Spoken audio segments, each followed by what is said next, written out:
two groups of gangs are beefing for drug territory. Do you see what I mean? Well, And they're saying this is now they're not. Now they're going to, obviously now because of the spotlights that's on it at the moment, they're not going to be able to touch white girls. So it could be black girls that are next. So motion, what would happen, right? What would happen? You're not getting the point. They already have the. When it comes to groups, you have to remember that this thing here specifically, as I keep saying, how is it you lot who are adults really think that a police officer is scared of being called racist? Okay, so a lot of police officers, I heard you saying this earlier, Let right? me finish. But let me just point out to you, What's going on here?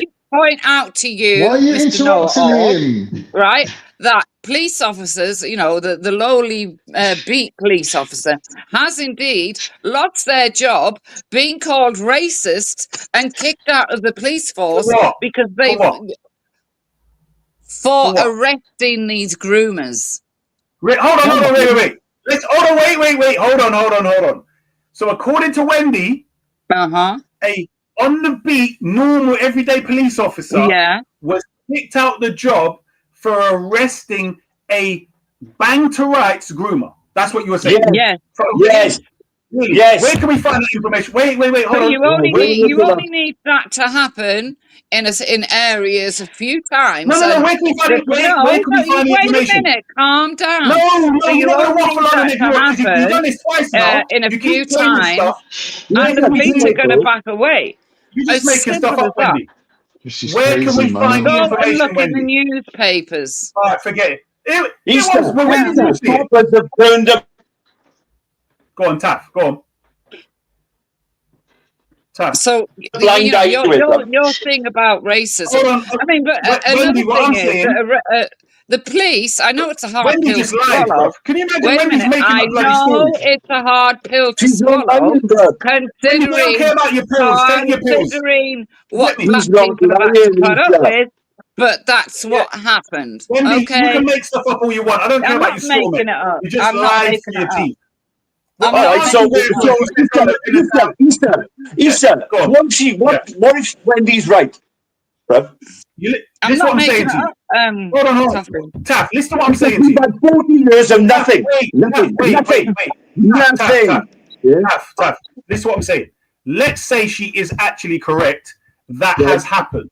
What I'm saying is, anybody being sacked for arresting somebody based upon the evidence will sue the heck. Remember, you can get sacked from bloody BHS or bloody Tesco. Why wasn't Coppers sacked from the first national inquiry? Wait. Listen to what I'm saying. The police officer is there to listen to a complaint and make arrests. That's doing their job. What I'm saying to you, if they arrest somebody based upon a phone call or a complaint, you can't just sack them because they've arrested somebody. Issa, you understand? Yeah, go on. Why wasn't Coppers from the first national inquiry sacked? Which one? Well, hundreds of them, I would imagine. Hundreds of cops were sacked. You said which one? Nobody have lost their job. No, listen. Taff, listen to what I'm saying. She said... Well, John Wedger claimed that he did. Maggie Oliver claimed she had to resign because of it. Hold on. Many others. Hold on, Jupiter. Are you saying they arrested one of the groomers, and they got sacked, or some of them, and they got sacked because they arrested them? That's what... not directly like that, but they're saying that they had pressure applied to them, where they were told to retract their investigations and not to put it down in writing. And some went ahead and still put it forward, and then they effectively was sort of like moved from their position down to an inferior position, and then they left. So you see, this is the thing. They've overlooked this shit up and down the towns in England for an easy fucking life. Hold on.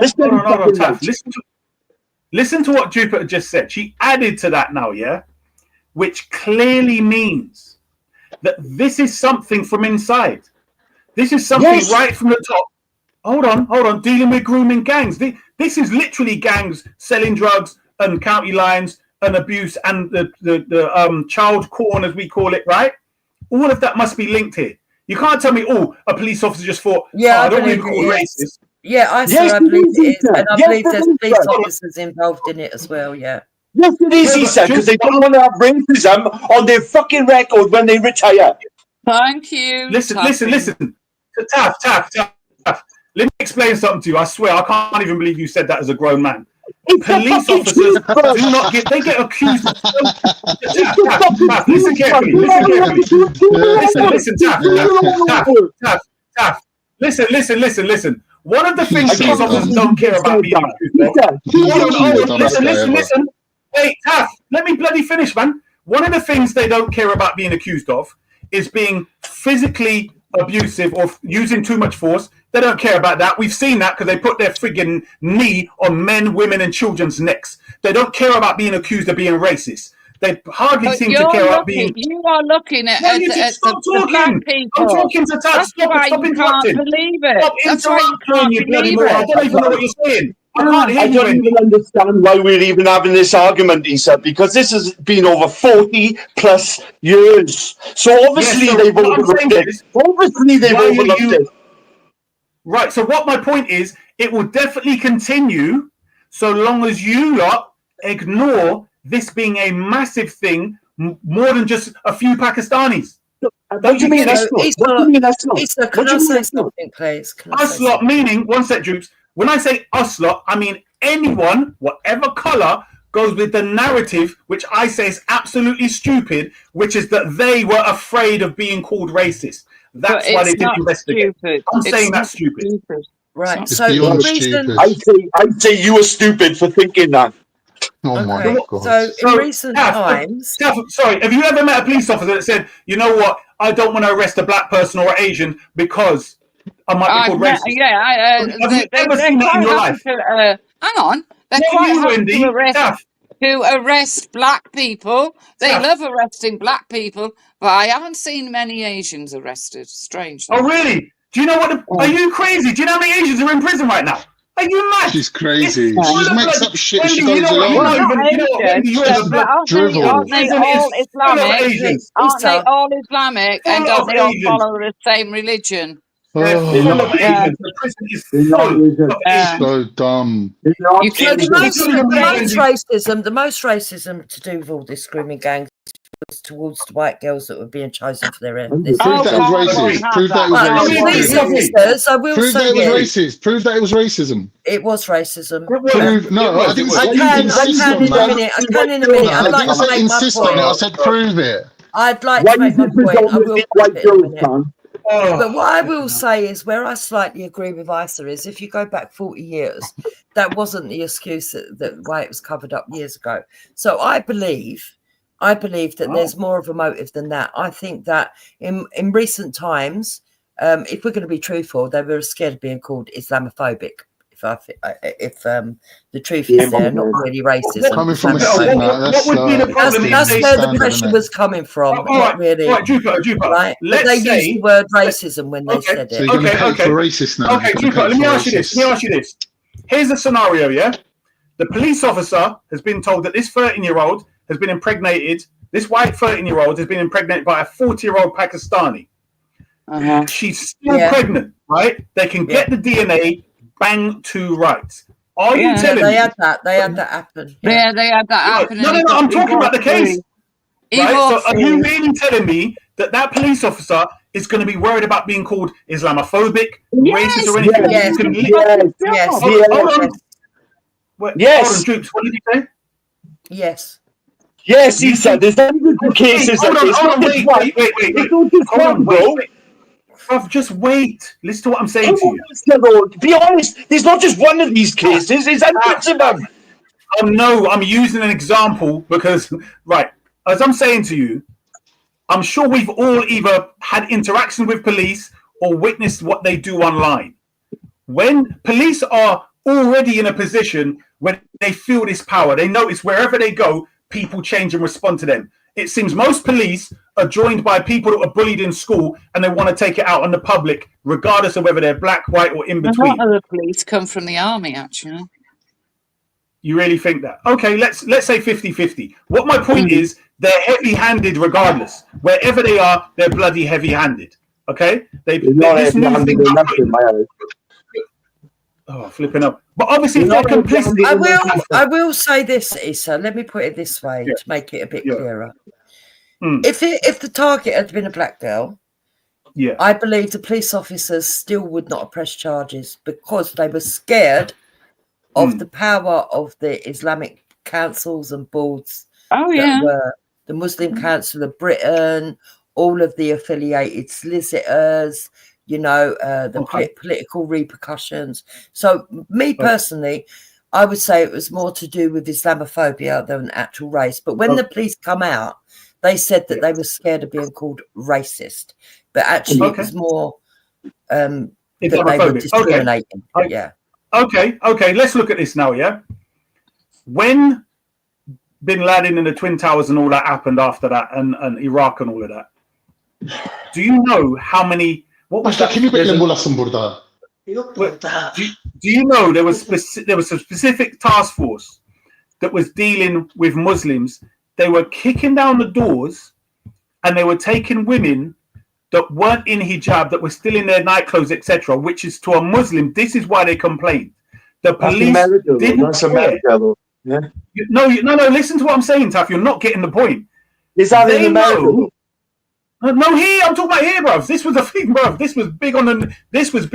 Who cares if they had a hijab on or not? Who the fuck cares? Why are we meant to care? You're not getting the point. I'm saying, Wendy Wu, this is what I mean. You're so slow. The point I'm making is, if they were scared of being called Islamophobic, they would have respected the fact that Muslim women would want to be covered in their own home before police kick down their door. Down the doors? Okay, so Issa, I'm going to respond to that. My point, Wendy. It's because of the shift in politics and the wokeism that was pushed.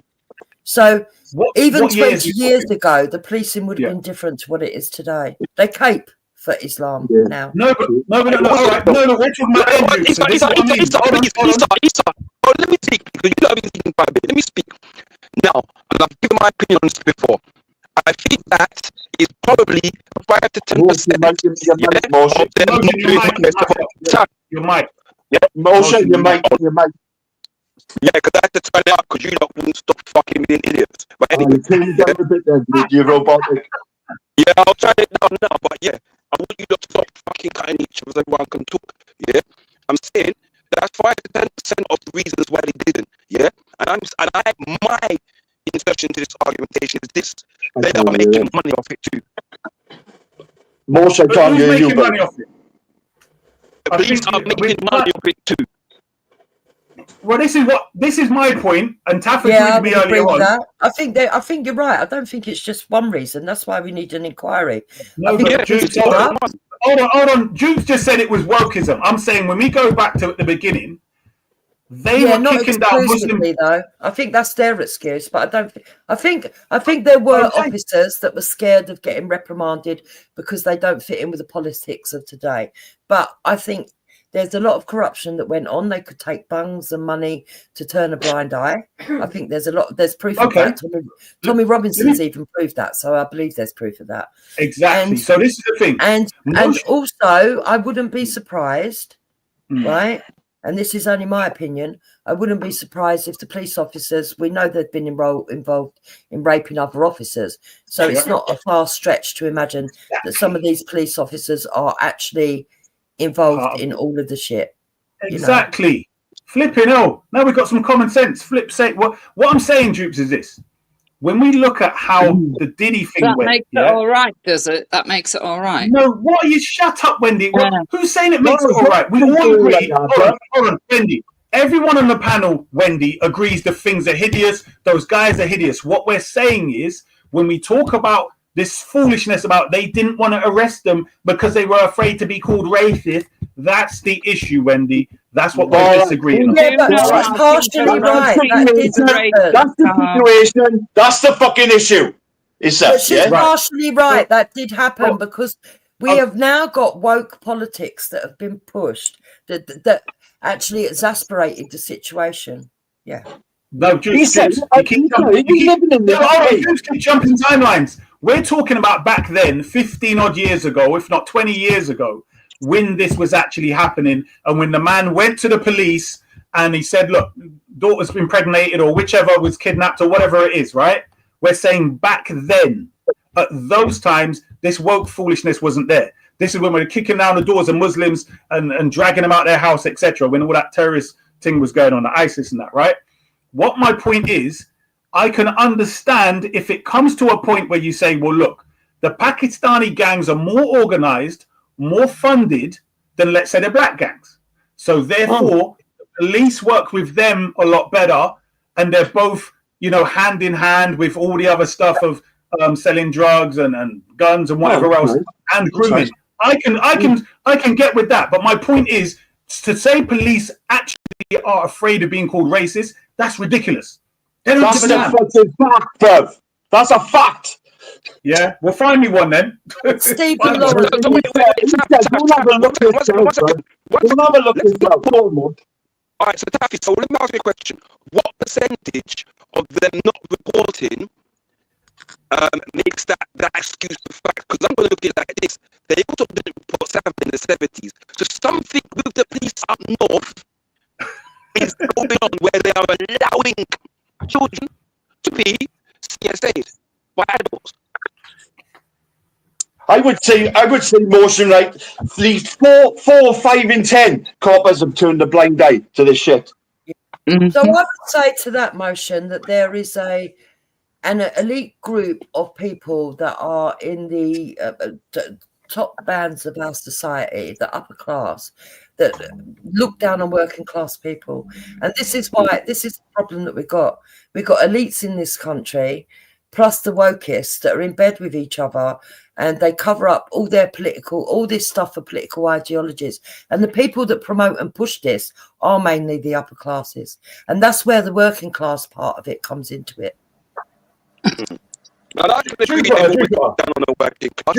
I can agree with that. They don't care about them. Like I said, we know about the care home stuff that's going on all over the country. So we know for some reason the powers that be and the establishment are not protecting these youngsters.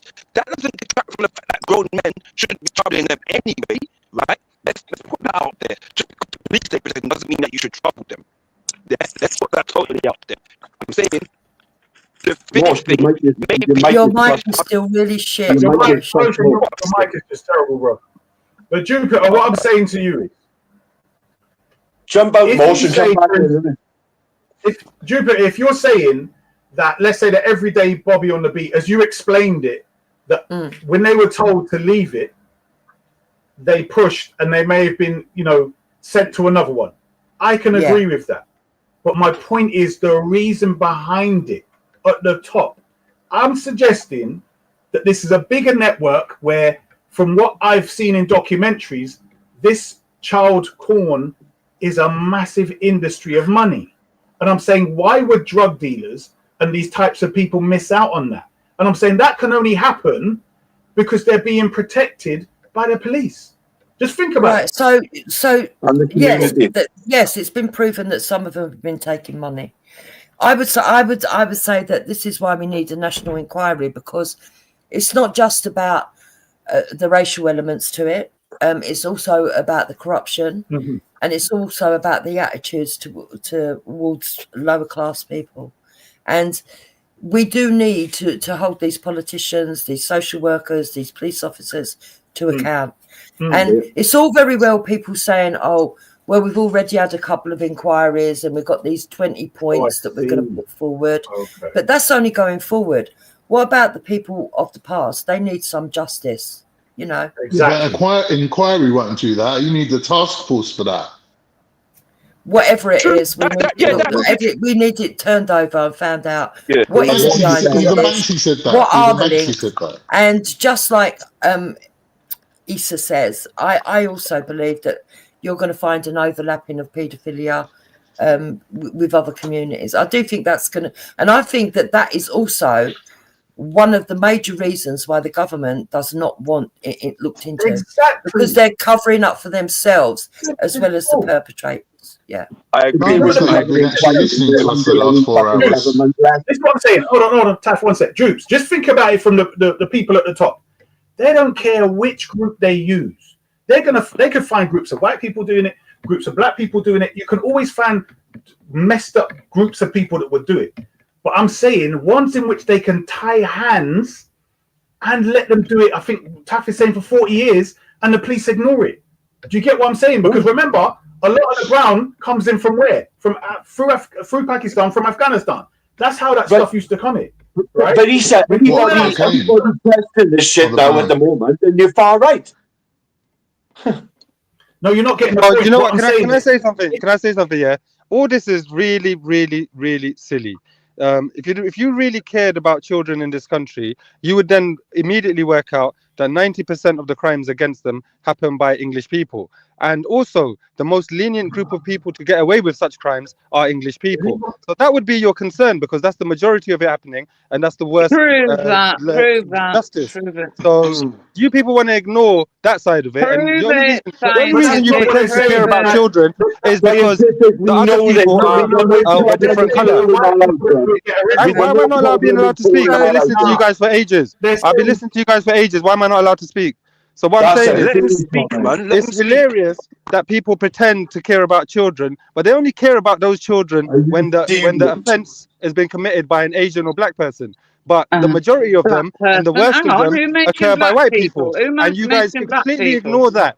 What about the overhaul of the system of all these pedo hunters that catch pedophiles, English pedophiles, with full dossier of evidence against them, and they still go free? I've never heard you lot complain about that once. Yeah, they go free because they're not arrested correctly. I do complain about that. Yeah. So should we have an inquiry? Should we have an inquiry No, into they that? go then? free. No, they go free because the sentencing. They go free because the sentencing guidelines are shit. That's why they go free, because they are allowed to get probation and suspended and conditional discharge. What we need to do is the same petition. Wait 1 second. Let me finish what I'm saying. And what's the bigger problem? What causes more harm to children? What causes more harm and suffering to the children? What is the bigger problem on a bigger scale? So if you were outraged about the children, what would you focus on? No. The overriding factor is you guys just hate Asian and black people, and you'll always vilify them and champion that, and you will ignore it whenever it's white people doing the same thing at a bigger scale.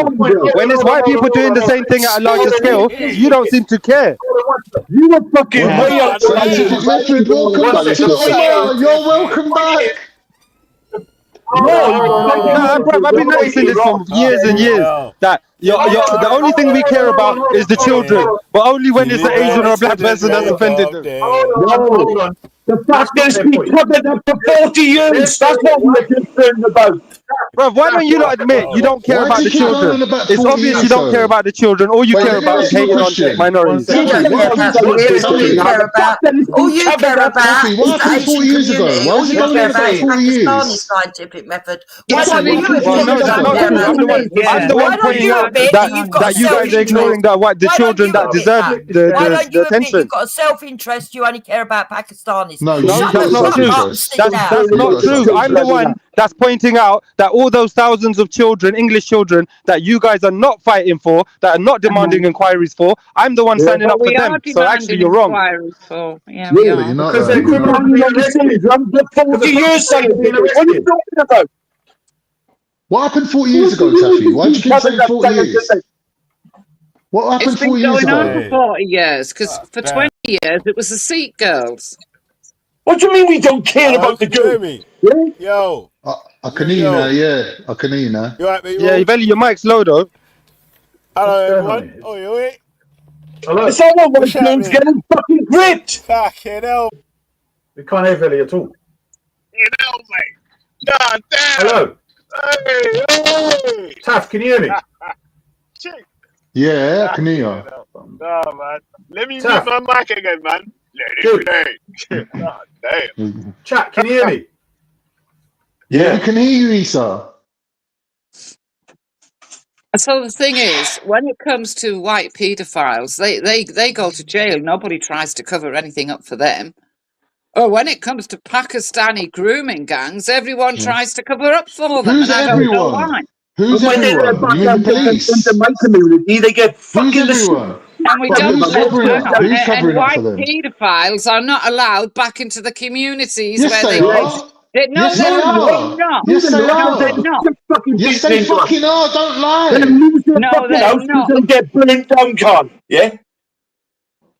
What happened 40 years ago, Taffy? Explain that. Dang! Oh man! Even Reggie's here. God damn! 40 years ago, Con. It's like the good old days. 40 years ago it started. Yeah, And man. he fucking service from top to bottom. He should be looking after these kids. I've let the kids down. God damn. Why? It's like the good old days. That's the fucking issue. That's our issue. Oh, mate, even Reggie's got a high top right now. Up and down England. Up and down England. Every time we try to mention it on different panels and that, we get shut down over the years. Why? Why? Taffy, you said 40 years ago Pakistanis were grooming girls. Is that what you're saying? Yes, they were. They were grooming Sikh girls. What, Yes. 40 years ago? Yes. Are you saying there wasn't one?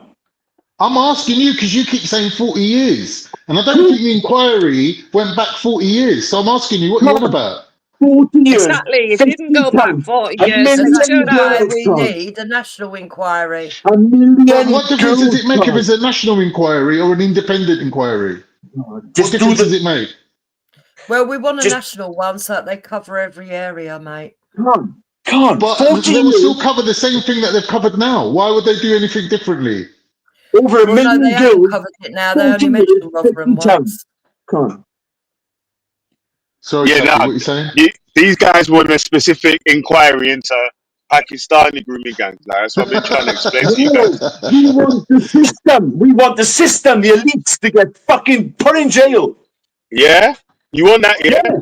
So you know that's what the original grooming gangs, this original ICSA thing was originally done for, right? Because of the alleged VIP paedophile rings and all that sort of stuff. So it covered.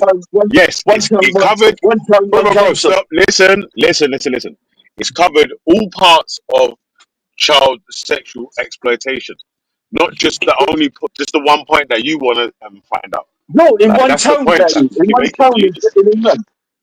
Yeah, but it covered all the different parts of child of the CSA. Yeah, That's why what would it you not covered. want that? Why would you not want that? It don't make sense to you to Covering not all of want it. that. Look, I want that, but I want a national inquiry into the fucking system. The But what coppers, difference? the government. Explain to me. Listen, Taffy. You're saying that if there's a national inquiry, then they're going to look into every single case. Yes. But that's not how inquiries work. They just take enough evidence. Why not? Because their whole issue. Yeah, their whole issue is to take enough evidence to be able to spot the behaviours that they need to change moving forward. They don't take all the evidence. Moving forward, Khan, the first inquiry have given people and the authorities enough fucking authority to do what they need to do to sort it out. Yes, it has to get implemented. It has to get implemented on a local level. Don't worry about the inquiry. Reform are going to do an inquiry. The councils, the MPs, the police, the child services, and hold them to account.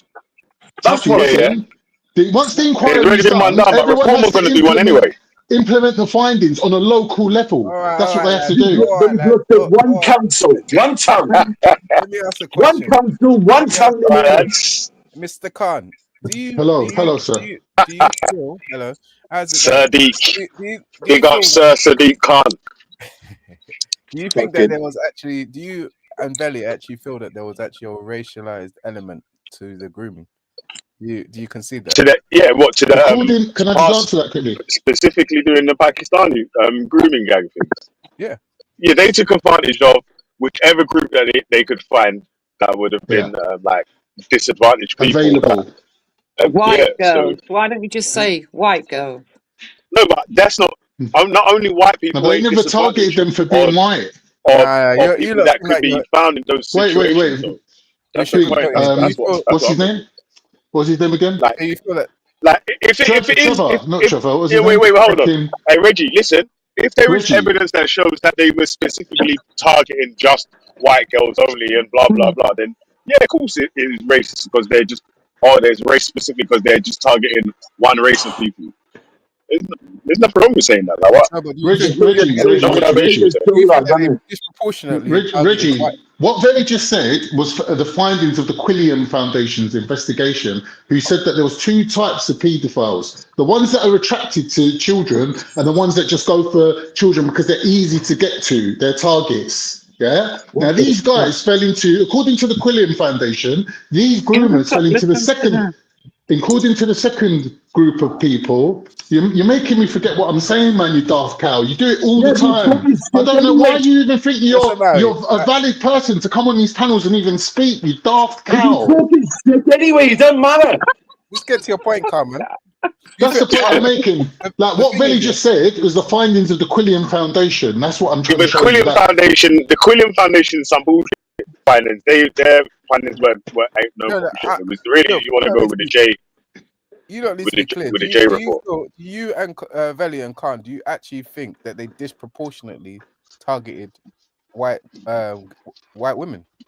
Yeah, if there's evidence that shows that, they definitely targeted white women, but it weren't because they were white. It weren't for them being white. It was because they were living in predominantly white areas. Still, no women. Girls, yeah, and it's always the children that was like, say, might not have a good relationship with their parents from disadvantaged backgrounds. That's why I'm making the point of the disadvantaged part of it, because obviously any of the white children that was in those areas whose mum and dad might have been on it, not every single one, because some people's parents did report and was taken away it's okay. and all that sort of stuff there. That's all that. You know what I mean? So I would imagine there were girls of high standing that started off with decent parents, even two-parent families, and a lot of those children ended up in the care system because of the grooming. So when the parents would call in the police would do nothing, and the girls would end up being threatened. The families would be threatened. The children would be told if they didn't come out of the house and return to the grooming gangs, that they would rape their brothers and sisters, or they'd burn down the family homes. Sometimes they smashed their windows and other stuff that still didn't get any reprimand for. And in the end, the parents would turn to the social services to ask them to take the children, thinking that they were putting them into safety, not realising that the social services weren't going to protect the kids, and that if the groomers turned up to pick them up outside the actual homes that they were in, that they would assist them, because they didn't understand. The very fact that these parents and these girls weren't racist actually played against them, because if they'd have been wiser to the fact that it was Pakistani men and we'd been allowed to report on it in the news and stuff, people would have been aware of the risk factors. So it didn't occur to them that these officials or these council officials that were of Pakistani descent and were probably related to some of the groomers in many cases, were going to allow it to carry on even from authoritarian places like the social services homes. So authoritarian places. What's authoritarian places? That's bad. Listen, wait. Let me reply. Wait, hold on, man. Hold on, guys. Reggie, hold on a second. Like, obviously that's bad, and no one wishes any bad stuff to be happening to children, right? And if that's definitely true, I ain't really gonna go back and forth on whether it's true or not or whatever. Yeah, I'll just say that I believe you for now or whatever. Really, but like, they said in that report that they want to implement the thing where they're having a database on the people that's been targeted, the people that was targeting the people, like their ethnic backgrounds, all that sort of stuff there is going to be on a database for sort of stuff there for the implementation. So having another inquiry that takes years to complete means that obviously, hopefully, they should be able to implement stuff from this inquiry first of all, and then decide on whether they want to have another inquiry for the stuff that you don't feel like they might have covered. Well, the 2020 inquiry was incomplete. It wasn't worth the paper that it was written on. Because they've taken their own lives. What, the 2022 inquiry? What, the J report? Is it worth the paper? No, the 2021, where was it 22? It might even been 22. The one where they came out and they did the child sexual exploitation one under the umbrella. It wasn't worth the paper that it was written on, because halfway through the report, it will tell you that the ethnicities weren't recorded of the perpetrators. So they had incomplete data to establish the facts. So therefore, it wasn't even worth writing about. In the J report, they reported ethnicities of people and all that. Some of these girls are taking their own lives, so they've even lost their voice to speak out. Veli, you've been a strong advocate for some of these reports on institutional racism, right? Yes, and do you know why? This is why. This Brother, is. Hey, Reggie, hold on. Let me give you the reason why, though. Let me give you the reason. The Let reason. me land. The reason.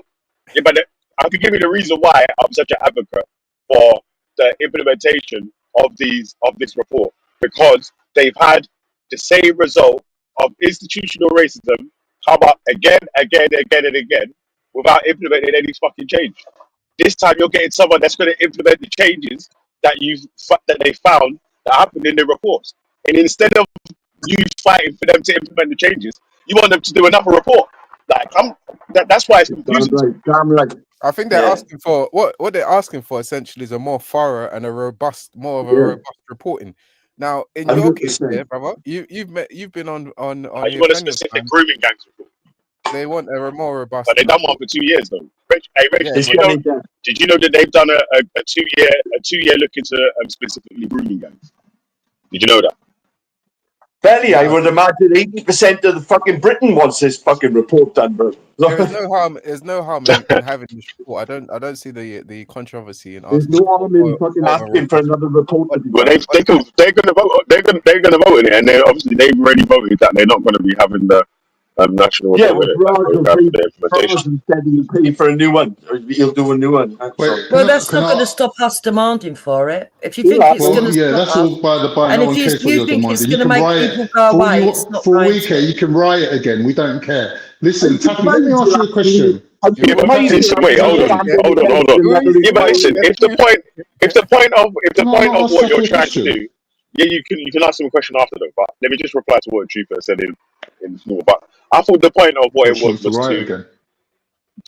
defend the children, to make sure that stuff like that don't happen again, and people that have committed these crimes do get prosecuted. So having a stronger database that links all of the stuff together in one place, so they can look for similarities around the country with things that might be correlating with previous cases or so and so. Wouldn't that be better for protection for the children? That's what you're asking for, right? That's only the part of the problem. So that's good going forward. But what about the justice for the victims that were in the Nobody have past? lost their job, Belly, yeah? You know what, yeah? Why haven't people lost their jobs? Look at my lights on my car, it's flashing. Taffy, let me ask Say you a again, quick sorry? question. If the people who are fucking covering it up are still in their jobs. Yeah, because no one's investigating that. Listen, if there is any people that you are able to show evidence that did cover up or help out any of the people that was giving then you should be handing that into the CPS so they can press charges against these people. Belly, you know full well, yeah. If this was black girls that this had happened to, your response. Everyone's done the same. It's the same. Bro, listen, yeah. Everyone's done the same. It's the same. Bro, this is the silliest thing in it, yeah, because it's like if I give you a factual answer, one that's saying, yo, this is gonna actually give justice to the people that have been affected or whatever. Now you're saying, oh yeah, but if it was black girls, I would want there to be another. Why would I want there to be another 10-year report when they keep coming up with the same fucking answer with the institutional racism and not implementing the fucking change to get rid of the institutional racism? Like I say to you every day, stop being racist and I can stop complaining about racism. Literally. So implementing the changes is what I will always be asking for. So stop with your capping. Wait. Stop with the capping and lying and trying to say, if it was black people, you would be spazzing out. No, I wouldn't. We're asking for the same thing. Implement the fucking changes. Because we keep having report after report. We know what the answer is. There's all these nonsense out there fucking doing nonsense. They know literally most of all the fucking nonsense are. Let them get the nonsense and fucking lock them up. The systems that we rely on and pay for as taxpayers are letting the girls down. They can't implement nobody That's why the reform needs. That's why the changes and making it stronger or whatever. And then any changes that they are going to implement, that are nothing that don't bring any changes or whatever, then that's when we start making up noise for them to be fucking bringing better changes to the shit. Well, I'm sorry, Like, you just might getting be rid able of to some risk fucking that these with your long grimmings and community, shit. but we don't want to risk Right. more girls getting raped while we wait around to see if it works. I want kids to do this fact- because and the What fact of does the that matter even is, mean? and I the want What does kids that to even do mean? That's just because you're nonsense. But wait, hold on a sec. This is why you're chatting shit though, yeah? Because Pure without shit. any implementation, wait, hold on a sec. Without any implementation, just doing another report that takes 10 years means that yes, there will be fucking more girls getting raped without no implementation of the shits. Like, so but who's you're saying actually that you chatting can't shit. do both? Who's saying you Chatting can't shit, do bro. both? Yeah, but that's not Why what you said can't though, you right? implement the That's literally not what you said. recommendations That's not what while you It's said. so checking? dumb. That's not what you Why said. can't And I you do already said that both? anyway. No, I already said that. But I already The said that. government can't do You two didn't even. things at Yeah, the same time. see, this the whole thing is why you're only listening to answer. You didn't even listen to hear what I'm saying because I actually already said that previously. So Right, There's so if enough, you agree there's both enough should be law in implemented, I play. don't know what we're arguing There's about. enough law in play to look after with the situation now. I'm on about like you wouldn't even take 10 years, Belly. You could do this thing. You could do this thing in 3 years. Yeah. The thing yeah, is, they've done it too. Yeah, specific report. I'm not Let me against ask. it. Let me I'm ask not Taffy against a them doing question. another report though. No one I'm cares just what you're confused on why against, you love. guys listen. I'm not against you guys wanting to get a report or whatever. I'm just confused on why people are against the implementation side of the thing. I'm not against the Who's against implementation. implement? Who's arguing that, brother, on the panel? Who? Nobody. You're arguing a straw man. But who's arguing for that then? Are you present? Are you present in this conversation, bro? No, arguing for because I You're swear present. the original question started off like, do you just want to have another report? If they spend the money on doing another report, yeah, how are they going to spend the money on implementing the changes or whatever as well? And are they going to have to get more money to spend? The idea that this is a witch hunt against fucking Pakistani Muslims. It's not. I believe you can do both. That's And what I you think, How can you I do? think if How you can save the you? money, No, that's nonsense. You can't do save both the because there's no time. point doing. There's no point doing an investigation if you're already carrying out previous investigations findings. It don't make sense what you're saying. Like you're dumb as fuck. That's like when police are investigating a crime. Yeah, no one's even allowed to talk about that fucking crime because the investigation comes first. Oh, you can do both. You can't have an investigation and carry out findings of another investigation at the same fucking time. You can't because you're asking for that. No, you can't because you're asking for that. You're dumb. It's called interim You're implementation. making up things. There's no such thing as interim in this matter. Yeah, they're talking about.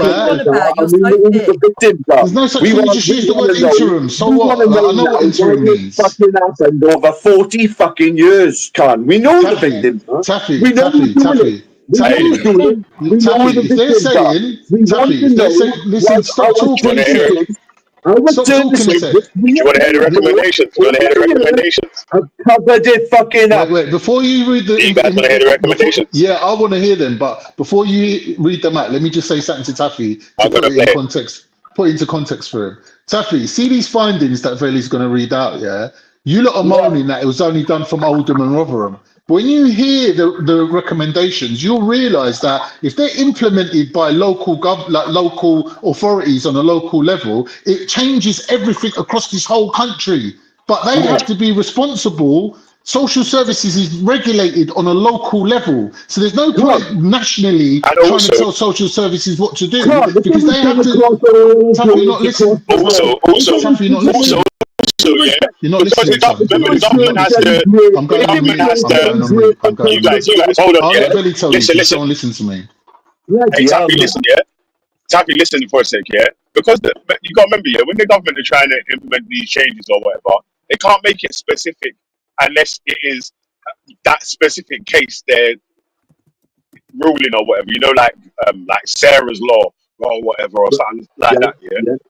Yeah. Do you know what I'm saying? Like, so when because it is like for child SA, like sexual exploitation or whatever, SE, yeah, then it has to be like wider in it because it's not only just grooming gangs that feature in that style of attack, right? There's other people that do that stuff that of attack. So it has to be a wider spread of people.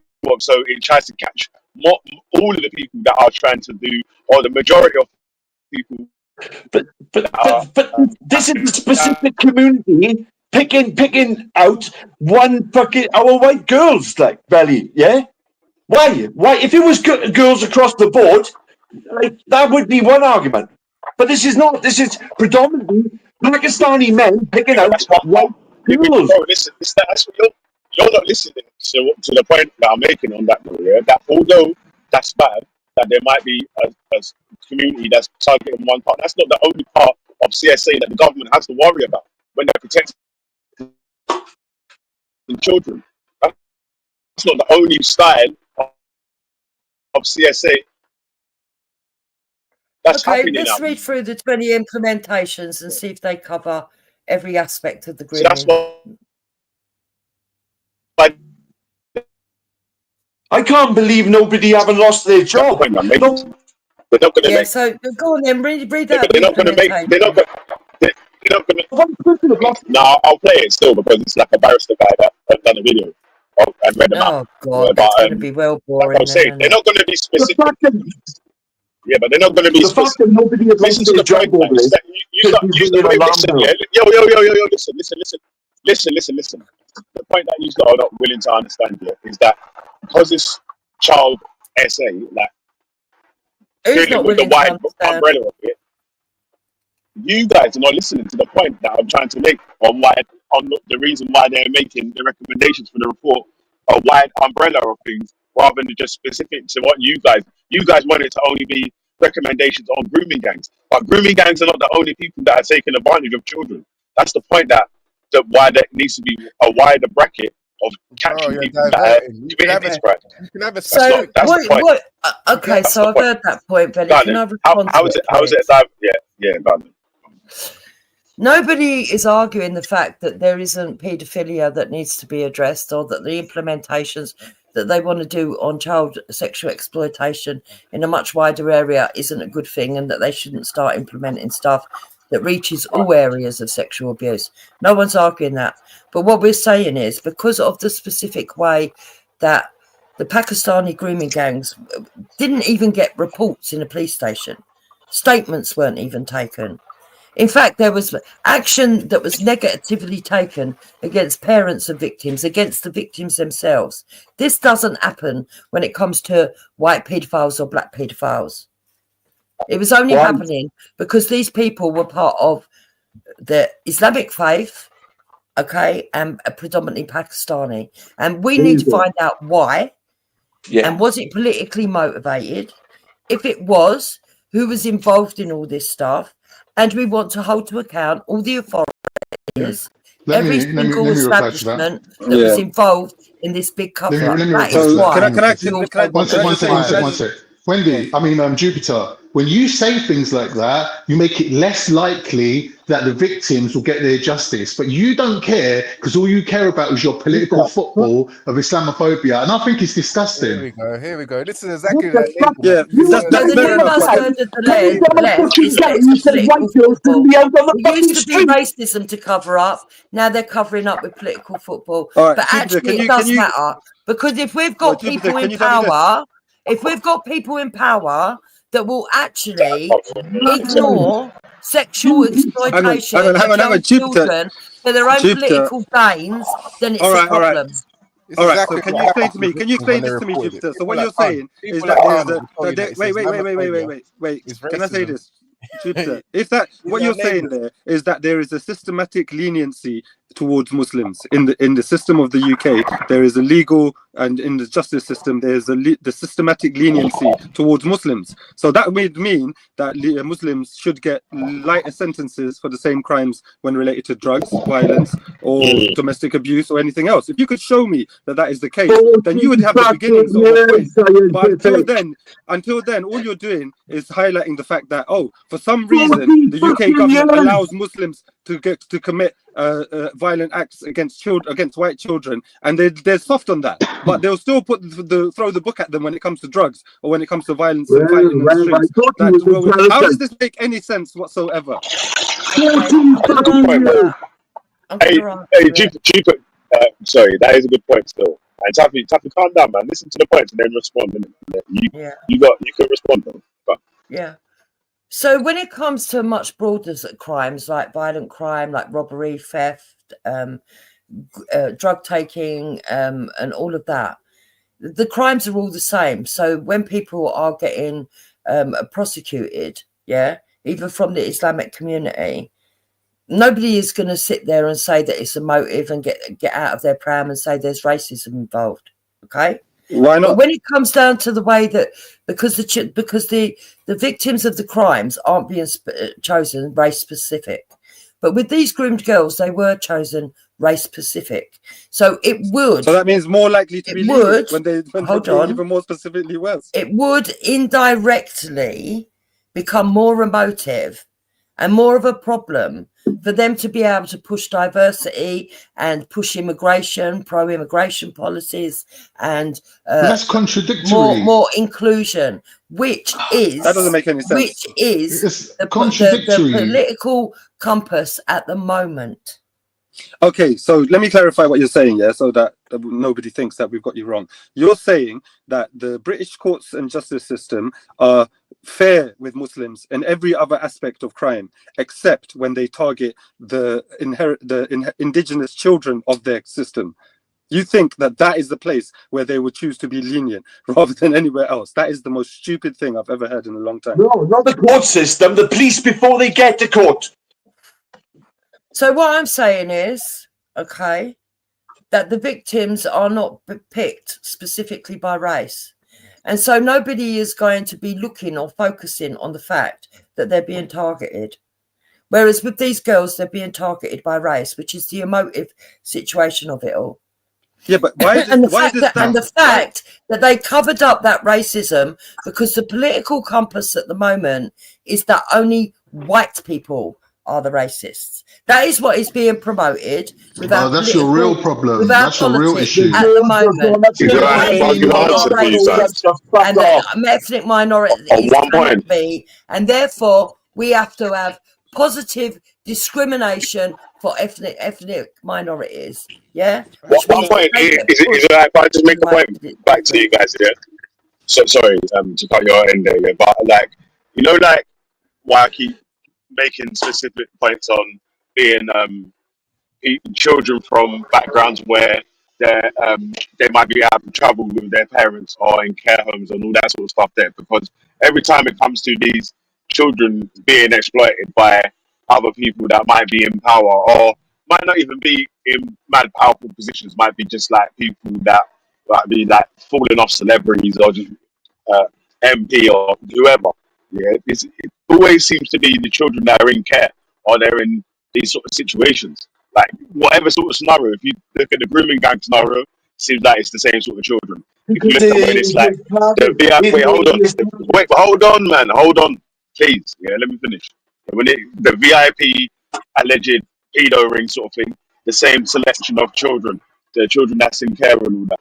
Then the Jimmy Savile thing, always the children that's in care or in these mental hospitals are disadvantaged people or people that they feel like can't fight back or they won't be believed or whatever. And obviously the recommendations have been put in place. So when people like that do make claims and all that sort of stuff there, it gets looked into properly. So it is really to help. Obviously I know you guys want to focus on the thing that brought you to the attention of the report and all that sort of stuff there. But obviously, the government has to focus on a wider umbrella when they're making their report. And Juice, with all due respect, nobody's arguing. My bad, go ahead. Nobody is arguing that we don't want a broader look at all of the child sexual exploitation. Of course we do. That needs to be addressed in this country. We're not saying only address Pakistani grooming gangs and forget paedophiles. No, we're saying put them implementations in. But could we please have a look at what's happening here? Because the girls are being chosen race specific. You say that they're all vulnerable. That's not true. A lot of them ended up in a worse situation by actually reporting that they were being attacked when they were coming from a stable home.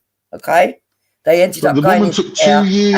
and then it exasperated the situation. Oh my God. Now, you're saying let me finish my point. Let me finish my point. You're long-winded. You're long-winded. No, she's too long-winded with it. Now, let her finish, man. Let her finish. The enablers. We're saying that there's an element that comes from specifically the Pakistani Muslims, right? Because that's what the figures are showing us, that seem to have an anti-white hatred, okay? And that those people are causing this issue to arise, and we need to find out why to stop it. We also want to know, was it politically motivated? And also as well. Because they want to push race relations by saying that it's only white people that need to be submissive because they're the only racists. Because that is what we're seeing. Almighty. And Drew, how many points do you want to ride off the back of 1 point? I'm speaking now, bro. Shut up, please. Listen, Jupiter, if you was right, 1 minute, Jupiter, if you was right and Pakistani men had a thing for white women, you'd be able to show me Polish girls, all European, different white, different white girls, but it wasn't. It was only English white girls. Why is that? Why is that, Jupiter? Well, actually, I could show you the same. I could show you the same phenomena happening right across Europe. Yeah, but you're saying you're saying that the Pakistani men, because there ain't Pakistanis all throughout Europe. If you're showing me Pakistani what we're saying men, is, so this is where it becomes even more racist, even and more this is racist. why we know that there's an Islamic. This is why we know that there's an Islamic influence to it, and because all of the groups across Europe, the one thing that does unite them, even if they're Albanian, they could even be they could be from the Sudan, they could be from all over the place. But the one thing that unites them is the fact that they're Islamists, and they are. And that's where you're wrong. That's where wait. That's where you're wrong. Because the Eastern European gangsters. Wait. You're lying. That they can You're lying. Europe. You're lying. You've got no evidence for that. The biggest groomers, the biggest rapists, the biggest pimps in Europe. Wait. I'm making this point. You lot can all shut up. It's Eastern European. Listen, Eastern European gangs are the biggest gangs. Fuck off, you old bag. Eastern European gangs, Romanians especially, are the biggest sex traffickers in Europe. Let him finish and then go one at a time. Thank you, Belly. Listen to this point. Listen to this point. We was having the same discussion on TikTok. A Romanian girl jumped on and said, you lot are all racist because Eastern European, namely Romanian gangs, are the biggest sex trafficking pimps in the whole of Europe. In the whole of Europe. I'm next. Let me say this very briefly. I'm going to say this very briefly. Lying. I respect You're lying. And that's where Andrew takes it, you know. One mic at a time. Now, I respect Jukes for not falling for the immigrant gaslighting tactics and the Muslim gaslighting tactics, because what she's saying is 100% correct. Now, Jukes, with all due respect, don't you think it would benefit white British people to implement a Muslim ban a Muslim immigration ban similar to the Muslim immigration ban that Trump implemented in the U.S. in order to reduce the amount of grooming gangs? The immigration ban. Allow Juice to answer. Go ahead, Juice. I'm listening. Go on, Juice. Answer that. I would be reluctant to actually implement that without a national inquiry that would actually back up the points, because if they can find another reason, and this is why we need to have the national inquiry, then we would have to relook at the situation again. But if the finding backs up what we believe, then yes, I think that we would have to consider from Pakistan extra stringent security checks, before we allowed people in. And that's my message. You just said you just said it weren't just Pakistanis. But hold on. A Muslim ban. One sec. We heard you. We heard you. Muslim ban. Don't worry, man. We're gonna get him with it. I know. Don't worry, man. We're gonna get him with the G-block checkmating technique. That's how I'm telling you all. You know, we're gonna get him with the G-block checkmating technique. You know what I mean? Well, first of all, I invented the checkmate, so you're still in my swag. You're still in my style. That's my point. Let me say, this is a serious discussion. At least Donald Trump. Let me say this. This is a serious discussion. So my recommendation to all the mulatto Brits and the white Brits listening, implement a Muslim ban to reduce the amount of grooming gangs in your country. Protect the children. Protect your young women, your young ladies, and your grown women. And I'm we haven't got a prime minister with a backbone, so that's not going to happen at the moment. All right. So You gotta fight. if You you're gotta if fight. you're gonna switch from Pakistani grooming gangs to Muslim grooming gangs and from English grooming gangs for Ban European them grooming all. gangs, then Ban them you all. can't then say wait. You can't then say that the defining factor is that they were targeting white British girls, because there's different races of girls in all those different countries. So it don't make sense. If you're saying Muslims have got a thing for straight girls in England, wait. Are you saying that all Europeans are the same race? You're saying that it's a racially motivated thing. So you're saying French girls, Italian girls, Spanish girls, English girls are all the same race of people? They're all being targeted by Muslims. So it's not racist then, is it? I'm saying that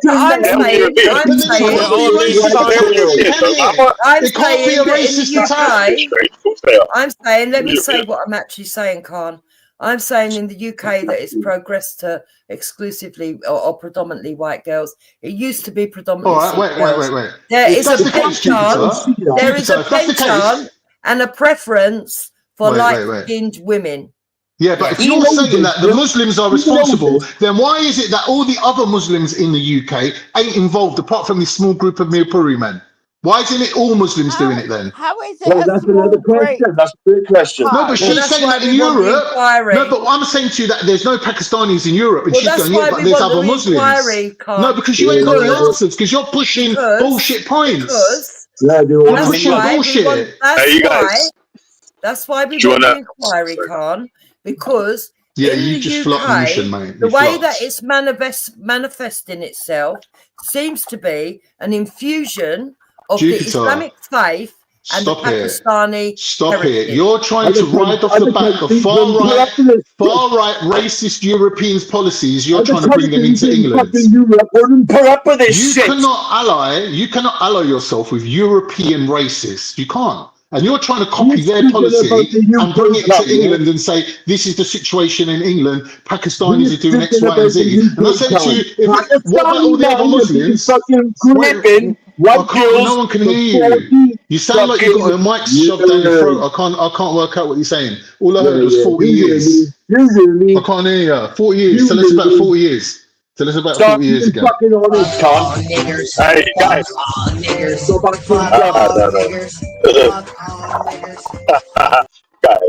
to It's too late, man. You know what happened? Obviously, people are going to try it still, man. But that was the gayest porn I've seen in my life. God damn.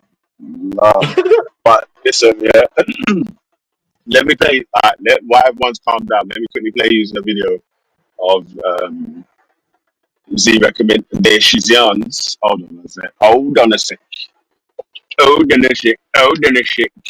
What are we doing? Having a look at video. Yeah, 1 sec. We're going to let it play, bro. Let it come. You're a fucking quimp. You are, but I'm telling you now. Fucking shame on you. He's a liar.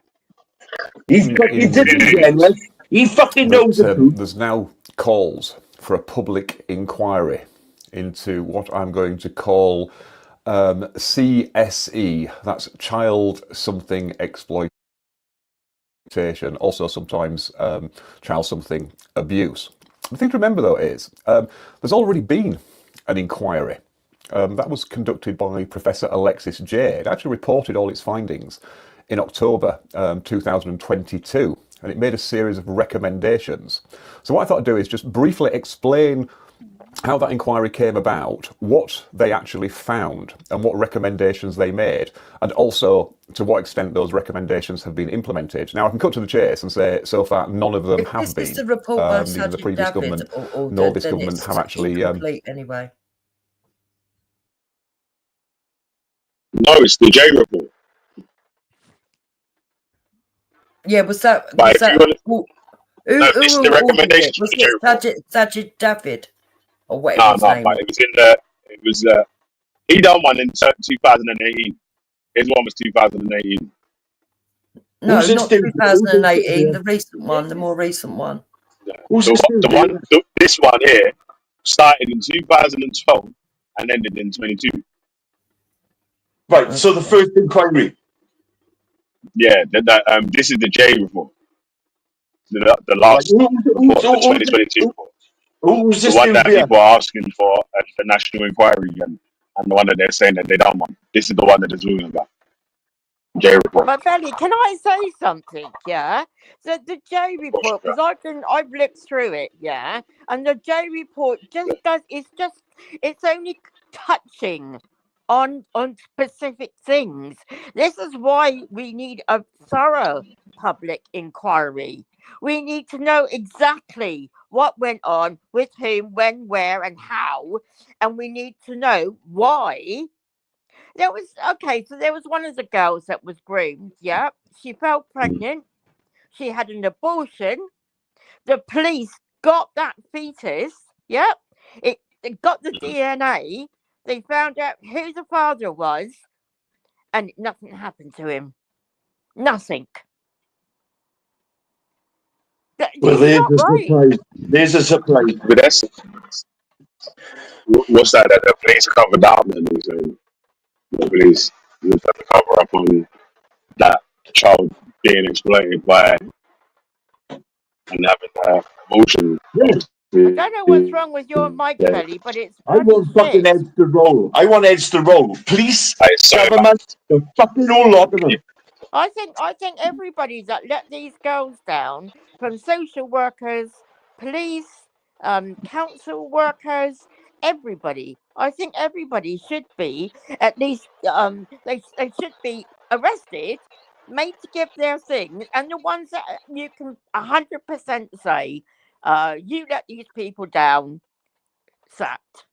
Well, if they don't deny Babs, right, then this problem will go on and on and on and on and you on. guys. It's still going on now, is it now?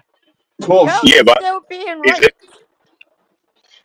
this is the point though, yeah, that if they don't put none of the changes in place that they find from any of the conclusions or whatever, and they just do another report or whatever. If they implement the changes and then decide to do a report later on or whatever, then Why can't they do both at the same time? People could have lost their job from the first report, right?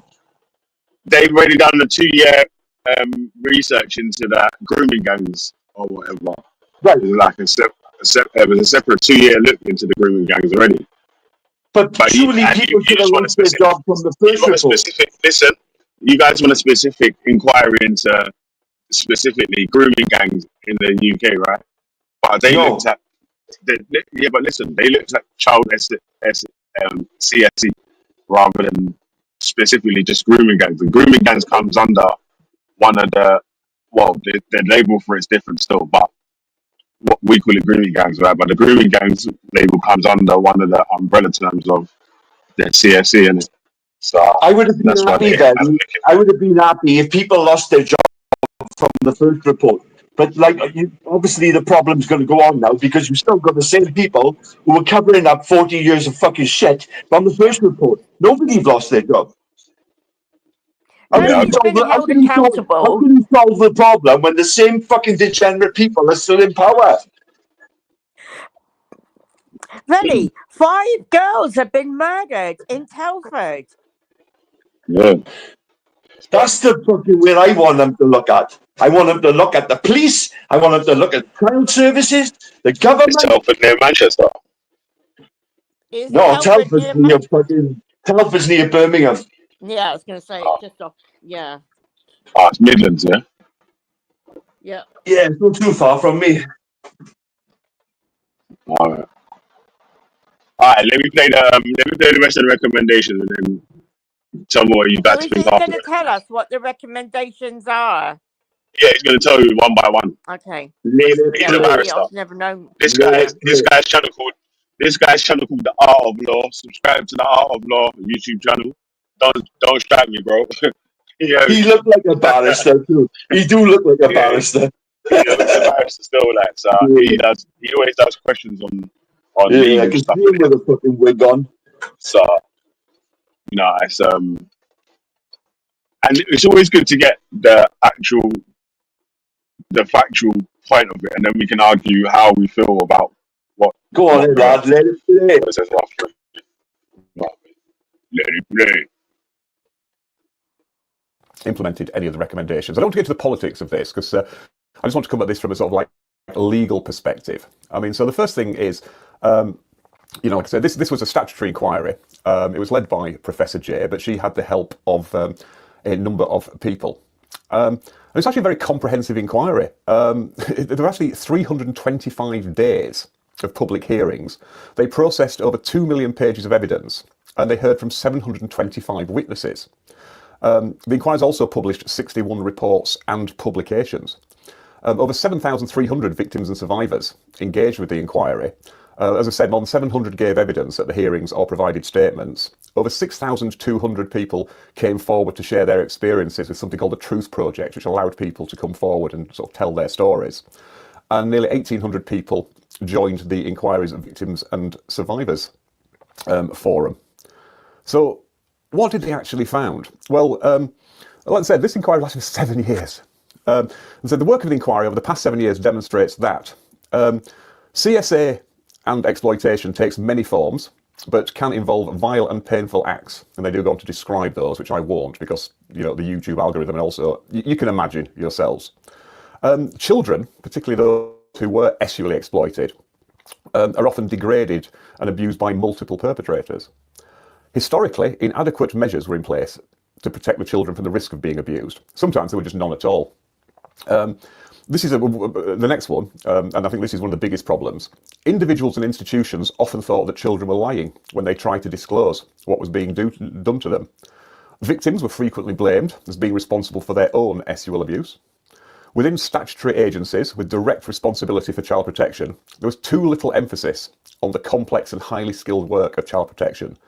Decisions about children were not unequivocally based on the paramount interests of the child. I mean, that's a general thing in law when it comes to looking after children. The welfare of the child is paramount. You know, you see this in family proceedings. People go, well, you know, we're parents, we have our rights. Actually, you don't really have any substantive rights. You have rights to be sort of like heard and, you know, give your side of things. But fundamentally, the only thing that matters as a matter of law is the actual welfare of the child. There's multi-agency arrangements still lack focus on child protection. There's not enough support available to both child and adult victims and survivors. This isn't something that's historic and confined to the past. And they're saying, you know, this is still endemic within England and Wales. The devastation and harm caused by this sort of thing, it can't be overstated. The impact of CSA, often lifelong, is such that everyone should do all they can to protect children. And, as I say, this isn't just a national crisis. It's a global one. So that's what they actually found. I mean, like I said, the report itself, and I'll put the link in the description before, because I think it's well worth reading the full report. And that's what I did, because I'll be honest with you, I mean, I didn't even know about this. Now, this isn't an area I know a lot about anyway. Well, can we pause it, you know, there's a lot of misinformation. So he just said, he just explained it. This is not a national crisis. This is a global crisis. Right? Yeah. So why have we still got the same people doing the same job? Yeah. Fucking after this report. Why haven't heads rolled? Sure, because why haven't heads rolled? At the time of the government that was in charge at that time didn't implement any of the recommendations. So whatever if there was people that said, only the people that needed to be arrested or whatever that was found to be being in a criminal thing probably had been arrested or whatever, innit? Like, because remember there was some historic. There was some historic. I mean the people in a position who can actually help the girls when they run to these people, they actually help them. That's what I'm talking about. Yeah, there was it covered some of the child abuse that happened in the Wales children's home as well, right? This report. So they interviewed all the people at the that reported their abuse, and then they tried to filter out anyone that was lying, because some people obviously wasn't telling the truth as well on in some of the stuff that had happened. So it's like a wide investigation of all the different forms of things that was happening that they've investigated. So that's why the law has to cover the different. This is where I'm scratching my head. You want to take to get 2 children. Yeah, but this is where I'm scratching my head, because, like, surely then people in positions who can help these girls when they go to them and they're genuine and they haven't helped them, and that's been sort of like not just one. We're talking like maybe millions of girls, right? You know what? Taffy, listen. Yeah. No, go. Finish your point. Finish your point. Yeah, but this is what I'm saying. I don't understand, and I'm scratching my head why these people, we haven't heard no resignations, no sackings, no fucking these people being locked up. But that would be something, yeah. That's where I'm sort of it's the same thing that happens with the people. Yes, like, yeah, because it's the abuse of power. People in powerful positions, or people in that feel they're in a more powerful position to the victims that they're taking advantage of. The first report should have highlighted these people, and they should have faced justice, right? Yeah. Anyone that should have faced justice should have faced justice. Yeah. So that first report is a bit of a joke and a farce. So this is where I'm saying, like, I want another inquiry, and I want it done with regards to when the girls went to the police, when the girls went to the services, and they required help. Okay, some of them were fucking lying, whatever. But I would imagine the majority of them were telling the fucking truth, yeah? And they were in a bad fucking way. And the police and the services told them to fuck off. And I don't get that.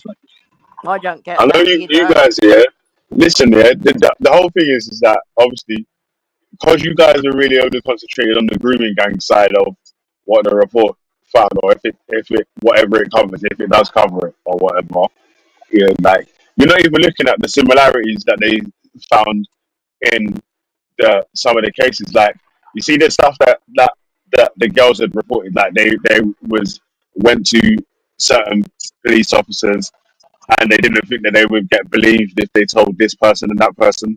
That same stuff or scenario of people abusing their power happened with other abuse victims in this CSA ICSA report as well. That wasn't in the grooming gang side of it, but they were still in the CSE part of being abused. It's the same. But wait, listen. The point is, the point I'm trying to make is that it's the same pattern that happened with for someone to get abused. So if they can list that as something, or have that on a database as something, or someone that's performing these sorts of acts that they can say leads to them sort of things there, then it'd be easier to target these people doing that, or that one's doing that in these different places. Don't you think, like, another report would expose Labour and Conservatives and the fuckery that they've done? There'd be none of them left, really. You ain't gonna do a report on yourself, yeah? Because deep down, you know heads are gonna roll, like. It's happening tomorrow. I'm gonna play a video that Helen sent me. It's a good video still. Start listen up tomorrow in it. But let's listen to the rest of the recommendations that they're given today, and then see if because there might be more that we want them to be putting in place to try and keep children or vulnerable people safe from being exploited and abused. Because, like, it's something that I didn't think of, but it's kind of true that even the kids that get taken to go stuff like places like to sell drugs in country and all them sort of bits and pieces, or to get into different gangs or whatever, a lot of that's like exploitation as well, right? And abuse. That's massive. Because that's massive. And it's all the different patterns that link to people falling into these sorts of traps. If they can be put into law, so if something like that gets recognized, it can get shut down earlier. then it'll be better for the wider It's the society. county lines thing, isn't it? From the That first is like report, I don't massive. understand why it's not even being in. Yeah, I'm sorry. No, I just said it's the county lines. That's what you're talking Yeah, about, isn't it? It's yeah. absolutely massive, and yeah, And it's I mean, exploitation as well, but it's a I different way think a lot because obviously it's more, I think a lot more could have basically been implemented man from the first inquiry. will take people that might not have such a nice family life, or they might yeah, even have loving family or whatever, but their parents might not just have a lot of dough to buy them the yeah, latest trainers or whatever, and then people that be nice to them for whatever, and then take them to one of the trap houses up wherever far, and just leave them there with the phone answering calls to flipping drug areas to make fucking sales to them. You know what I'm saying? Yeah, Anything could happen to the kid from, while they're there. then from the first inquiry, I don't think enough has been done from the first inquiry. Like a lot more could be done. A lot more could have been done from the findings. I'm not saying that they've done enough. I wouldn't not make the just argument could have been and done, say that they've Tappy. done enough. Should have been done. A lot more You should know what I have mean? been done. What they found from the first inquiry, a lot more could have been done. A lot more. What I would say, yeah, was how you would make a stronger argument for another inquiry. So you was trying to make a petition online that you wanted to get to the government for them to debate on in the thing of, is that you would have to show within the report or the stuff that they've reported on how all the different things that they've missed out on. So all the different bits that was missed. That's what you really have to be able to show that. Well, the fact that they didn't do that on the first report. Well, that's why I'm willing to listen to this, because I'm probably going to find quite a few loopholes. Yeah. The fact that they didn't do enough on the first report is why we want a second report. So they. And Benny, they only did 5 or 6 cities. It's like 50 plus. We've got them down here in Bournemouth. You know what I mean? Like that alone, we can like say that we want another inquiry, because every single town should be investigated. Every single town. Let's have a listen to this too. Let's have a listen. I'm not fighting against you not saying that you want to inquire or whatever. I'm just saying that why the government would tell you that they wouldn't want one, that they wouldn't do one. Out there. So what I thought I'll do is, I'd delve into this to have a look, because people said, well, there's been this inquiry. So it's like, really? Well, I didn't know anything about it, but I've read through the report. It's, I don't want to say fascinating reading, but it's grimly fascinating. It's also highly depressing. But anyway, they've made a series of recommendations. And like I say, none of these have been implemented. But I'll go through what the recommendations are. And you can sort of like decide for yourselves, and feel free to comment on whether you think they're actually adequate, or do they need to go further. But recommendation 1 is that actually they need a single core data set. And they said, the UK government and the Welsh government, I won't keep repeating the Welsh government, because this report applies to England and Wales specifically. And obviously some of the recommendations, some would be for sort of, the Westminster government, and some would be for the Welsh government. But they said they should improve data collected by children's social care, the criminal justice agencies, about what's been going on. And there should be one single data set covering both England and Wales. Because, unless you know the extent of the problem, how do you go around addressing it? And they said data should be consistent, and it should include characteristics of the victims and the alleged abusers, such as age, sex, and ethnicity. It should include factors that make victims more vulnerable to this sort of thing. It should say where the exploitation happened and the context in which it happened. And they said the data should be compiled and published regularly, and should be capable of being organised at national, regional, and local levels. Recommendation 2, this was to prioritise the protection of children. They said there should be child protection authorities for England and for Wales. The UK government should create a child protection authority for England, and the Welsh government should create a child protection authority for Wales. 100%. And each authority's purpose should be to improve practice in child protection, advise and make recommendations to government to improve child protection, and inspect institutions and settings as it thinks is appropriate. And also that the authorities should monitor the implementation of the inquiry's recommendations. So the idea is set something up. Here's what we're recommending. Set something up, monitor this, and report back on whether you're actually complying with anything about this and what's actually being done. Also, recommendation 3, they said there should be a cabinet minister specifically for children. Recommendation 4, public awareness. The UK government should commission regular campaigns to increase public awareness of CSA. These should say what to do if CSA is happened or suspected. So the campaign should challenge myths and stereotypes about CSA. This could include different approaches such as public information campaigns and creative media such as television and drama. They then move on to sort of empowering the children and young people themselves. Recommendation 5, that was to do with something called pain compliance. Because like I said, they looked at everything in this inquiry. They spent 7 years, they looked at schools, care homes, institutions, hospitals, families and everything. And they actually said one of the things that they came back was they said that the UK government should ban the use of any technique that deliberately induces pain. These are sometimes referred to as pain compliance techniques. The UK government should withdraw any policies that allow pain compliance techniques to be used in custodial institutions where children are detained and should prohibit the practice. And they point out actually that this is a recommendation that's been made many times in the past, but nobody's ever done anything about it. Obviously that's not to do with sexual abuse, but they're saying it's still a form of abuse. That the irony is that in sort of adult prisons, generally speaking, you can't use torture to force compliance, but you can in children's institutions. Recommendation 6, that's to do with the Children's Act 1989. You hear that? That's mad, isn't it? That's mad, bro. That's mad, isn't it? That is mad. Like, that's why I was trying to say you have to pay attention to what they're doing, because if you don't, we just won't ever know none of this shit's even happening or what's true and what's not true. But a playground could be a fucking place of pain, couldn't it? A children's playground could be a place of pain. What? I don't get that. Like, nice stuff. Mad, bro. All right, go on. 9. The UK government should amend the Children's Act 1989 so that looked after children, so we used to call children in care, or someone acting for them can apply to the family courts for orders to mandate or limit local authorities' exercise of its parental responsibility.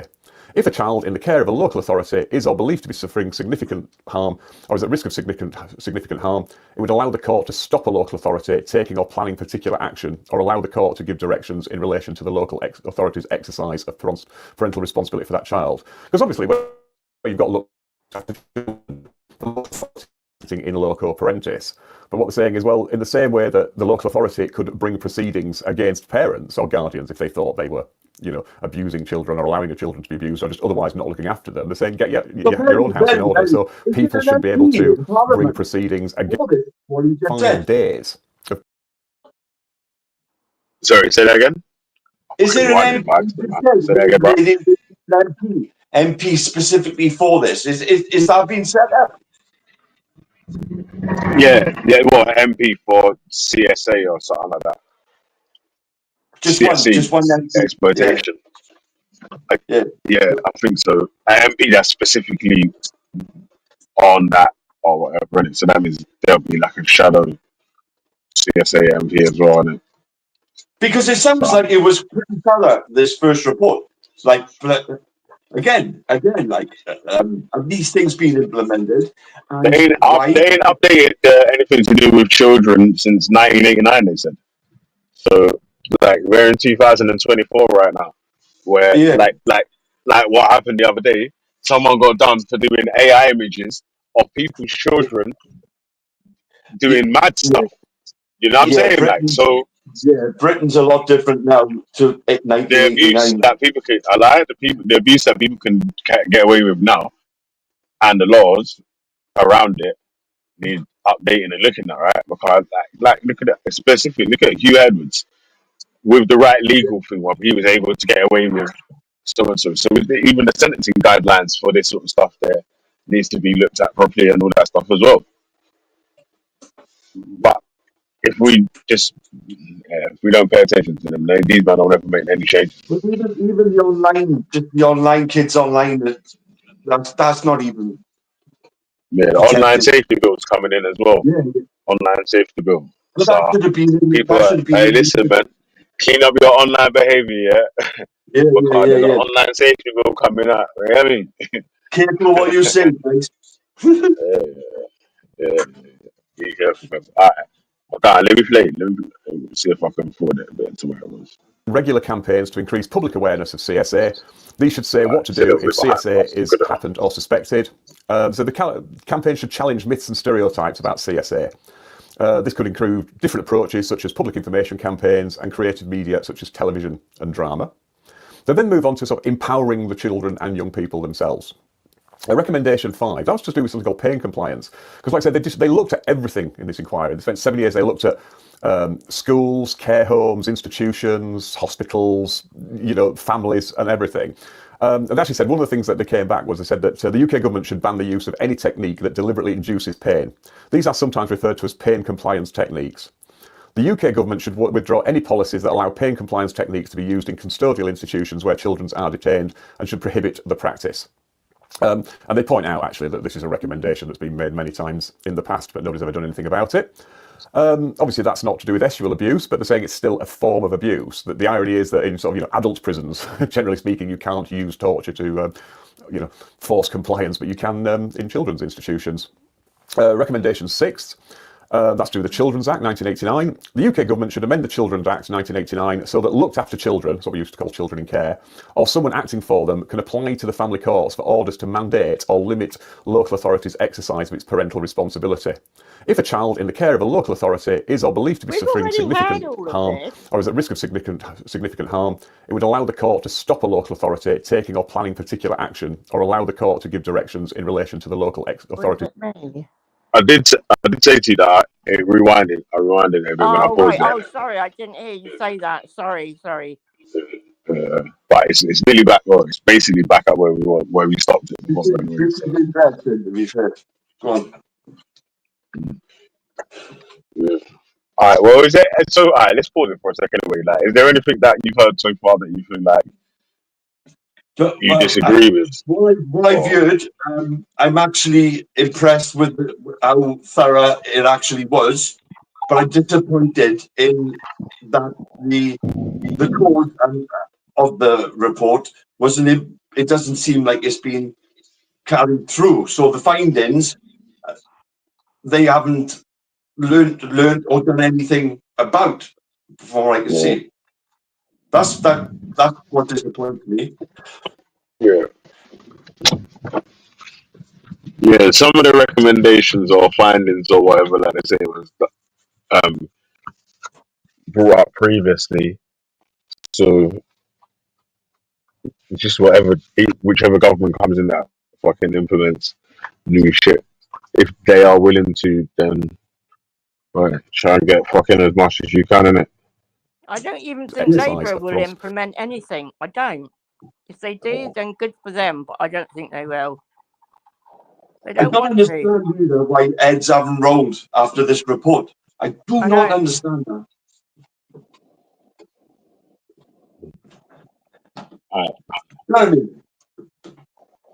Parental responsibility for that child. Because obviously where you've got looked after children, the local authority effectively is acting in loco parentis. But what they're saying is, well, in the same way that the local authority could bring proceedings against parents or guardians if they thought they were, abusing children or allowing your children to be abused or just otherwise not looking after them, they're saying get your own house in order. So people should be able to bring proceedings against the local authority, saying, you're not sort of doing this. And then the courts could step in, at least have a supervisory role. But more importantly, they could make orders and directions saying either stop doing that or you need to do this. Creating a more protective environment for children. Recommendation 7, registration of care staff in children's home. The UK government should introduce a system for registering staff working in care roles in children's homes, including secure children's homes. And again, they point out that this has been recommended before and nobody's ever done anything about it. Registration should be with an independent body. This body should set and maintain standards of training, conduct and continuing professional development. It should have the power to enforce these through fitness to practice procedures. I mean, you might find it surprising that anybody can go work in a children's home or a secure children's home without any sort of qualifications, references or indeed background checks. Recommendation 8, registration of staffing. Yeah, that's mad, man. So, again, that opens up, leaves the door open for abuse again, right? Because you don't go background checks on these people. This is what I'm saying. Yeah. It's mad that you can have anybody work in a children's home. It could be anything or anyone and have done anything. That is mad. Children's unit. That was more of a secure children's unit. In this report have been actually implemented. That's the question. Zero was implemented while Conservatives in their power. Keir Starmer said he's going to implement them all. Right, but that's it. I want people now to be held accountable for that, because that's where to be fair, yeah, to Elon Musk, yeah, I actually honestly don't think that Keir Starmer would have been onto this if they never stuck it on him like that. Still, I mean, the things that this guy you've just mentioned, and it's only a couple of bits of shit. Like, yeah, that would have helped in any little way with regards to this. Yeah. But it hasn't. Nothing's been done. Nothing's so been what done. if some of them bits were in place for some of the children that might have been in care homes or might have been being able to allowed to go back with abusers and all that sort of stuff there? It would have been against the law, wouldn't it? Like for that sort of stuff to happen, so they wouldn't have been able to do that.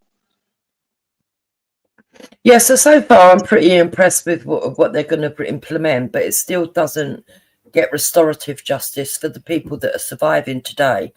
And so far I've not heard anything that they're going to do in retrospect. So there could be people in positions of trust that actually exploited these girls that have not been looked at and are going to start implementing all this stuff, even though they've got a bad past. So let's carry on and see if they're going to bring any policies that's going to address that issue. Yeah, I think you might be disappointed if they don't say anything specifically about grooming gangs, but yeah, well, it's not even about that. But, right.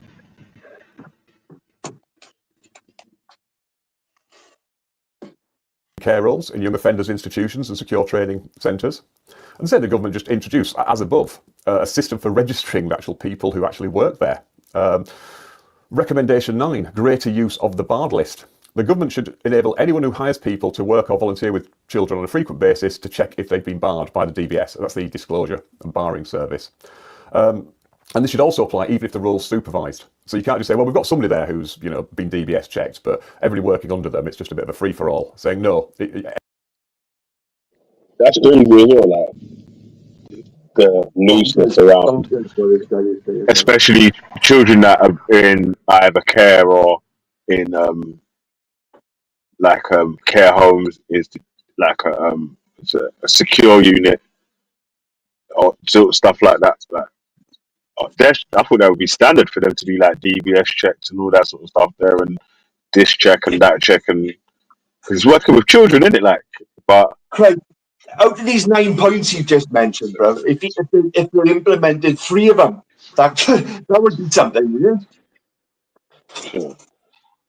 That is disgraceful, absolutely disgraceful. Yes, so they're in the loophole already. And the loophole is this. In many of these cases, people have talked about people already having sort of like alliances and allegiances with people that have been accused of these attacks on children. So there has been people that are in power, that are in council positions, in working in the homes, that are either been directly named as being involved with some of the grooming or are related to people that are involved with some of the grooming. And I don't see how any of this is going to address that. It might address it going forward, but it's not going to address the existing staff that may have been accused or are mentioned as being involved. If they haven't persecuted people, that's why we still need that's a police inquiry. matter. That's a police matter. National inquiry ain't going to look into that. Would address But a national inquiry won't look into that. That's a police matter. That's that's called gross misconduct. A DBS check would only get someone that's been convicted, right?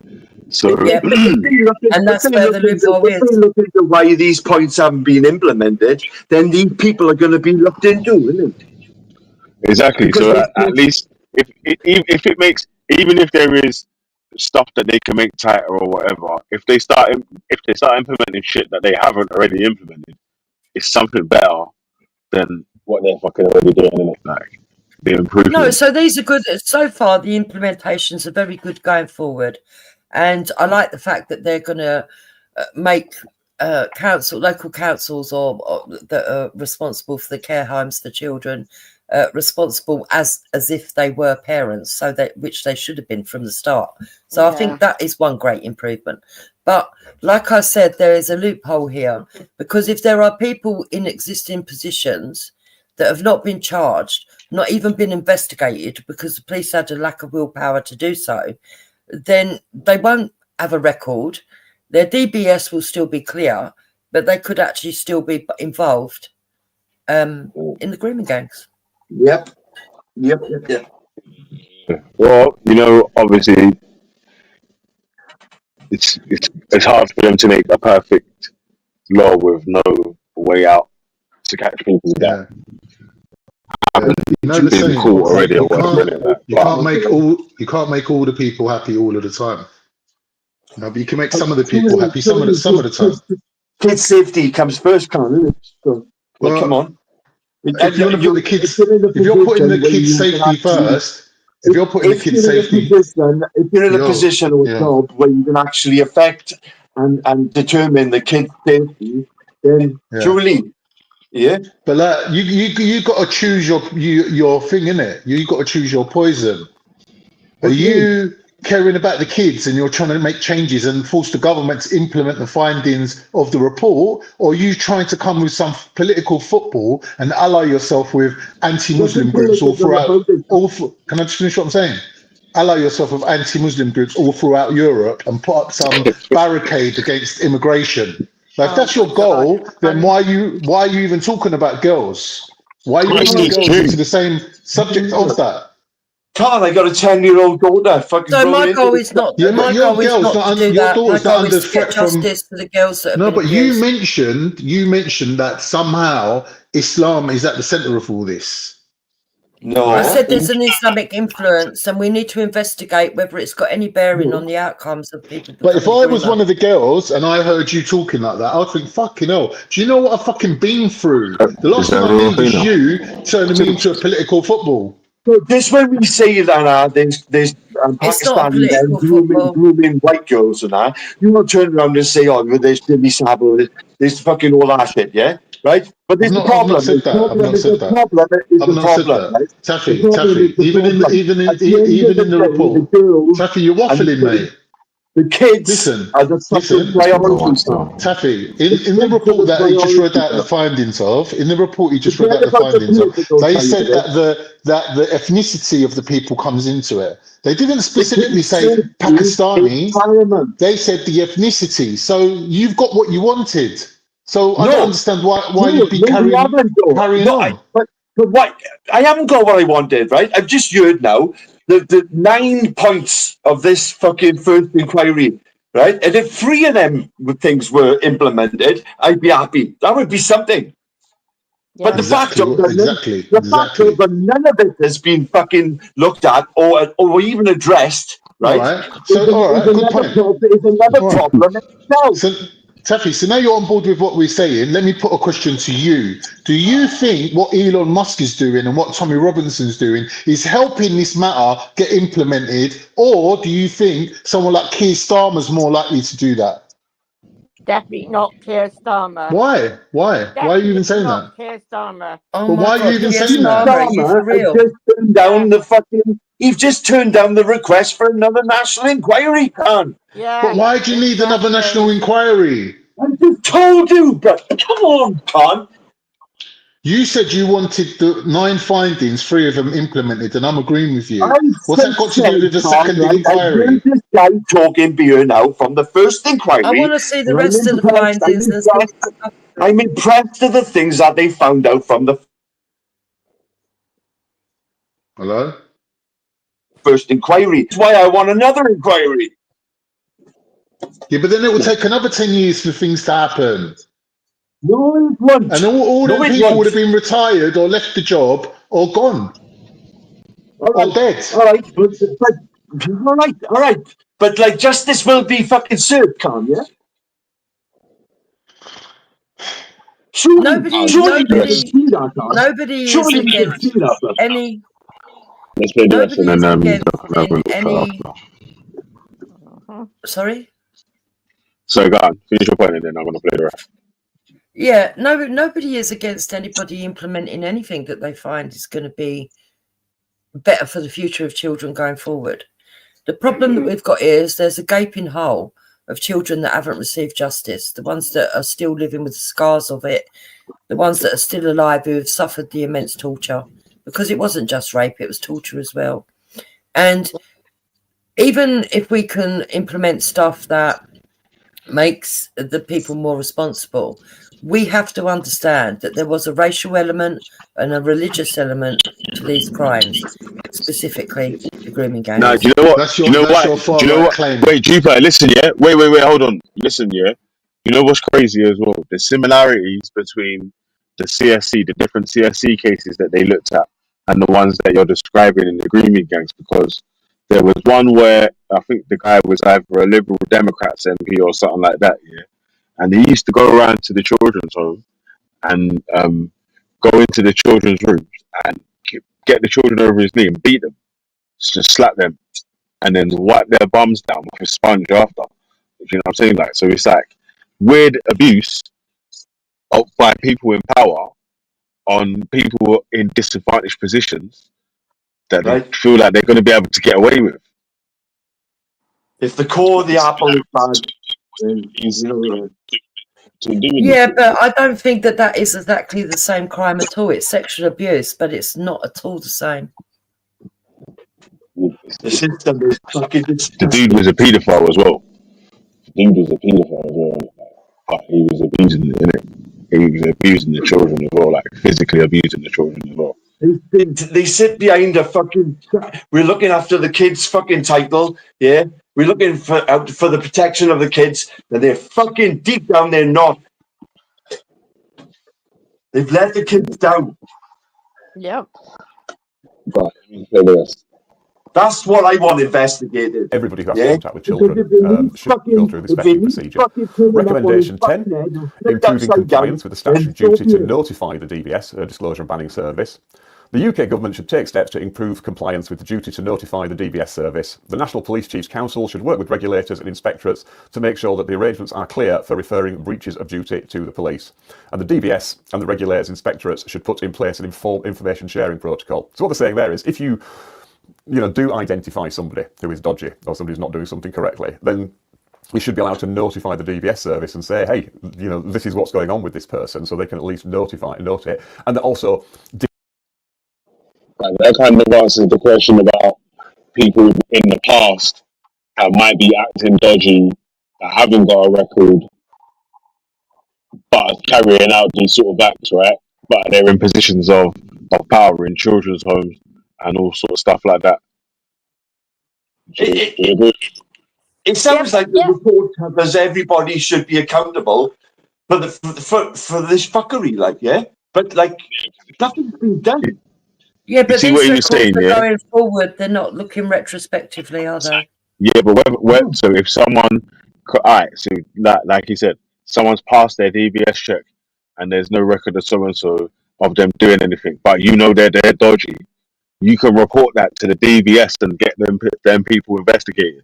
So that does go with past people. Like if you got evidence of these people acting weird, whatever style it is, you can get these people investigated in reporting it to the DBS, the people that do the criminal records check. Like, that's a good thing because that's not actually available at the moment. Like we were just complaining about. Wait, hold on. Yeah. We was both just complaining about this a second ago, right? Saying, what about the people that's passed DBS check, but they're still dodgy or whatever? Yeah. But that's one of the things to try to help catch them, right? Because if you can report them to this DBS thing after the fact of them passing and shit, then that's some safety for the children, for the people that's without the records or that's not been caught in a compromised position. Yeah, but like these pointers, Billy, what you're not understanding is that people were reporting it to the police, and the police were aware of these people. Exactly. So just reporting it isn't enough for me. I want to know, and what's going to happen after it's reported? What is going to happen? These girls were told to fuck off, like. Because I highly suspect, Belly, that even if names are put forward and there is no criminal record, that they're going to say that they can't do anything because there's no criminal record. No, they need to investigate whether what they say is true or whatever, what the evidence. If the person is being reported and they're bringing like evidence to show the reason why they're reporting this person, and this evidence is actual valid evidence, then obviously they're going to get charges brought against them, right? So there's no way that if you've got the evidence of this person committing said act. Belly, why do you think they haven't acted on this first report, bro? What do you think? But they're too busy just draining money and fucking being famous for their friends, innit? So when that report came out, Liz Truss resigned the same day. So it got swept under the rug. And that's it. So it's come up now. And now 2024, nothing's been done. And now we're crying out for another report.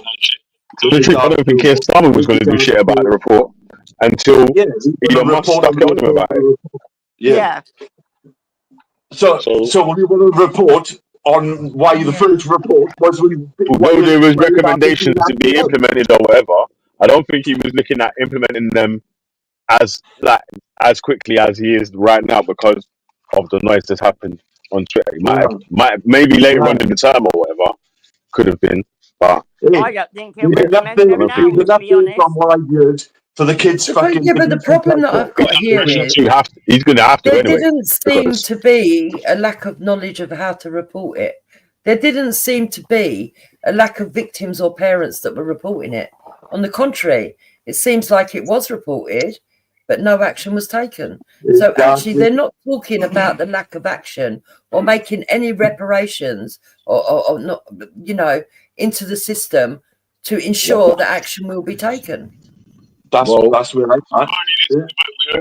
We're at number 10 in it. It's 20 recommendations in it. So. Okay, yeah, that's a fair point. That's a fair point. Yeah. So who's ready? And then who's going to say the slogan? Who's ready? Come on, ready. Different people should share information, because you might get somebody working with children who does something, they might get sacked, but there's nothing to stop them just moving to a different area and just getting a job there because the information just wasn't passed on that, this person is not somebody who can be trusted with children. Recommendation 11, extending disclosure regime to those working with children overseas. The UK government should enable the DBS service to provide enhanced certificates, and including with barred list checks, for those who are not allowed to work with children and, to cover people working abroad. Because that's the other thing, you might get sort of caught doing something nefarious over here, but there's nothing to stop you just sort of like, moving abroad. I mean, it's slightly different now post-Brexit that you can't move around quite as much. But, currently it's just like, oh, well, I've been rumbled in the UK. I'll just go set myself up somewhere else. Then move on to identifying and reporting CSA. Recommendation 12, pre-screening. The UK government should require regulated providers of internet search services and user services to pre-screen for known CSA before material is uploaded. So that's just sort of, this overlaps a little bit with the online safety bill, but it's all about regulating things on the internet. Recommendation 13, mandatory reporting.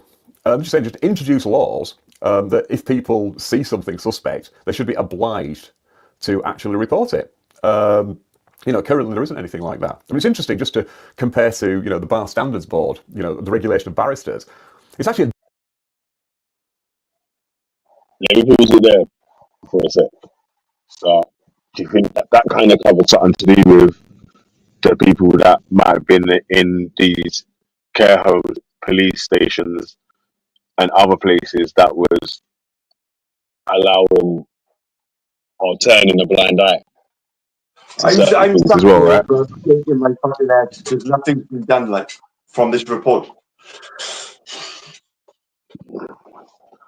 I can't believe it. I really fucking can't believe it. Can't believe it. Disciplinary offence for us not to report bad behaviour amongst other barristers. If we see something or even hear about something, we are supposed to report it. Now, interestingly, there is a slight exception to that because it used to be that if we did become aware of, say, harassment, especially sexual harassment of people, it's like, well, we've got to report this. But after much sort of going back and forward with the BSB, because a few of us did write about this and say, look, it's not really, it has to be up to the victim. Because, you know, if they know we've got to report, because I get this, you know, I work a lot with the sort of new barristers and people, and, you know, we chat and stuff, and I'd like to think I'm approachable. Also, I wear a little badge that basically alerts people to know, it's called All Rise. And it alerts people to know that actually you can come and talk to me if you're being bullied by another barrister, somebody in chambers, even the judiciary. Come and talk to me. You know, at worst it's a sympathetic ear, but it might be that I can have a word with, you know, the right people. But the danger there was, it's like, well, have you got to tell people? Because, you know, I don't want to ruin my career. I don't want to be seen as a troublemaker. So now we have changed that, and it's ultimately it's up to the victim what they want to happen, and they can say, look, I just want to tell you this, but please don't tell the BSB. So. Yeah, I think you were talking about that between the barristers, isn't it? That's not going to persuade like the police officers and all that sort of stuff, isn't it? Alright, my God.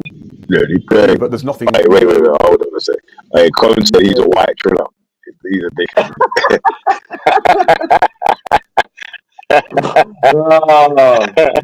That's what you look like if you really had dope. If you really had money in it. You know? He'd have a skylight in his loft. You know, in his loft, there ain't got no skylight in there because darkness is. There's about 15 bottles of fucking whiskey. Analogous to that for dealing with CSA, you know, with like local authorities or schools or institutions or anything. And we move on to the justice system. Justice system responds to CSA. Recommendation 14, compliance with the Victims Code. The UK government should arrange for a joint inspection of compliance with the Victims Code in relation to victims and survivors of CSA. The Victims Code sets out a minimal level of service to be provided by the criminal justice system. And they point out again, this has all been recommended before and nothing's ever been done about it. But the idea there is there's meant to be this Victims Code, but... So that's why I keep making the argument about not having longer inquiries and all that sort of stuff there, yeah? Because like some of the stuff what they're saying to implement, he's going to repeat a few times because he said this like about 3-4 times now, that this is something that we've tried to get implemented before, but no one's bothered. This is what is recommended, but nothing's been done. That's all I'm hearing. That's all I'm hearing. This is the Taffy. This is, now you get the point of what I keep trying to say about the inquiries. Although they give you answers to what's happened here, more times they never carry out the flipping recommendations of it. So why you've got someone saying that they're willing to carry out recommendations, you should have your foot on their neck about making sure they carry out every last one of them. Every last one of their recommendations. Billy, what are the before they even think about stipulations that they're bringing forward in this report that will prevent a cover up in the future? All the stuff where any person that tries to or is part of the covering is going to be charged with a criminal offence also. And so what is the procedure? How are they going to prove that somebody was aware of something and didn't and covered it up? So say you reported, so say I reported this imaginary care worker for dropping off children to a known bacon in the area. So he's by fucking British movies, and I'm saying, right, I've got video evidence or something that I can bring to the police of this care worker dropping off this child to certain place every day at whatever time, and then this other dude come and picks him up or whatever, then obviously that dude can get arrested for being obviously helping, assisting the abuse. Yeah, this guy is wearing the badge, so you can report things to him. But those things were reported to the police, and the police did nothing. So, is there any stipulations in here to do with the police? I think that if whichever person of authority is covering up or not allowing these investigations to take place, maybe getting criminal charges as well, but I'm not 100% sure on it. Like true stories, it we need. That's why I was obviously reading the recommendations here, but getting someone that's like legal to explain it might be give you a bit more understanding in it. So that's why I was like, right, play the video of the guy, and because he's a barrister, he will give us like layman's terms of what the legal. Do you know what it sounds like, right? It's like the little man, like the copper, yeah, is taking all the heat and all the flack, but he's been taking orders from higher up, yeah? And it's these people higher up who are in the system, nice and cushy, that are really fucking like they're holding the strings. You see what I mean? Yeah. Belly, can I read a comment out that's quite relevant, actually? I never really thought about this. The comment says, nothing's going to change until people responsible for said crimes are sued in civil courts. The problem is, a lot of the girls that are being raped come from poor backgrounds. So what it needs is somebody that's got a bit of money behind them to start helping these girls. Yeah, getting them to court. And start suing them. Elon Musk will do it. He And cares. why would these girls want to come out and fucking tell everybody what's been happening to them when they know they might not even get any justice from it? What's the fucking point? Yeah, I mean, all I'm seeing here is a different way of reporting it that will make absolutely no difference. Yeah. I mean, if the girls knew that the system was behind them and would back them 100%, then fair enough. I don't think they He said that them things weren't in place, so it wasn't. It's not illegal for. It's not against. There's no law of anyone being not reporting said thing or. Nothing's in place on this inquiry. Nothing. Yeah, but there was a system already in place where you could go to the police and report offences. And people did go to the police and report offences. It's not that they weren't aware what grooming was or what sexual abuse was. It wasn't that they needed instructions on how to be more aware with sexually abused children.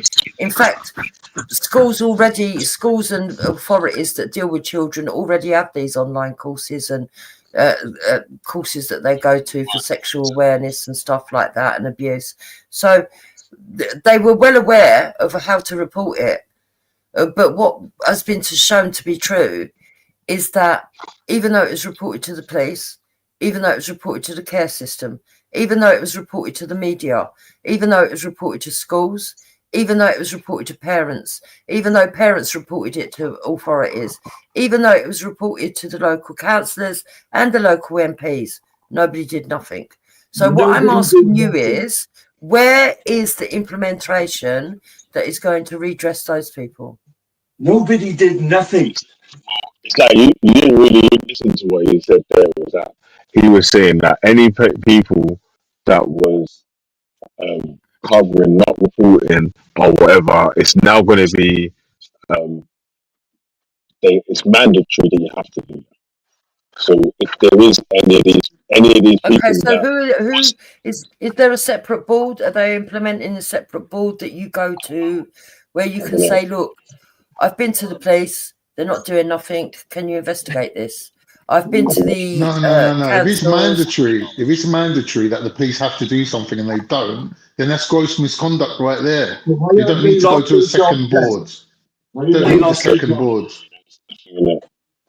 But when if there isn't a law that if you don't pay attention to my report or to someone being reporting these sort of things or whatever, then that does leave the door open for people to ignore this sort of stuff. It shouldn't even be an issue now from this report, bro. This should be sorted out. So that's going to, is that going to include MPs, councillors and police officers? I'm not sure who it's going to include. It should be. I'm not sure it's going to include. It should be. That's where the problem is. There's only a little bit left still, but I'm going to play the rest. I'm going to leave you on for a bit because I need to go indoors and have a drink. Freddie, I don't know what is wrong with your mic, but it is really, really bad. Was it low? No, it's muffled. Was it muffled? Is it crackly? No, it's pound sharp, isn't it? Come on. Still sound shit. You sound like you're in a goldfish bowl, bro. Yeah. Can I just say something? To be honest, what are we on now? 12? Is it 12 or 13? Yeah. I've not really heard one of them that's actually gonna hold these people accountable or gonna stop it actually being allowed to be got away with in the future. And I was hoping to hear something along those lines. Well, I want to hear what's going to happen. So it's good that they're saying that they're going to implement all this stuff. Okay, so they're going to make it mandatory that you have to report child abuse. So, okay, so if this was going in retrospect, all these people did report the child abuse and no one did anything. So what happens? So what is going to be the punishment if you don't actually... they're going to make it a criminal offence, yeah? Good question. That's a good question. Are they going to ask for... And what is the barrier for... It's like a employment thing where you lose your job, or if it's like civil law where you lose your job or you can get sued and all that sort of stuff there, or if it's criminal law where you can be arrested and taken to court and all that sort of stuff. Right, so people are going to lose their job. Where's the incentive for which side people it is, not or to which one it collude is. with each other and perform a cover-up as of before? Well, he just said you'll lose your job, and you're saying where's the incentive? Nobody has lost their job. Am I missing? But you can already lose your job for misconduct because there's already safeguarding procedures in place that were Yeah, but now broken. this actually is misconduct. Before it wasn't. I lost my job saying it is misconduct if you don't fulfil the duties of your job as per safeguarding children. I lost my job because I said Bradford stunk to carry. Why are these fucking people fucking losing their jobs for not looking after fucking kids? Well, see, because all I'm hearing is a load of words saying that they're going to bring in stuff that already exists, but they're making it. I'll tell you what we do then, Jukes. Yeah, I'll tell you what we do. We wait for Tommy to come out of prison. It don't even make sense to what you're saying, though, right? But wait, no, hold on. To hear it from Tommy. It don't make sense though, because like obviously each law that he's saying, they were saying they said that they wanted to implement them, but they haven't previously. So it's not stuff that previously exists. It's stuff that they should have been implemented from time, but they haven't, and it helps protect children. So you should want them to be all these stuff, even if it isn't the stuff that's specifically to the Pakistan grooming gangs. Since then, like they said, all right, if you see a Pakistani dude with a flipping girl, then you must report them to the police or something like that. Yeah, like if it is stuff that's still going to protect children, then you know, like it should be a big up for that. Veli, you know what I mean? we can't use this to get Tommy out of jail. But Veli, oh fuck Tommy! What are you fucking on about Tommy? Like, yeah, right. So this hasn't got nothing to do with Tommy. I don't know why he's crying. But it is because you're pushing his talking points. Oh, you fucking lot love him. Yeah. This is bigger than Tommy fucking Robinson, Con. Jupiter's his spokesperson. Everything she does is for Tommy. Yeah, and Ghost is his fucking boyfriend. The fact that you don't give a flying fuck about the victims proves why you're talking about this right now. Robinson is a convenient get-out clause for you lot, eh? The fact that she's blaming it on Muslims up and down Europe is a joke. Are you not listening to this conversation? Anyway, let's just ignore him. Let's carry on listening to this. Listen, Con's not worth listening to. It's distracting. It's the distraction, Walk on. Right, Billy, the only thing I'm going to say is a lot of this should already, I mean, I'm surprised it's not already like in place. I mean, why have they not? What country did you think he was living in? People that work in children's homes. They should be putting them in place, right? So if let's get them to hurry up and put these things in place. So if there is any other stuff that we or you guys see that you want to get implemented and there's enough of a voice behind it, then it gets brought to Parliament and whatever. They're going to do anything. I mean, you know, how what's the worth of getting an inquiry if they're not going to do anything with this sort of stuff? Then what's the worth of having another inquiry? Why bother with another inquiry? What's the worth of having it?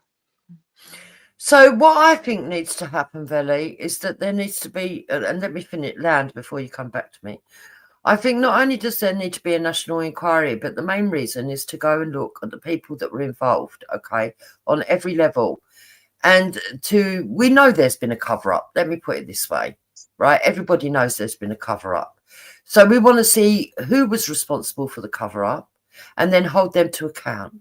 And once they've been held to account, that will be enough to stop people actually carrying on and doing the stuff again, because they will see that there's been some restorative justice.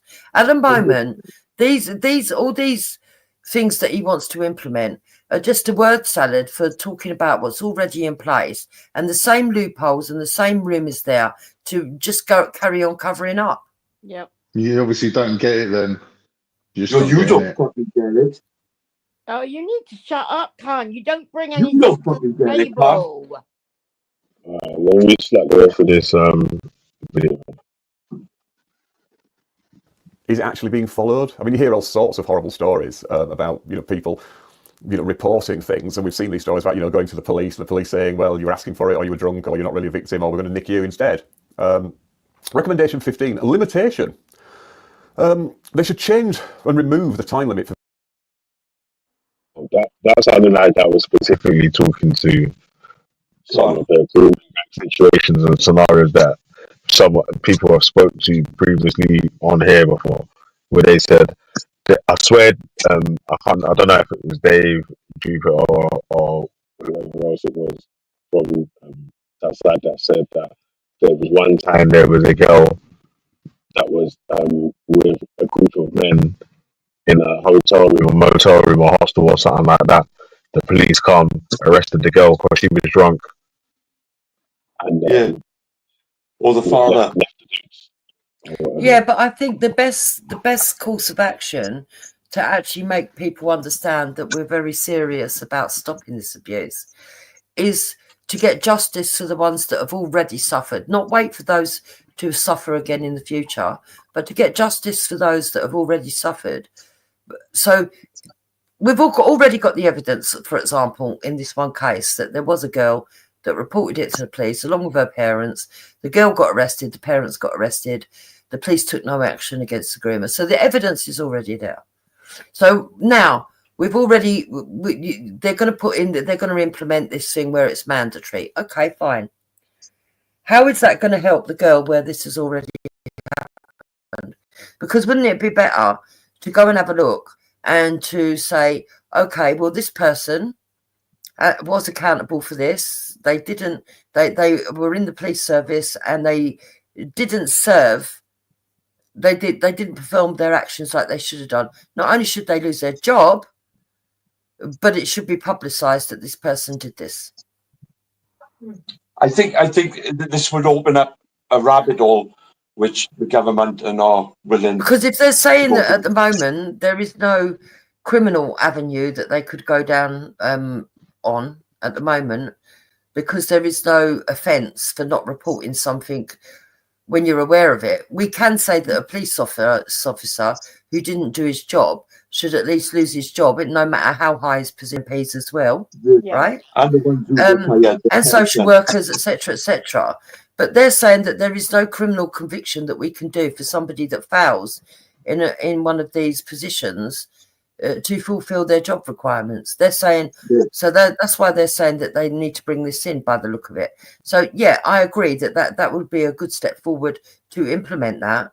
But how does that bring justice for the people that have already suffered under the fact that there wasn't any, specification there that would cover the situation that they found themselves in? Well, the only way they can do it is to make it law that they go back over the back cases and have a look at them. I mean, that's the only way that, look, all these girls deserve some, I can't think the word what it is, but they deserve, justice. They deserve to be heard and to get something done about what's happened to them, because none of this was their fault. Yeah, but you see, what I'm saying is, if we have a national inquiry, right, and then they find, I don't know, a politician, it was put on his desk, they've got absolute proof that he was informed of this, and he actually took no action, or sent out a memo, such as the one that they allege was Gordon Brown. I don't know if there's any truth in that. I'm sure that there's now whispers that that's not true. So I'm going to say alleged, right? But if they go in and look into it properly and they find that actually there is evidence to prove this, because there's so much misinformation at the moment, but there is actual evidence that this MP or this high-ranking police officer was made aware, okay, and they didn't follow through, and whether it be because of their political persuasions, whether it be because of their racial things, it doesn't really matter what the motive is. These people were standing in jobs that should have had neutrality anyway. So whatever their excuse is, it doesn't matter. What does matter, I mean, that would be for something further along the line. But what does matter is that we are seen to not only remove their job, but we actually publicly shame them. Okay. So that people and people will be aware that they will be publicly shamed. They will be named, that these cases won't forever stay covered up, and that these people will be able to keep their integrity, because it's all very well them saying, all right, we're going to lose them their job, and then they don't get named and shamed and they go on elsewhere. Maybe there will be a record of it somewhere, but it's not going to be a criminal record. It's not going to show up in further DBS checks. But if they are named and shamed, then these people that have suffered the criminal activities of all these people, I say it's criminal anyway, even though it's not literally criminal at the moment, where they failed their jobs, at least somebody could go down the civil route of suing them for financial redress. You're making up your own shit as you're going along. It is criminal. It is criminal. I would imagine, right? You would have but at least they would be able to get financial redress. So the normal listen, your DBS saying a CV. Your DBS saying a CV for your job. It is a criminal record that they're looking at when they do your DBS. The normal Bobby on the Okay, Khan. So hold on. No. I want to ask Khan something. So Khan, you're saying it's already a criminal. It's already criminal. That there's a legislation there already that if somebody doesn't fulfil their job when something's reported to them, that they will get done criminally. Is it already in existence, are you saying? If there's gross misconduct, for example, if you do something that results in, let's say, people losing their lives or bad things happening to people, and it's gross misconduct, yeah, that is a criminal offence, and you will get done for it. You go to prison for it, and it will come up on your DBS. But what they're doing now, they're just making it brighter. Okay, so what you're saying is that can I just finish what I'm saying? Okay, they're just making it so you can't listen. No, they're just making it so you can't turn around and say, I didn't know it was happening, and turn a blind eye to it. They say, no, if you know about it, then you have to do something about it. Okay, so you're saying that this man on screen is lying then, and the implementations that they're going to bring in wasn't necessary because it was already already in existence, and that people were already seeking redress that way. What I'm saying is the people that you're saying should get pulled up for doing what they did, right? They never broke the law. They never went and like done something. But you just said that they did break the law. You said it's already criminal. No, listen. The people that have got away with it. The people that got away with it, people that got away with being shit at their jobs, whether they're police or social services, were working within the parameters that they were allowed to work within. But they will now be changed. Moving forward, those people will not be able to get away with the slapdash jobs that they did in the past.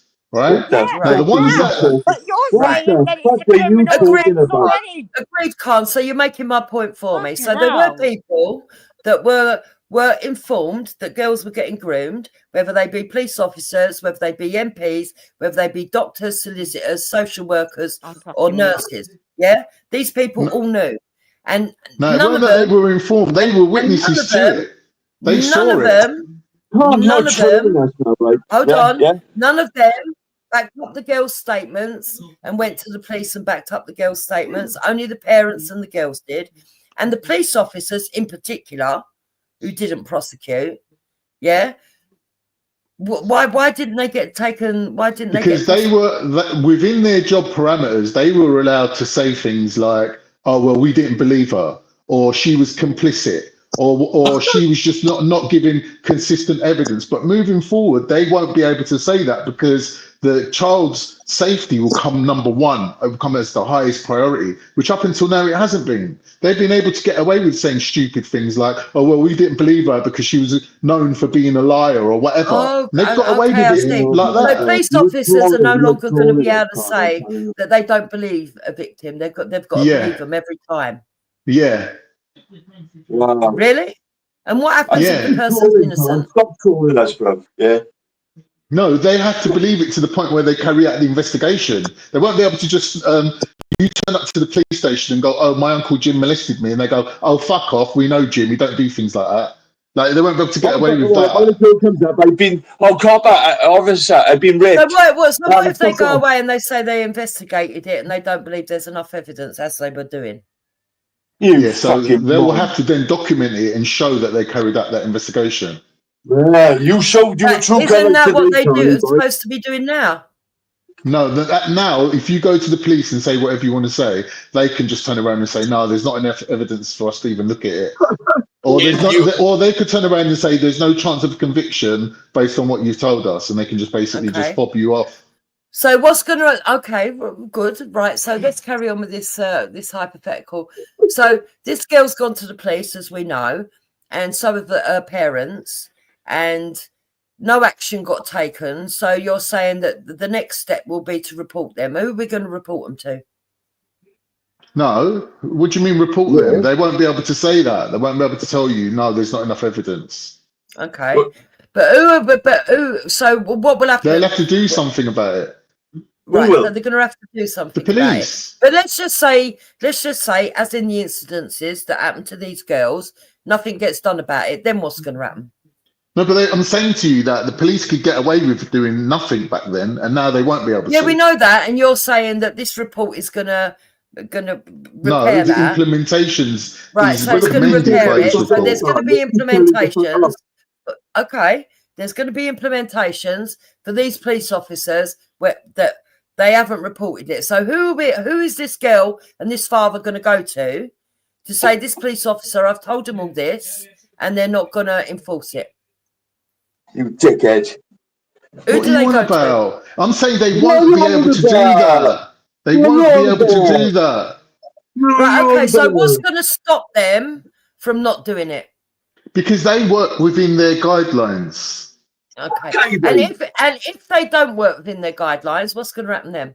They get done for gross misconduct. Okay, and they're going to lose their job. Stupid again, yeah. And if it's really serious, then they get. If it's really serious, they can get a criminal conviction. Tell me how that's different from what they're doing now. Because now the guidelines allows them to turn around and say, "Well, we didn't know, or we didn't think there was enough evidence, or we didn't believe her." Like there's too many get out of jail free cards for them. Right. Okay. Good. So now, right, let's go step by step. Now, at the moment, as it stands, if a policeman doesn't do his job, there is no one to go to report the fact that he hasn't done his job. What? In the future, if we get in the same position, who do we go to report that this police officer hasn't done his job? Because you say, listen, you're missing the point. You're missing the point. You're missing the point. When you're working, right, as a social services whatever, if you're working in social services as a child, whatever, I don't know what the job title is, right? You work within your guidelines, and everything that you do has to get signed off by your line manager, right? So it's not just a matter of you just have the discretion of doing whatever you want and you're never questioned. Step by step, everything you do has to get signed off. You don't just make it up as you go along. Right. In an honest answer, I agree, Khan. So there was another case where a girl went to the police officer. The police officer took it very seriously, and he started doing investigations. And what he found was that there were several girls getting groomed. So he collated all the evidence and took it to his superior. the superior binned it and moved the police officer. What happens then? Yeah, but his superior's got a superior, isn't he? Dupes, Yeah. I think in all honesty, Dupes, right, the only other people you can go to when the police tell you to fuck off is the ferret. So the police officers, so the superior's got a superior. So there was another case where it actually moved up the chain to the superior of the superior, and he then binned it and moved the other police officer.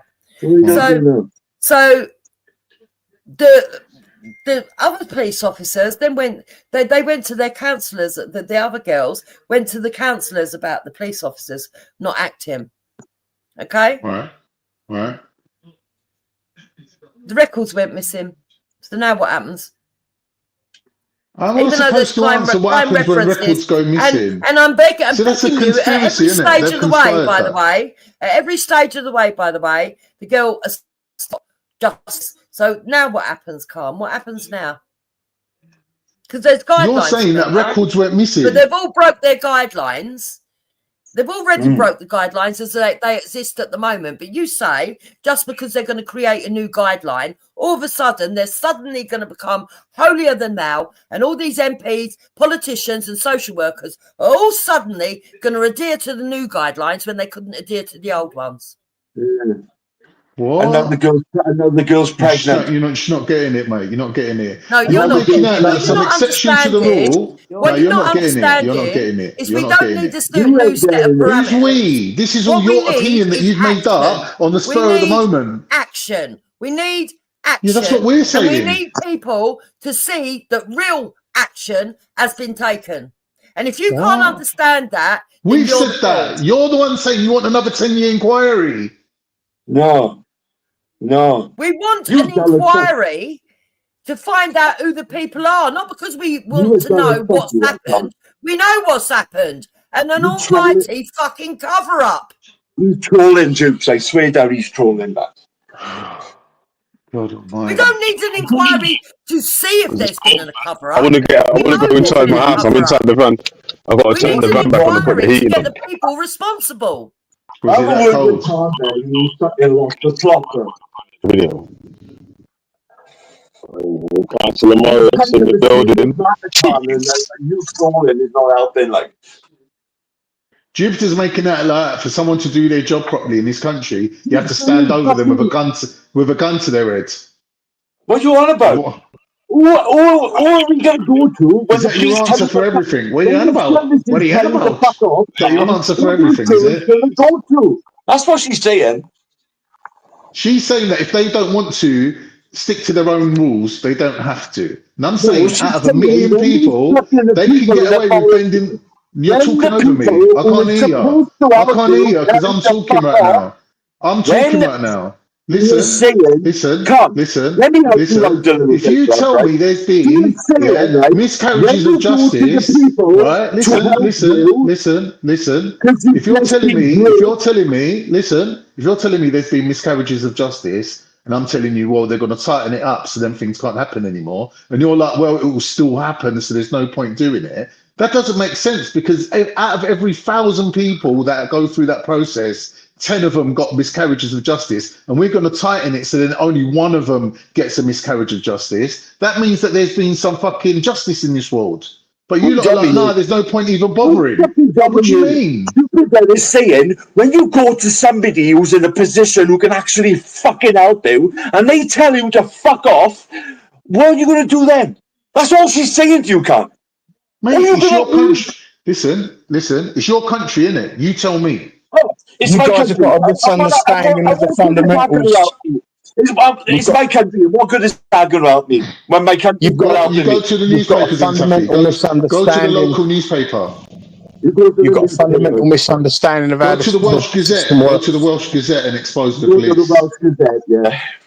You don't know how the system works. It's the procedures and the systems. This It's is not the the old bill. thing, Chrissy. These are all a bunch of know-it-alls who think they know everyone's job better than them. Yep. It's not the old bill that decide who gets charged. It's the CPS. And what the coppers do, the coppers put together a file for the CPS, and the CPS decide on whether or not they get charged. There's a thing called MP6. I get that, but when you go to the old bill before the CPS, bring it back before the CPS. You just go into the police saying, "Look, I've just been raped," and they're telling you to fuck off. They don't do that, mate. They can't do that. Well, that's what's been happening. That's what's been happening. No, it's not. Give me one case. Give me one case where someone has made a serious rape allegation and they've told them to fuck off. If I really looked at that, I could give you 1,000 fucking cases. No, right you now, can't give me 1,000 cases because don't be disingenuous. Nowadays, don't be fucking disingenuous. 40 years ago, that doesn't happen now. You fucking idiot. Another fucking idiot. Guy who pretends to be you're stupid. You're ignorant and you're stupid. You cannot fucking be told to fuck off by a copper if you're making a credible allegation of rape.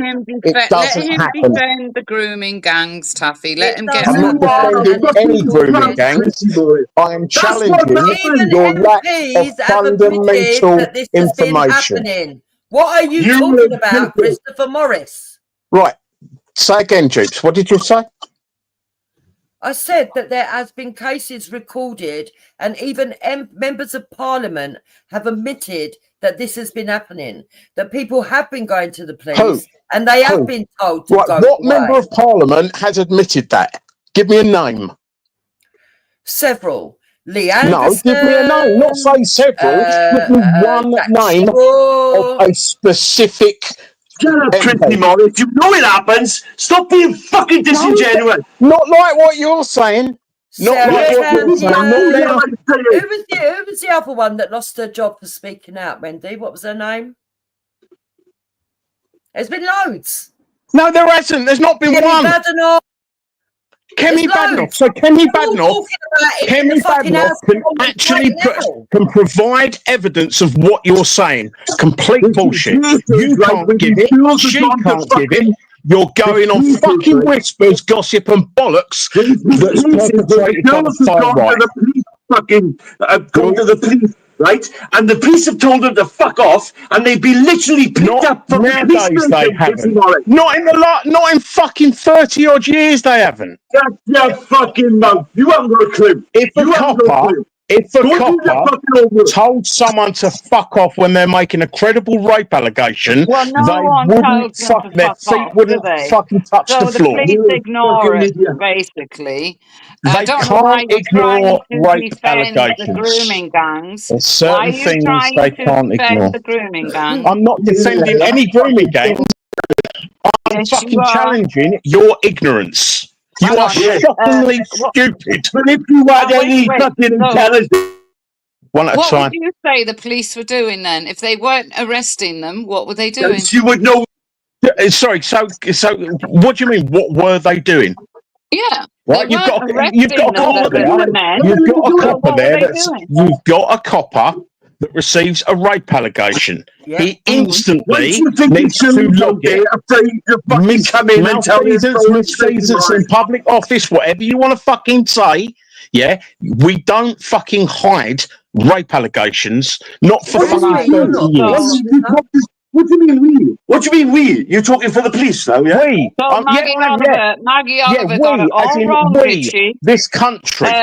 Hello? Maggie Oliver got it all wrong. You're a copper. You're a copper. I can't hear to you. I can't hear to you. So if you go and look at Fast Jet performance, still can't hear to you. Can't hear three of you. Do you want to go one at a time? And look at Fast Jet Performance's last video.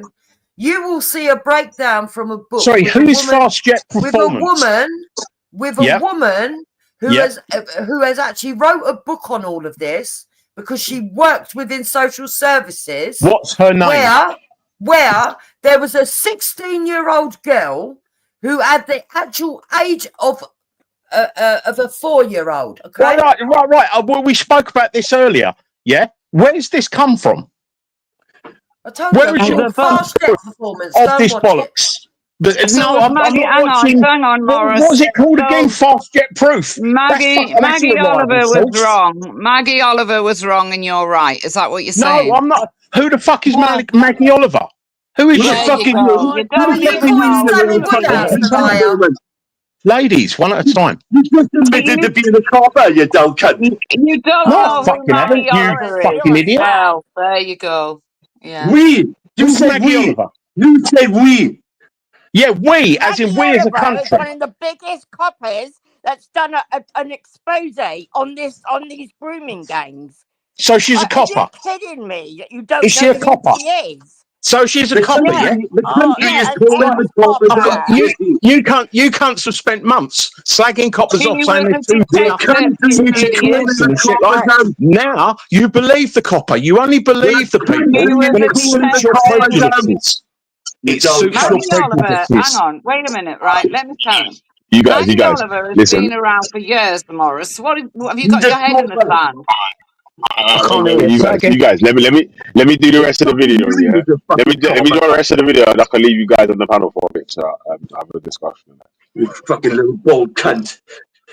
What can you do, Taff? How many legs you got right now? Get in there, Victims and Taffy. survivors of CSA to make legal claim for compensation.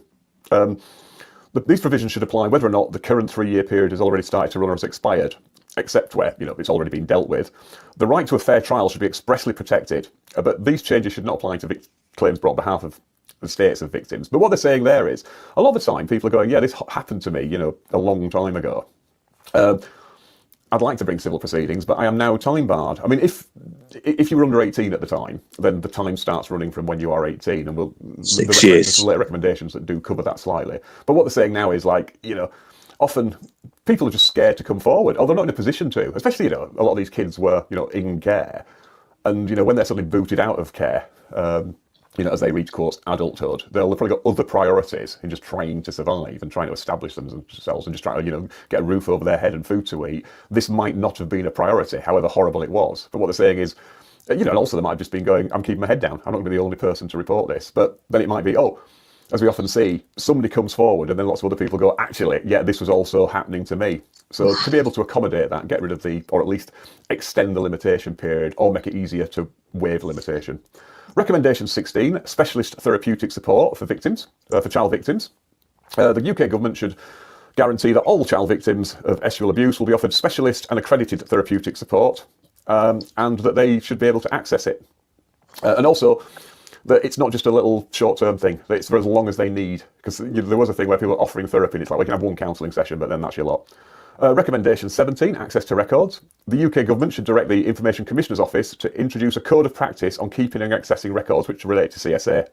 The code should require records about CSA and allegations of child CSA to be kept for 75 years with appropriate review periods. Because that's another thing, people are going, you see a lot of this historic abuse.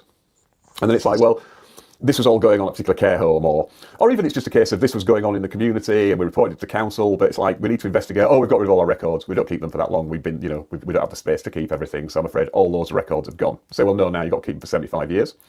And finally, making amends. Recommendation 18, the Criminal Injuries Compensation Scheme. I mean, I've done video on this, and I might do, if there's a demand, I'll do another one. But that's a system where if you've been the victim of a crime, then you can actually claim for compensation through the Criminal Injuries Compensation Scheme. But what they said is it should be expanded to include other forms of CSA, including sort of online facilitated stuff, like grooming and all that sort of thing. Also, that victims and survivors with unspent convictions should not automatically be excluded, especially where the crimes are likely to be linked to the abuse they experienced as a child. Because at the moment, you can't, generally speaking, claim under the Criminal Injuries Compensation Scheme if you yourself have a record. But as we've seen here, a lot of the children, they were themselves prosecuted. It's like, oh, well, we're going to, we've turned up at a house and there's, a semi-naked child here and loads of guys. We'll nick, she's off her head on like drink and drugs. We'll nick her, for sort of like being, drunk and disorderly. That would actually exclude somebody from bringing a claim. And again, what they've also said is that the time limit to claim compensation should be increased to 7 years. And that period should run from the date of the offence, the date the offence is reported to the police, or from the date that the person reached the age of 18, where the offence was reported while the victim was a child. And also that in all circumstances, there should be a discretion to extend the time limit. Recommendation 19, a redress scheme. The UK government should set up a single redress scheme for victims and survivors. The rules for this should reflect the following key points. That the scheme should be for victims and survivors of CSA, including abuse from other children. There should be a clear connection between CSA and institutions in England and Wales, whether state or non-state. The scheme should apply to CSA that took place before its establishment and should be open for a period of 5 years. There will be a sort of thing in there saying not to double recover. So if, for instance, you brought civil proceedings or you'd done something through the criminal injuries compensation, then you can't get it twice. The scheme should make payments through a two-tier system. Firstly, you just get like a flat fixed rate recognition payment. Yeah, this happened to you. But then also, there may be like the equivalent of special damages. So there could be a second payment if you can actually sort of go into more detail and provide more evidence of how this affected you. The process must be accessible, straightforward and sensitive to the needs and vulnerabilities of victims and survivors. And that central and local government should fund the scheme. And I said England and Wales might have to sort out the financing separately. But the idea here is that, a bit like the post office really, where it's like, look, rather than go through all the civil procedures and all the different ways, let's just have one, a one-stop shop, one port of call. You can go, right, this happened to me. Can you do something about it? Rather than necessarily have to sue in the civil courts or have to bring a claim for criminal injuries compensation, just a sort of place where you can go along and say, right, this happened to me, and say, okay, we accept. Here's your initial sort of fixed fee payment because we accept something happened to you. But also then, if you want to provide more detail, then we can look into it and perhaps top up that compensation on a case-by-case basis. And then finally, recommendation 20, age verification. Just saying that they should change the law to make sure that internet companies provide online internet services, that provide services, and social media should have better ways of checking children's ages, because we all know kids can get online fairly easily, and it doesn't matter if you say, oh, you've got to be 13 to use this or 16 to use this. There's no actual way of enforcing that. And part of the problem is, especially with grooming offences, they do take place, a lot of them take place online. I mean, kids spend a lot of time online now, and unfortunately there are a lot of predators out there who take advantage of all that. So there you go. So yeah, that's a very, very brief overview. Like I say, I will link to the actual full report. Like I say, I don't get into the politics of all this. I just want to look at the legal side of it. And, inquiries, it's a legal thing. But, I mean, we've seen discussions that there may be a future inquiry or people wanting further inquiries.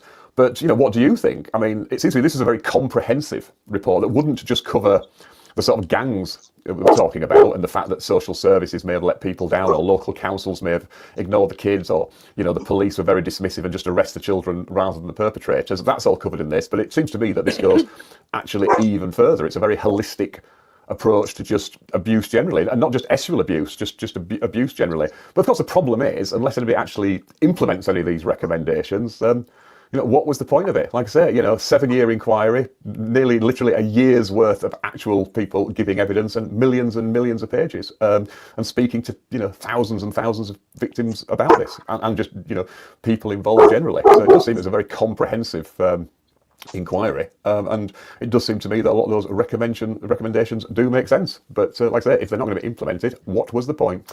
Oh well, there you go. As always, hope you found that vaguely useful, vaguely informative, possibly wildly infuriating. And just let me know your thoughts in the comments. I mean, like I said, I'd like to, I will get back onto just general sort of, arty law stuff, but it just seemed appropriate while everyone was talking about all this to just sort of go, you do know there's actually already been an inquiry, because that seems to be something that slipped under the radar a little bit.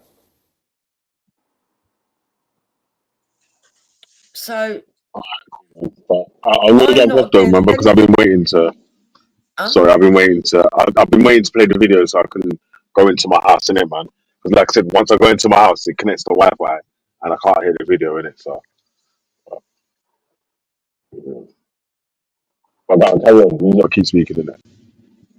Oh, so as far as I'm concerned, hearing all that, I'm not against anything that man said. I think all those things can be implemented if he believes it's going to help. Unfortunately, I don't think that just changing guidelines is going to do anything. There's got to be something that is going to motivate these people to actually follow the guidelines, because everybody knows that people can break guidelines willy-nilly. And if there's no repercussions for breaking guidelines, it's not really going to help. I did hear him say something about compensation, but I was away from the computer. So what did he say about compensation? He wants it, apparently it's a 3-year marker. He wants it to be longer that people can claim it for. Okay, so that's good as well. I'd agree with that as well. Yeah, I'd agree with that as well. But I still believe that we need to be rooting out the people that are in positions that have already been involved in all this stuff. And whilst I appreciate that Christopher has come on here and said that the CPS... Oh, using my long name. Yeah, using my long name. Yeah, I was no, be polite and call me Chrissy. Be polite and call me Chrissy. Please, Michaela. So no, Christopher will do. Thank you. So because no, Chrissy will. When the old went woo. Guys, I'm not here to abuse you. Don't abuse me. We can chat. I'm not abusing you. I just used your name. No. Don't use my full name. Use the name that I've got on the screen. I'll use the name that you've got on the screen. How about that? Okay. Thank you. See, no, it's not weird. Let me say something. I've got a name that I like to be called. Forget the back and and forth. you should call there me. There is a massive problem with what Jupiter's suggesting, right? Because, all right, in terms of justice, everyone wants to see people who deliberately put other people in harm's way be brought to justice, 100%, yeah? But in reality, if you target the people who, moving forward, are supposed to be the ones to implement this change that you're trying to bring about of more safety, who's going to want to be a social worker? Who's going to want to be a policeman if you're going to be like put through that kind of like rigorous witch hunt kind of like attack by the whole country? You're going to be the enemy of the state. Everyone's going to hate you, and no one's going to want to take your job. No, so I disagree. I think that if that there are people in this country, people that used to have good old-fashioned values that went into a job because they really believed in safeguarding children, or they went into nursing because they really believed in saving people's lives. You know, the same sort of vocational jobs that used to exist. And I think that there would be good upstanding citizens that will go for these jobs, knowing that they have to adhere to procedures properly, and that there are severe deterrents for people that abuse I think social services is known for being one of them jobs where like it's just a job for women basically who want to like get a mortgage. They just want to be in a job for long Are you enough. some sort of an idiot? There's a lot of men in social services. What is wrong with you? No, but I'm not saying there ain't. You saying that there's men in social services? Yes. Doesn't nullify the point that I've made. The point I've made still stands that social services is known. It's known. Listen, it's known for being one of them jobs that people like teaching, for example, aren't the old jobs that they used to be where people are passionate about it. People just doing it for the money. Social services number one on the list. Second is teaching. People and even police now. Like when you see these, what are they called, community police and that, you think they're just doing it because they love law and order. Right, and this people is the just reason do that these jobs for the money. And this is the retention on all these jobs. Retention on all these jobs is falling badly. Like I said earlier, 21 months is the average time that a copper's got. Yeah, most coppers average 20. The 21 months. So, what about these police that are in there 20 years then? Well, obviously they make up for the people that have only been in a year, don't they? The average do you time think some of that might be because they're afraid of being called racist? Sorry. So do you believe that some of these police officers leave because they've got a fear of being called racist when they're adhering to the policies? I think that if you're a copper, if you're a copper and you worry about being called racist and put that in front of saving a child from sexual abuse, then I think you shouldn't be a copper. Yeah, no, I would agree with that. But do you believe that there are police officers that leave because at the minute the system is as such that they fear being branded racist for taking action? Such as the officer that was being accused of being racist for shooting Chris Carver? Well, the thing is, obviously, he shot an unarmed man. He shot an unarmed man. He was sitting in the car. Well, he didn't know he was unarmed, did he? He didn't know he was unarmed. But he was unarmed. So he in the face. If he was armed, there'd be no question. Behind him. If he was the logic ain't armed, there with these lot, Chrissy. if he was armed, there wouldn't be a question of the guy, got shot dead. But because it does matter. He shot an unarmed man. He shot an unarmed man. I don't care. Okay, so the inquiry found him not guilty. So would you say the police? What she That said? wasn't an inquiry. It was a He trial. shot an unarmed man. She said, "I don't care." Look, Because it's he really, wasn't really so simple, right? trained. Yeah. He was Mens known rea. for carrying guns. The man was known for He carrying didn't know guns. that at the time when he Yeah. shot him. He didn't know Well, that he at the had time when he his shot him. reasons, didn't he? He And the had his thing is, known reasons. for carrying And guns. this is Did he have a exactly conviction why. for carrying This guns? is No. so Did he look into who he shot in the head right. So this before he is shot him? exactly All of why that the is police irrelevant. back What is away. relevant is he Because of shot people an like unarmed you. man. Because of people He like shot an you. unarmed man. Yeah. People like Sorry? you. He had a car, a 10-ton car. We've all got Right. cars. Does that mean we should get shot? More than a that's What a worse than spastic! Look. a gun. The point that the guy got shot in the head by the copper proves that maybe he shouldn't have trusted the copper. And was that racist? I don't know, because I don't know the actual what was going through the copper's brain at the time. If the copper was racist and he fucking shot the guy, then This obviously is it was why. racist. But no one's going to know This man what is the copper exactly was thinking why when he the shot the police guy. didn't Was he act on accused the, of on being the racist? grooming So, gang. Chrissy, do you Chrissy, was also he accused of being do you racist? Was also he? I believe don't don't think he think court he was. was. transcript? I So don't what are think he these on was. about then? Oh God, More Chrissy, do bullshit. you also believe court transcripts? No. I've So tested you court. so you believe the justice system could be corrupt? No, I know the justice system can be corrupt. Obviously, everyone does. And I don't even think it's a justice system. It's a legal system, because there ain't no Okay, very justice good. in the So do justice you You asked system. him a question. So Let him do you answer think? it. So do you think it would be beneficial for the public to have a national inquiry to cover ups and the corruption within the police force?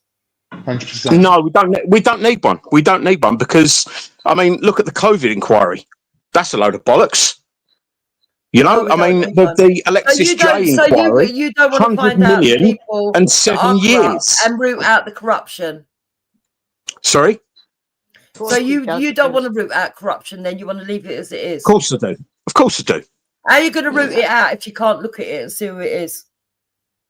Well, how are you gonna know that the inquiry isn't corrupt? Because if it's public, people will be able to see what questions are being just because it's public doesn't mean and it's how not they are, corrupt. and how they're being answered, and maybe actually put pressure to ask questions that are relevant. So what questions would you ask? So first of all, I would like to know how much each individual knew when they became aware of the facts of grooming gangs, and what made them suddenly realise that actually it's a serious national scandal that they're now all standing up in Parliament and agreeing that it is. When did they change their minds, and what made them change their minds, and what did they know before they decided to stand up in Parliament? Right, so I can help you out with all of that pretty easily. You've got a fundamental misunderstanding of the way it all works, right? If an MP or a councillor gets told that, you know, SA is happening to a child, they would report it. If they didn't, then yeah, you know, that needs to be looked into. But the chances are no MP or councillor is going to know something like that and not report it. Right, They'll so, report it. but if a Let me finish, please. Let me finish, please. So they'll report it to the police. That's where reports of SA go to the police. The police then look into it, and then they put a file together and give it to the CPS. Now, when the CPS get the file, there's a part of it called the MG6, I think it is. And MG6 basically says to the copper, how do you think the alleged criminal is going to try and get off with this charge? If the copper thinks that the witness is unreliable, yeah, basically what the copper will write is, you know, the witness is unreliable. They're a drunk, they're a druggie, they're, you know, sort of like fucking erratic, something like that. Okay. And we all know someone that actually got off with exactly this same thing a few years ago. Yeah, now what happens is they put in the MG6 erratic witness, and then the CPS gets the case, and it looks at it and it goes, you know what, we could spend hundreds of thousands putting together a sexual offences case which has got a low chance of fucking being prosecuted anyway due to just the way the law is. And we could do hundreds of thousands of pounds worth of fucking work on this, and the witness could just not turn up. And that happens a hell of a lot. Okay, That's so why. you believe that we should take the right away from the CPS to decide on whether a witness is erratic or not? No, because most you of the don't time, believe that. So No. there's still going to be a loophole where the power is with the CPS to Yeah. decide on whether a witness is erratic based on a police officer's statement that could be corrupt. No, not just based. The police officer would obviously have to justify why he thought that. Okay. You know, you can't just pull it out of fucking thin air. And in the case I'll of a tell you lot of what, this I'll group- give you a real life example of it. Right, 15-year-old goes online.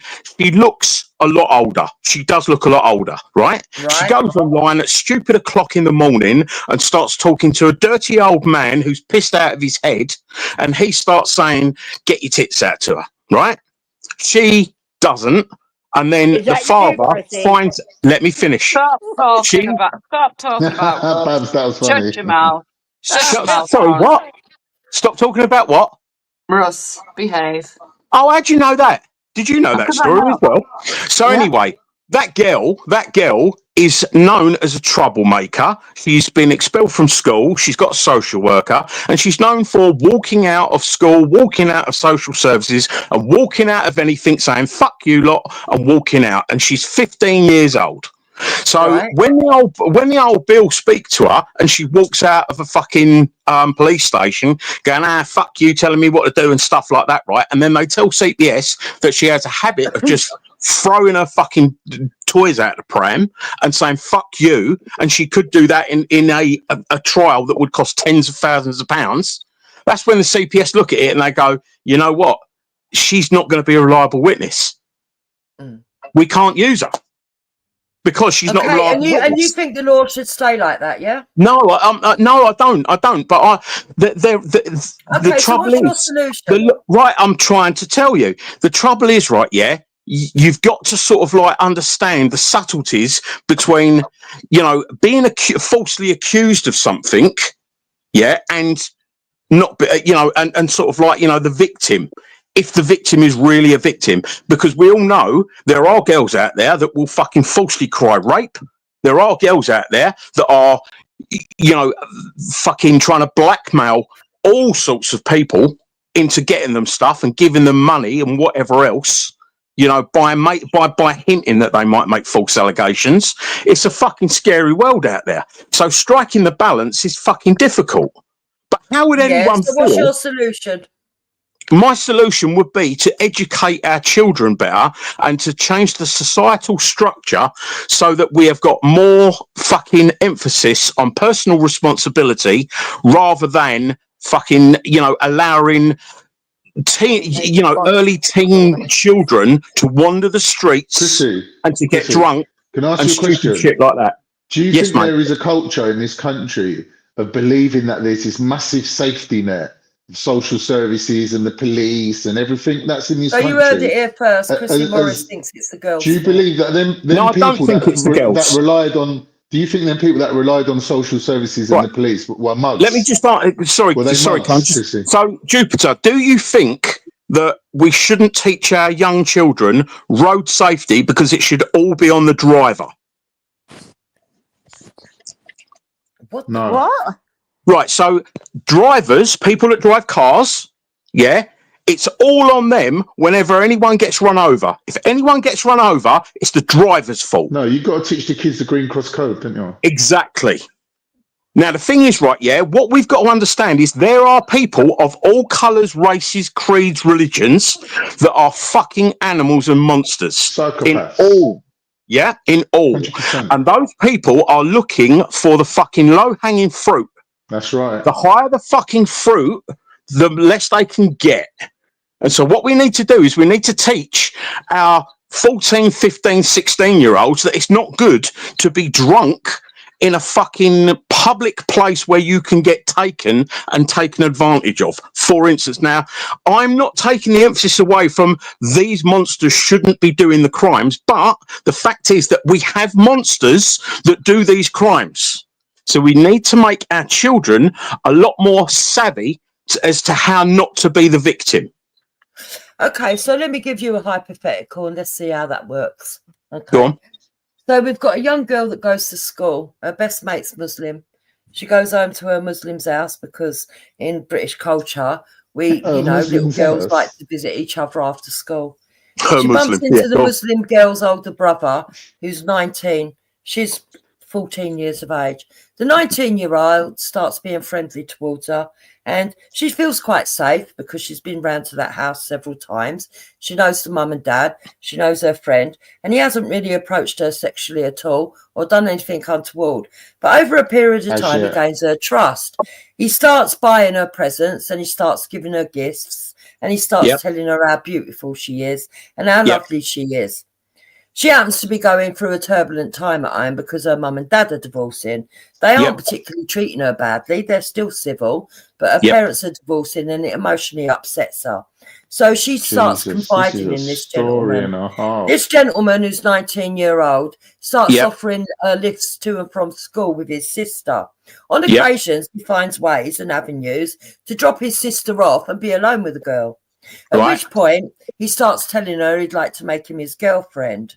How old's the Don't girl? worry, How there old's the won't be girl? no sex involved. They How old become was the boyfriend girl? and girlfriend.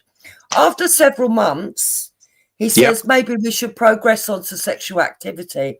And this girl doesn't, because she's under the age of consent, have any experience of talking to an older individual, even though she sees him as her age mate because he's a teenager still, just barely. And she trusts him because he's always been nice and kind to her. And she doesn't want to hurt his feelings. He gets angry when she says no, she doesn't think she should. And she doesn't want to lose his friendship because he's now gained her trust to such a disposition that he is the only person in the whole wide world that she trusts. Right, so he's she groomed gives her. him, Yeah, so she I get gives it. him and she has sex with him, which we would call coercion. It's now not even consensual sex. But MPs and politicians would say that it is consensual. Okay, because she agreed to it, even though it was under coercion. But it gets worse. After several months of sleeping with this man, he then asks her to sleep with his friend. She doesn't want to do it, but he tells her if she doesn't sleep with his friend, he's going to tell everybody that she's had sex with him, and her reputation's going to be damaged. And when her parents find out, her parents are not going to be pleased that she's had sexual relations. So she is now emotionally blackmailed. Where's the Muslim part coming into this, though? Okay? Right. Can I let me just respond to so far. So far, you've got a girl that is being abused by a fucking nonce that needs to be fucking hung, right? But you've also got a girl that wasn't fucking made wasn't made street smart by her parents. There is a lacking. If her parents had taken more time with her and made her more street smart, perhaps that wouldn't have happened. So what I said to you earlier on was basically we educate our children better. But sadly, I agree with you. Right. I agree with you, Chrissy. So there was actually videos made to make people aware of stranger danger and the kind of lover boy technique that I've just described. But the government didn't want it put out there because unfortunately it fitted a profile of a certain type of groomer. Right. Who So told that could you have been anyone. That could have Who been told anyone. you that? Hang on, Con. Who told you that? It's out in the public domain. No, it's not. I haven't seen it. Who told you that? Just Who because told you you haven't that? seen it doesn't mean it's not there. No, it does because I'm in media. I'm on it. I know a lot about the subjects that I fucking care about, and stopping child sexual abuse is one of them. So what you're saying, I've asked you, where is that? And you cannot tell me because it There was isn't. also It doesn't documentaries exist. that were going to be run on Channel 4 that were not ran. Okay, so who didn't run them? Hold on, I'm going to get it for you. Thank you. Find it. And why did they make them if they knew it was only going to sort of like pour shade on one particular? The lover boy. Yeah. The lover boy, sorry. The lover boy, that's what it was. Right, so who made it? I'm going to find it for you. And did they make it? And did they make it specifically targeting brown people and Muslims? Chrissy. Did they make it so that it would What do you mean specifically? targeting? What do you mean targeting? Right, so Jupiter said something about like, oh, it was because of one section. You know, they didn't run it because it would upset one section of the community or something similar to that a minute ago. Mm-hmm. So is that because it was only warning about Pakistani Muslim paedophiles? Pakistani heritage, yeah. Right, so that's why they didn't run it, because it was Well, that's disproportionate. wrong, though. That's wrong. No, it's not wrong. Yeah, It's not wrong. It's not wrong. I mean, the thing is, right, does anyone on the panel know about the swimsuit rule that we should all be teaching our children? Do you know about the swimsuit thing? No. Any adult puts their hands inside, you know, your imaginary swimsuit zone. Well, Yeah. I fucking hope so. I hope they get nicked for it. What you want about? Right, that's what I'm saying. But the thing is, who teaches their children that? Who knows that to teach their children that? Parents. No, not hardly anyone does. You didn't. You're a parent, Children all apparently. knew how to say how to And you saying I didn't? because Is that of what you just myself said? and their One at a father. time, girls. Oh, Yeah? Right. Did you say I Babs, go on. didn't? Morris, Yeah, did you you say I didn't. didn't? I asked you if you heard about it, and you just sat there silent. You Oh, ain't heard okay. about it. So, Yeah, but you I also know, Right, right, one at a Morris? fucking time, I also girls. know, Morris, that if my husband had said to me, can our 14-year-old daughter come and sleep with me while you're out at work, Wendy? I'd have gone, you could fuck off. So you never have one of your scared kids, for instance, asked to fucking get in your bed with you and your husband. When they were 5, 6, and 7. Oh, 5, 6, and 7. What about 8? So No. your kid at 8 years old comes into your room and goes, I think I've just seen a ghost. I'm really scared. Can I sleep with you tonight, Mum and Dad? Okay, You say yes or no. when the daughters were old, got to like 8 and 9, they were allowed to get into the bed, but they had to come round onto my side of the bed and get in next to me. They So were you not didn't allowed trust your into husband. the So you father's side didn't of the trust bed. your husband. So you No, didn't trust my your husband husband. felt uncomfortable. A lot of men don't like their You didn't daughters trust like your that. husband. No, you can try and twist it, Morris. No, You no, can no. try. That's what you It ain't said. gonna They work. had to get in your side of the bed. Why couldn't they That's just got in the bed? No. No, because you didn't trust your husband. So Lies. going back to the subject, when the CPS get the fucking file, they look at the file and they make a decision on whether or not it's going to be a waste of public money or if it is in the public interest. Want you freak. No, I've made a You no. You brought it up, and I've 14-year-old simply made an daughter observation. to get into bed with you. Sorry, what? You had your 14-year-old daughter No, I didn't. sleeping with you. Yes, No, you I fucking didn't. did. No, I didn't. I've never had a 14-year-old in bed with me. There you are. Riley, Don't lie, Morris. I'll tell you what. I'll get my daughter on here just for you, just to tell you when was the last time she I don't got want into to bed talk with to me. your daughter. Thank you. I'm going on mute. Mate, you're saying that I've had 14-year-olds in bed with me.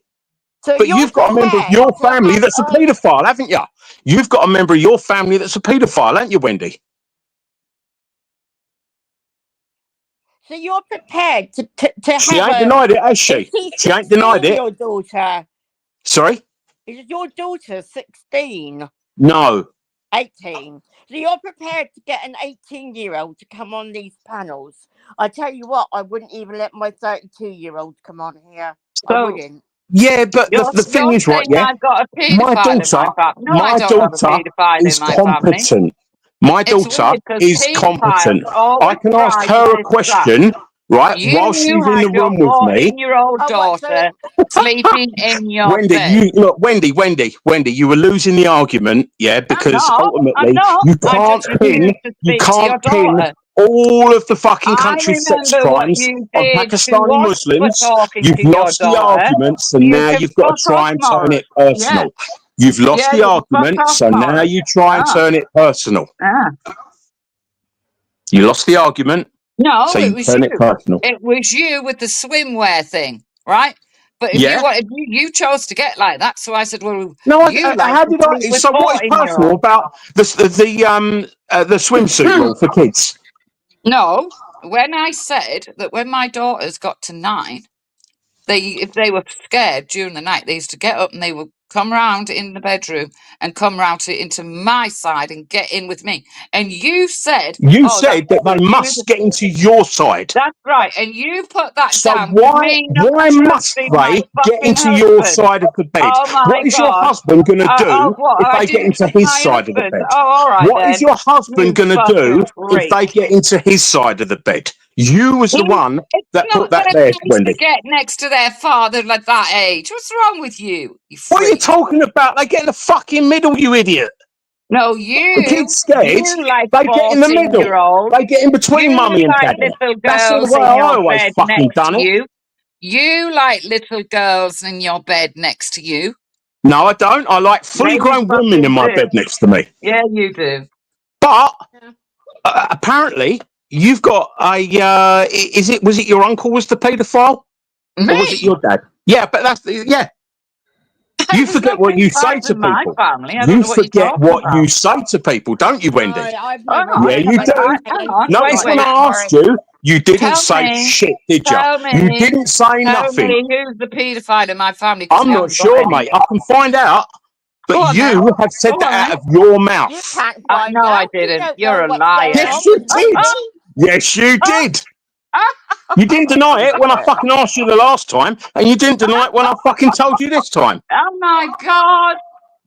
How weak are you, Morris? What do you mean, how weak am I? I'm here having a conversation, and you then trying to do the personal. Okay, ladies, which one of you, ladies, would come up with the swimwear analogy? I mean, please, for fuck's sake. What's wrong with the swimwear analogy? No, It's something that is encouraged responsible First of all, parents I've to got the do. evidence in the back to do with members of parliament that have actually shown, and in the 2001 report, that Pakistani are actually predominantly part of the grooming gangs, and people that have said that it's being covered up by all kinds of authorities. It was the BBC that actually made that report. Right, so you said that MPs covered it up. So that's You in the said back. that MPs That's in the covered it up, back. Jukes. You're going to have to give me a bit of time to You get the said lover boys. that MPs Guess covered it what, up, Wendy? Jukes. Guess what, Wendy? All the stories relating to the lover boys that couldn't be played in the UK, but was played across the whole of Europe, Because they were racist? has been removed. No, it's there, and I'll find it. Because they were Have you racist. ever sat and thought about the swimwear analogy that he came up with, Lo? What? No, so and that's you not how teach you your get- child, that's not how you teach describe it to your your child daughters. that No, no that's not how you adults. describe it to your daughters. We're mothers. It We know is. what our It babies is. are. It is. That is. No, it that isn't. is No, it approved isn't. by And number psychologists, two, child psychologists, government, you name it. The swimwear, Wendy the has swimwear analogy is said sound. that she has got a paedophile in her family. I don't know why you're doing that. Well, why did she say that your son went to fucking prison? No, well, that's between me and whatever. Jupiter, right? But Sorry? listen to me, Morris. That swimwear analogy is freaky, right? No, That it's is not. freaky It's very for you to sensible. think that way. Teaching your For children you to that no think that adult way, should that put is their fucking freaky. hands inside your swimwear is fucking sound advice. You are sick, Morris. You are But children, Mate, but what else could you say to a child? You are Children don't know calling me about sick. You can't underwear. remember what you had for lunch, you old bat. Fuck off, you fucking nonce. And you fucking had a bath with your 14-year-old daughter. No, I didn't. No, I didn't. Not only did he have a Yes, bath, you he likes did. to sleep with her as well. Guys, how do you know this? And if you know this, why haven't you reported it? Oh, I have. Why haven't you reported it? Why haven't you We're reported talking it? on the topic. Are you Every covering time up Prison child comes sexual on, it becomes abuse? personal. Are you It's covering up pathetic. child sexual abuse? Obviously. Back to the topic. Right, let's go back to the topic. Who invented the lover boy method? Pakistan Muslims. I thought it was Tate that took it forward. It was Eastern Europeans. It was in Europe, but when it got to the UK, Who made it famous? Our government said that it couldn't be shown. Who made it famous? The lover boy method. Tate. Tommy Robinson's no, it friend. was before then. What are you on about? Who made the Loverboy fucking shit famous? It was Andrew Tate, and that's Tommy Robinson's best They mate. tried to do him for it because he kept saying that was how he got girls to do what he wanted to do. He was the one that made it famous, and that's Tommy Robinson's mate. Famous. It's a bit late in the day, really. Oh, That's weird, because I heard about the Loverboy thing. Well, I don't like Andrew Tate, so I'm not going to sit here and... One at a time, ladies. One at a time. No, Morris, you're an idiot, because I've heard about No, the you're the Loverboy idiot. thing. You can't, mate, you've got a vocabulary of 300 fucking words, love. You say you're in media. What kind of media? Sorry? Gossip. He's in a gossip ring. What kind Billy, Taffy's in the back. Taffy's in the back. What kind of media are you in, Morris? All sorts of media. You're a liar. No, I'm not. You're the liar. You said you was a psychologist. You said you fucking poisoned your fucking husband. Didn't you stand She was in joking. I what? You said you poisoned your husband twice. That was a joke. That wasn't real. And you tried to gas him once. No. Yes, you did. You said it. I heard it.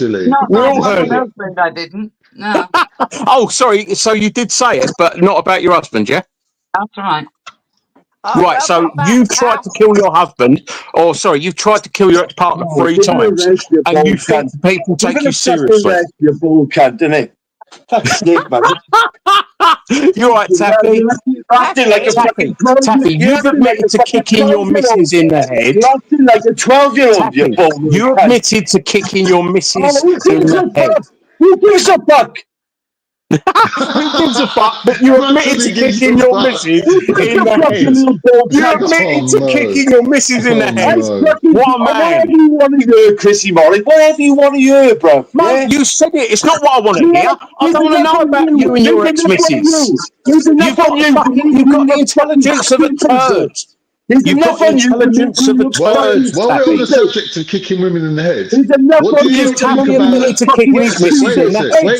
Wait a sec, Chrissy. I want to ask you a question. What do you lot think about Nigel Farage blaming Tommy Robinson for having crimes against, like violent crimes against women, when even Tommy was saying that's not true? But why would Nigel Farage say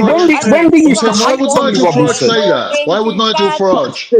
When he used to like Tommy Robinson until he started bleeding out of Jupiter's ass. So that's been proven to be untrue by Tommy's wife. So I'm not saying I believe it. I don't believe it because I think Tommy could say a lot of things about him, but I don't think he'd be violent against women because I think he's just not one of them kind of geezers. But why would Nigel Farage? Nigel Farage must have known he was lying when he said it, but why would he do that? Look, Nigel Farage did what any decent journalist would do and looked into the last time Tommy Robinson stood for public office and got 2.2% of the vote. Tommy Robinson is not popular. I don't know what this has got to do with the situation we were talking about. We're talking about Taffy kicking his wife in the head, and I'm saying Nigel Farage was saying a sort of similar thing about Tommy Robinson. Right, well, I've never heard Taffy say that. If he said it elsewhere, I don't know nothing about it. He just admitted it again. He just said it now. Grow up. He just said it again. Grow up. Yeah? As far as I'm concerned, what he said was something dismissive. I've never stalked anyone. You're a fucking stalking little weirdo. Oh, Tommy Robinson's got a stalking conviction. You forgive him, didn't you? You're sorry, didn't you? You're a weirdo. You're a weirdo. I haven't kicked a woman in the head ever. You've just admitted to it. Don't ever think you can speak down to me, you little jumped up. Mate, everyone speaks down to you. You're an idiot. You're a fucking idiot. There are leaks that have got a higher IQ than you. I'll fucking knee you in the fucking top, you cunt. There's leaks that have got a higher IQ than you, Taff. I'm sorry to break it to you, mate, but you're a fucking racist idiot. Taffy, you're a racist idiot. What are you going to do about it, big boy? Nothing. What are you going to do? What are you going to do? You've got your little slutty girlfriend, have you, Morris? What? What about my girl? You got a track record to this sort of thing. I think twice what before you about my girl? Look at Khan and Chrissy Morris tag teaming. At least I ain't got 100 boyfriends like you have, Bags.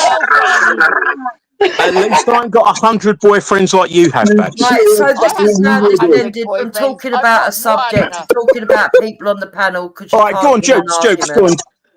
You know, let's stop with the abuse because it ain't fucking entertaining, really, is it? I don't think any of us are here for that. So, Jukes, what was your? Did you have a question for me?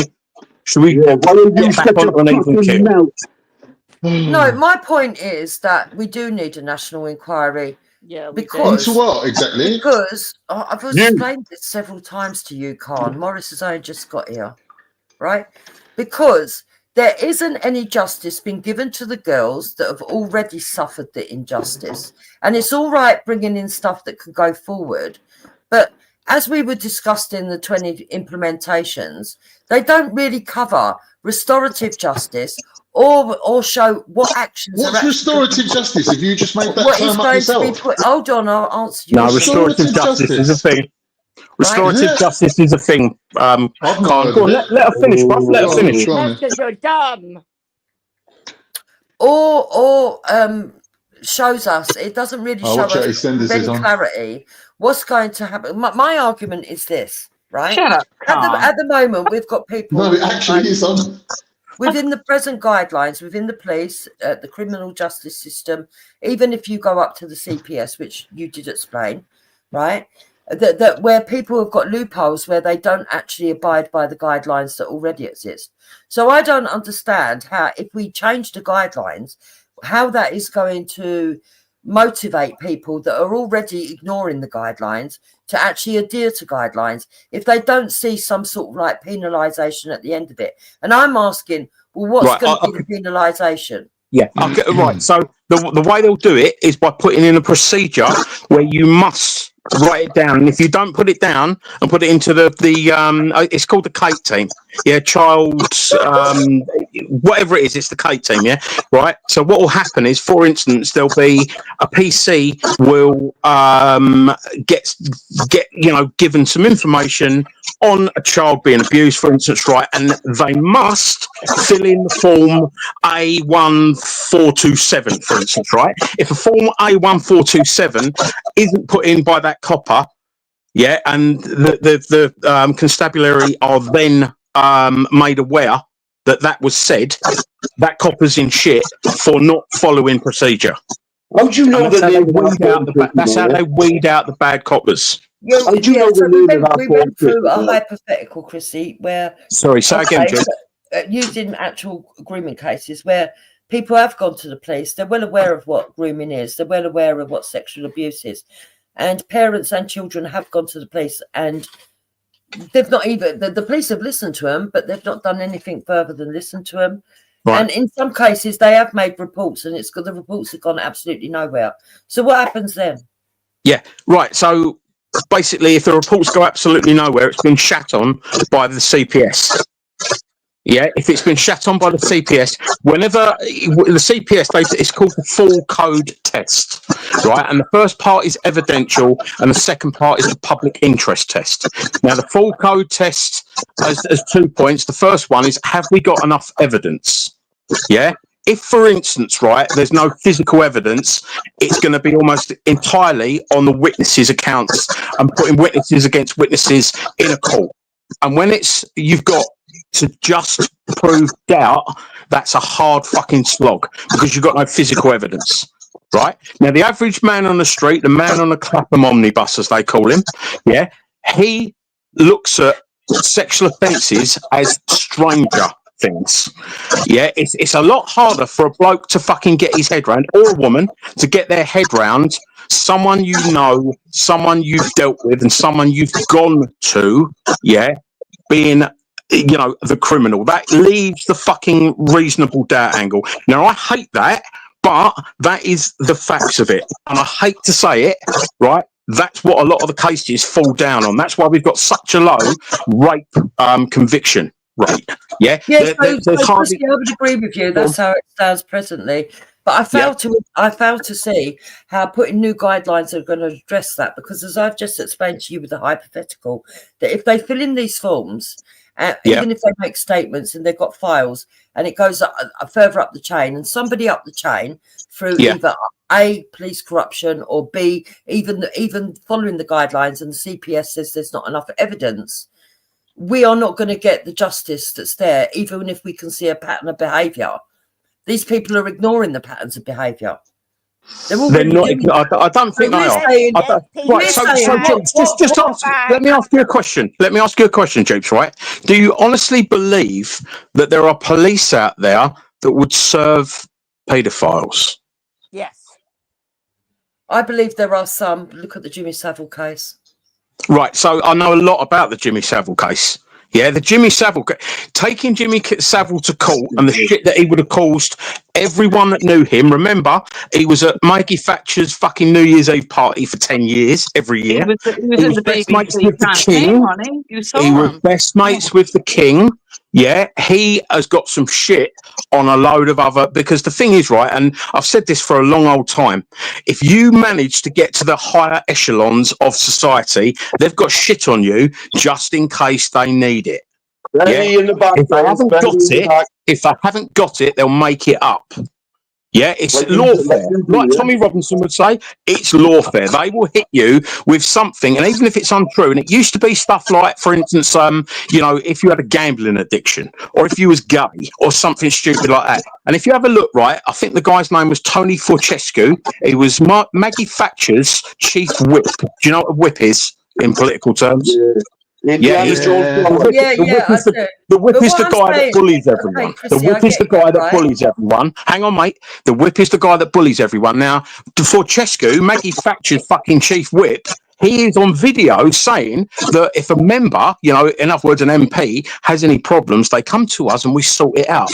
And it could be a gambling problem or a problem with small boys. We would then How come MI5 just didn't take him out then? Take who out? Savile. You've been watching too many films, love. No. Well, I hear this about a lot of cases, you know.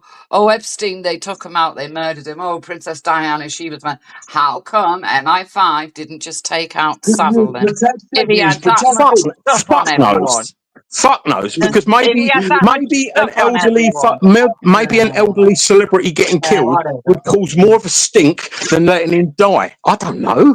He was protected, just like you Edwards was. Yeah. Well, no, they're not protected so much, are they? They're out to dry if they needed, if they go wrong.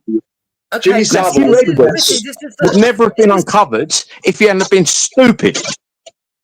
Oh, so he hasn't been stupid. Is that what you're saying? Jimmy Savile would have been in a cell for fucking and locked up for life years ago. If he hadn't been, how could they prove anything on him? Right. So this is how I see the world, Chrissy. Okay. Right. If individuals want to be deceitful and not follow guidelines, and if they can manage to get away with it without being detected, they're going to get away with crimes, right? And that's why we tend to have a criminal system that deals with people after they've committed a crime. Okay, it's very hard to be preemptive, especially when it's fault crime. When it's a crime like, how are you going to prove that somebody came and verbally told you that this what was happening, and they didn't have much evidence, and they were asking you to try and investigate and find the evidence, and they give you as much about the facts as possible. So for example, you've got a young traumatized girl that's been groomed and coerced into having sex. She's now being blackmailed into sleeping with other people, and it's gone on from there into pimping, putting her onto drugs and alcohol and making her sleep with loads and loads of people. And all of these people are saying no. There isn't any DNA evidence because they never caught them in the criminal act. It's only this girl's hearsay, right? But there are... The problem is... How old is she? And hold on. The problem is, unless we have a case where there is evidence, right, such as the girl that had the fetus, right? So she was made pregnant underage. She had the fetus. The police didn't act on it. Okay. What I'm saying is there's clear-cut evidence there then that this girl was groomed. Under the age of 16, she couldn't give consent as of the time that she got pregnant. Right. So therefore, a crime was committed. Let me just stop you for a second, Duke. Let me just stop you for a second because you need to get this one in. So let's say, for instance, right, that she's still in love with her abuser, and she is going to go to court and say, "I told him I was 16 when he slept with me first." Yeah, but that didn't happen in this case. It might not have done, but it might have happened. That is enough to completely put the skids on a case. Well, it's down to the adult to make sure she was 16. No, it's not. It's not. It's down to the solicitor. It's down to the barrister to prove reasonable doubt. Right, so you spend thousands taking this guy to court for the victim. Can I finish, please? For the victim to stand up and go, "I told him I was 16. I still love him, and I told him I was 16."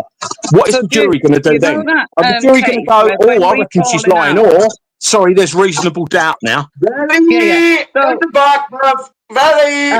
Dupes, you know that case where when we'd fallen out, there was a lot of arguments about this girl who was, I think she was 15 and her boyfriend was 18. Do you remember that? Yes. Yeah. Right. Yeah. Now, what happened there is she made a statement saying she told him she was 16. That way, what happened was the police believed him and would not prosecute. Yeah. Okay. But it still should have gone to court because she was alleging that she was being coerced. And if Okay. So if they went to court, let me just say, if the case that Wendy's speaking about, hold on. If Wendy's case happened and she went to court and lied, she's now doing time for perverting the course of justice for lying in a fucking court. It never so that's probably why they didn't take it. Okay. That's what I'm saying. If it had gone to court and she'd have lied, and she'd have got caught out lying in court, she would then be up for a serious charge of perverting the course of justice. Yeah, but I don't know, right, about what Jupiter's saying. I don't understand. Maybe you can explain. Girls, one at a time, please. Hold on. Jukes, let Wendy finish. Have gone to court. Let Wendy finish, please. If she was coerced into sex, okay, then she could be coerced into giving a false alibi. Yeah, and she can also be not coerced, and she can also say, "I've not been coerced," because she's just, for instance, and that's why it's down to the jury this time. And if they find that she's a liar, then they would need to try her for being for perjuring the course of justice. It would then be down to the police to decide if they wanted to do that. Yeah, they're not going to the police to decide whether they want to do that. It would all come down to the CPS. Why do the police immediately? Hang on. Why did the police, Chrissy? Why did the police not look into the fact that this young girl could have been coerced into saying, "Yes, I lied"? Why don't they look deeper instead of just thinking, "Oh, well, that's the end of that, and off we go"? I don't understand. Right, so if you look into a case, which is Regina versus Cotter, I think in 2002, 2003, basically it's perverting the course of justice. And what the guy done, he was going out with some Olympic sprinter and he made up a load of bullshit that he got mugged. Right, and it all went to court, and they went, "You tried to get someone arrested. You gave the court a false fucking statement. You have perverted the course of justice. Perverting the course of justice almost always gets you time, yeah." And the coppers would have looked at it and go, "This dumb fucking woman, dumb 15-year-old, dumb child, whatever it is, right? Yeah, has lied in their statement." A barrister in a court will rip her to fucking shreds. She'll end up doing the time, and the fucking abuser will still be out there. That's not justice. Haven't you lied in court, Christy? Yeah, I'm sure you have. I'm sure you lied in court, haven't you? No, I've never lied in court. Yeah, you're a fucking born liar. And you are unintelligent. So the 20 points that they're going to implement in the future, what wouldn't be able to solve this girl's problem then, would it? Would it not? Sorry, what girl's problem? Well, Wendy, because what they're going to say is, so she goes to them and she says that this happened. Say, for example, she said, at some point under coercion that she was 16, even though she wasn't, and even though it can be proven that she wasn't. And the duress should have, actually the diligence should have been on the adult, okay?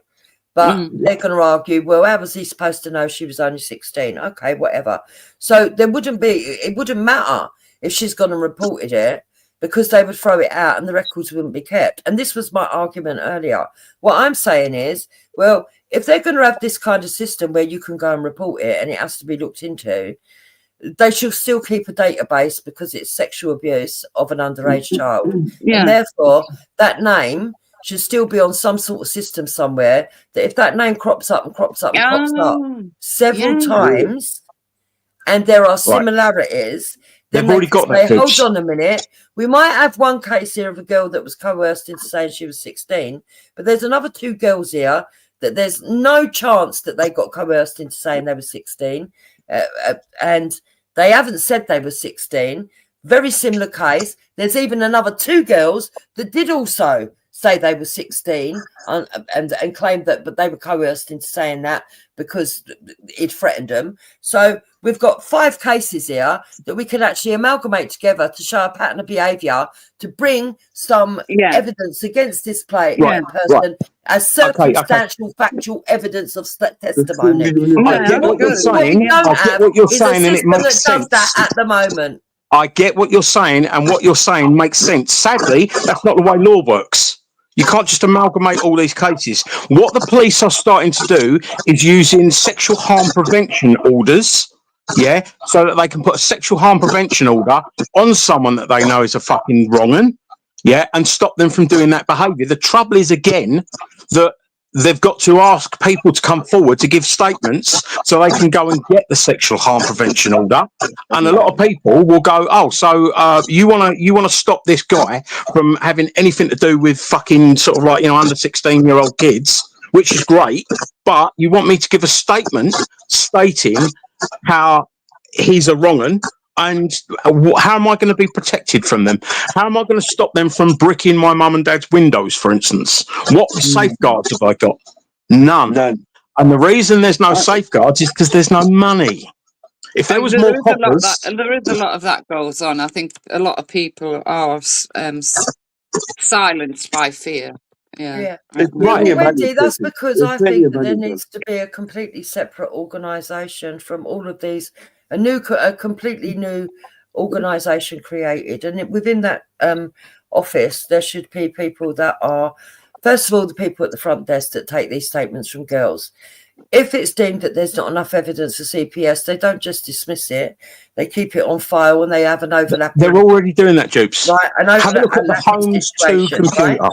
Have a look at Homes 2 computer. I'm interested if it's our idea, mate. So you have that there, but then you also have another department that's specifically for these grooming or paedophilic cases, where the children are saying now they're under threat from these people, the perpetrators, because they're there to speak to the police, where they actually set and employ and have employees that actually go about and make sure that the safeguarding. Who's going to pay for this? Change the taxpayer. If we can pay for immigrants, if we can pay for immigrants, we can pay for our own.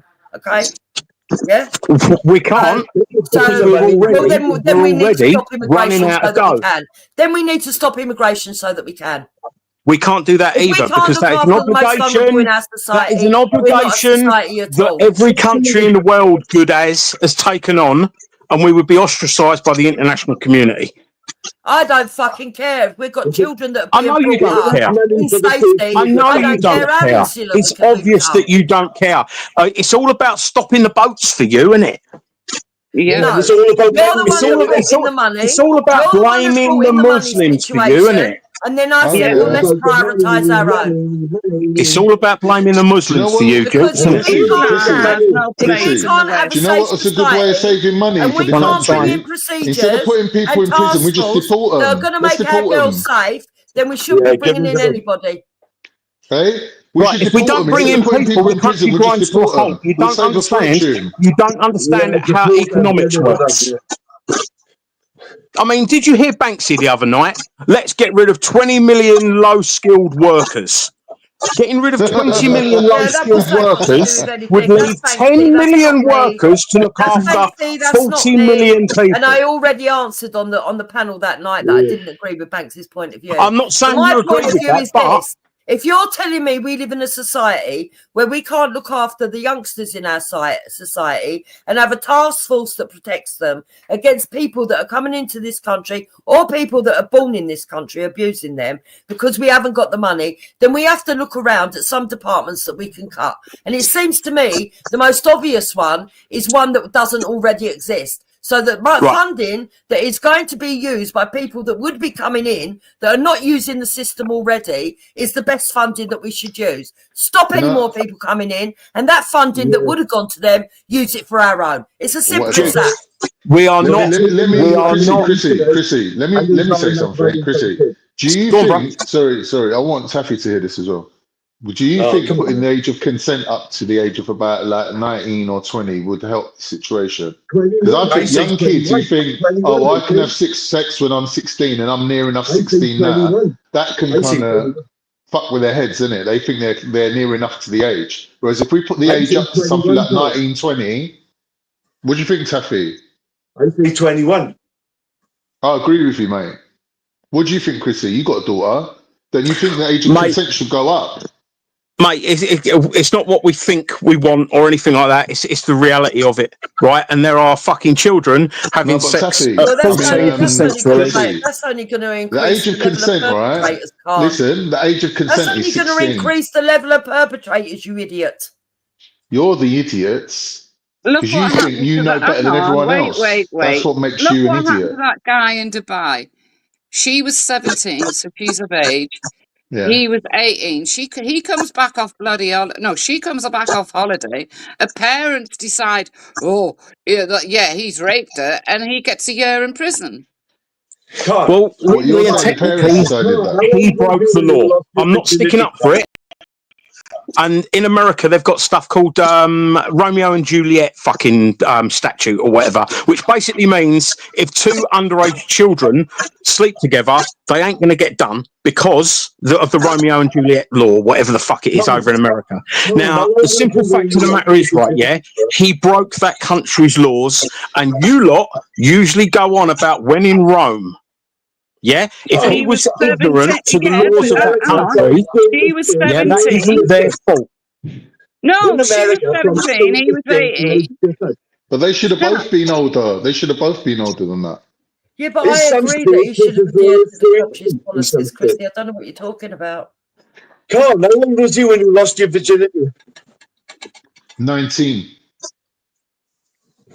Is that the truth? I don't think you should be allowed. I think, right, My mum's what life. gets me about that case is that she was allowed to come back to England and safely ring up Dubai police and get that lad into trouble whilst they were in England. She should have been made to go back to Dubai. I'm sorry, no. Can I just ask though, Wendy? I mean, the thing is, I get what you're saying. I get what you're saying, but Wendy, how would you feel, right, if a 17-year-old kid, Asian kid from England, got tricked into sleeping with someone that he thought was 16 that was actually 15? Would you be as easygoing about that, or would it matter that it was an Indian or Pakistani kid? Should have been educated. Look, that wouldn't happen here. It's not about being educated. He's been tricked into thinking that he's sleeping with someone that can consent because they're told him he's 16. It was all consensual. She was Chrissy, 17. I know. I'm a broke Christy. I've been to pubs and clubs. You can't give consent if she's underage. And women always lie about their age. It's fact. What? I know. You saying women are liars? That's what I'm saying. But I think Wendy wouldn't. I don't think Wendy would be at all understanding if an Asian lad slept with a 15-year-old that told him that she was 16. A 17-year-old Asian lad sleeps with a 15-year-old, and the 15-year-old has told him that she's 16. Yeah. And it comes out, and it's like, no, she was 15. And he's like, oh, she told me she was 16. I think Wendy would be like, no, he's a paedophile, fucking hang him. No, I wouldn't call young teenagers like that. No. If a woman is in a pub, that's got to do with this. If a woman is in a pub drinking, are you going to take it that she's 18 for sure? Yeah, exactly. Chrissy, might. There's loads of them in pubs that are not 18. Is that what you get at? My point is that lad in Dubai did not deserve the time he got when it was consensual. Yeah. They were under the impression that she was of age. Yeah. I know they were wrong. Yeah. And then they get to fly back to fucking England before Mummy picks the phone up and makes the complaint. Okay, so Wendy, do you think that Sikh woman that found out her daughter was sleeping with a black boy was a bit on the racist side? What do you reckon? Oh, I don't know. I don't know. Oh, because I said Sikh. Is it because I said Sikh? You don't know. No, so Wendy, I don't know. So Wendy, I disagree with that, right? Because I think whilst I can empathise that if it had been in this country, to us, our customs and cultures would tell us, well, they're both over the age of consent. I do believe that when you go abroad, that you should be mindful of the rules and regulations and the laws of other countries, because I want people to come here and respect my culture. So we should go there and respect theirs. What I don't understand, Jupes, is why she was able, the mum, why they were able to fly all the way back here to safety. Then she made the complaint. She didn't make the complaint till she was home in Britain. You don't know when she found out about it, though. She might have reported it as soon as she found out about it. Yeah, she found out when she got back. Where I would say it needs to be addressing, Wendy, and maybe they need to look at the loopholes in the law. In a situation at least we know like that the Dubai police respond to complaints, eh? Because you've spent quite a long time saying, "Oh, the police ignored." The police ignored. The police didn't ignore this time. But you've got a problem with it. What saying, yeah? What Jupes, carry on, love. Yeah, where I think the loophole comes in, that maybe Dubai or wherever it was needs to look at their law and redress it, is that maybe they should be dealing with it as if she was still in the country. Yeah, so that's my if they're going to do him for breaking the law and she's reported it outside of the country, at the time of the offence, she committed the crime also. So she needs to go back to that country and face charges as well. Exactly. No, she's a victim of the crime. Yeah, that's a good point. She's a victim of the crime. She's a victim of the crime. No, because in the eyes of the law, she's a victim of the crime. You have to be 18 to consent. So she, she should have known she was meant to have been 18 to consent to have sex with an 18-year-old boy. Man. Right. Everybody knows a woman can put a bit of makeup on. So if a 15-year-old in this country sleeps with an adult, the 15-year-old has broken the law because they should know that they're not allowed to have sex until they're 16. A 15-year-old in this country, a 15-year-old in this country would know automatically that they're breaking the law. Who would, sorry? A 15-year-old. Yeah, but ignorance of the law is no defence in law. A 15-year-old in this country knows it's not knowing the law. It's not a defence in law. It's not. It's the adult's responsibility to find out the age of the girl he's sleeping with. Exactly. All you have to do is ask her to bring her passport. It couldn't have been that hard. Just because a girl can put on a bit of makeup and make herself look older, it doesn't No, they were living in the same hotel, Taffy, in Dubai. They were on holiday together with their families. They're staying in the same hotel. He probably knew she was 17 and they probably thought there was nothing wrong with it. Exactly. Every bloke knows that he could be in a bit of fuckery if he makes that mistake. So you got to check. He should have got a year for that. The kid was probably thinking that the age of consent was 16, as it is over here. Yeah. Now the thing is, right? What country is it? Is it Portugal? The age of consent is 14. For fuck's sakes. Yeah, it's true. I'm pretty sure in Portugal it's 14. I think in France it's 15. I think Germany's 14 as well. Mate, fucking. That's what I mean. They need to put the numbers up, it's man. Crazy. They need to make it like 19, 20 at least. Do you think you can let these What's the point of having 16-year-olds? What's the point of having 16-year-old kids having sex? I don't see what's the point of having sex when you're 16. You don't even know who you are as a person. Mate, we've got a society now that fucking puts Love Island up as the fucking pinnacle of what you can achieve, you know, whilst you're young and God. beautiful. Yeah, it's what all the young girls want to do. It's terrible. That is bad. Yeah. I mean, the thing is, right, it's like Towie. Yeah, why are we making stupid people famous? Why do we fucking have to make stupid people famous? Don't know. They're from your neck of the woods, though, aren't they? Mate, it might be fucking geographically, but, you know, every other way, they're fucking nothing to do with me. Ain't you seen how I rinsed them cunts when I fucking met them?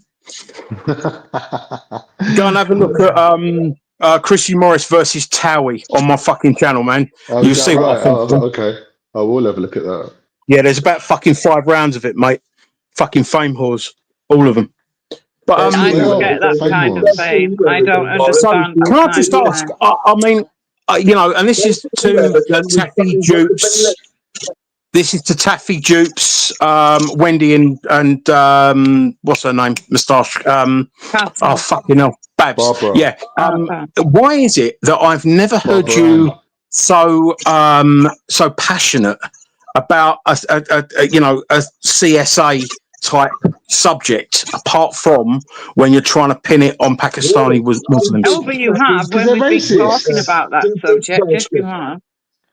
Sorry? No, I have been. I absolutely hate Hugh Edwards. Yeah.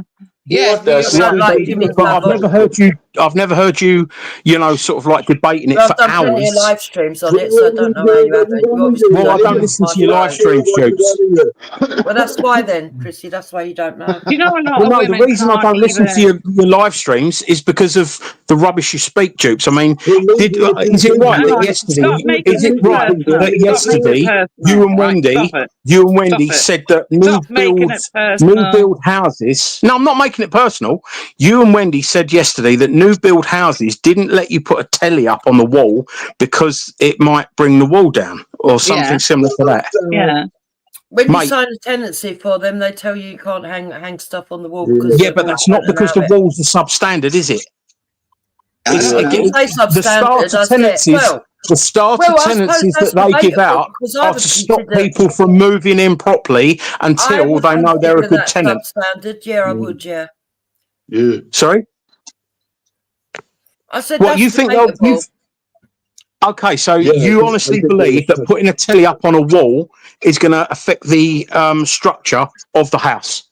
I don't think it'll affect the structure. Depends on the size of your telly. That's what you said yesterday. That's what you said yesterday. You said you can't put a telly up in the new builds because they can't take a telly. Yeah, they say. Mate, you're crackers. Dupes, you're crackers. They tell you in some of these new builds that when you go in that you can't hang a telly or heavy stuff on the walls. No, any stuff. No holes in the walls for 6 months. These days, man. Sorry? Some of the walls are just plaster board these days, you know what I mean? Yeah, I know, but even plasterboard can take a telly. Oh, no. Depends, isn't it? Depends on the size of the telly. It's true. You've got big tellies nowadays. Yeah. Let's be honest, right? If you've got a fucking... There are people that claim that they've drilled things or actually had accidents and gone through into their next door neighbour's houses. You know? What are they using? One fucking row of bricks? That's not how houses are built. No, I'm not a builder. That's got to be a fucking long drill bit because usually it's double skinned and you've got the fucking bit in the middle. Can you imagine putting an old school telly on the wall? That looks strange. Sorry? Fucking old school. Yeah. You know what? I actually believe that you probably would be very expert on this because I reckon you've done a lot of peepholes in your time. No. I've got a couple of tellies up here. More like. I've done a lot of. I've put a few tellies up in my time, so I do know how to use a drill. But unlike you and Hector, I don't need peepholes. The peepholes in my own house,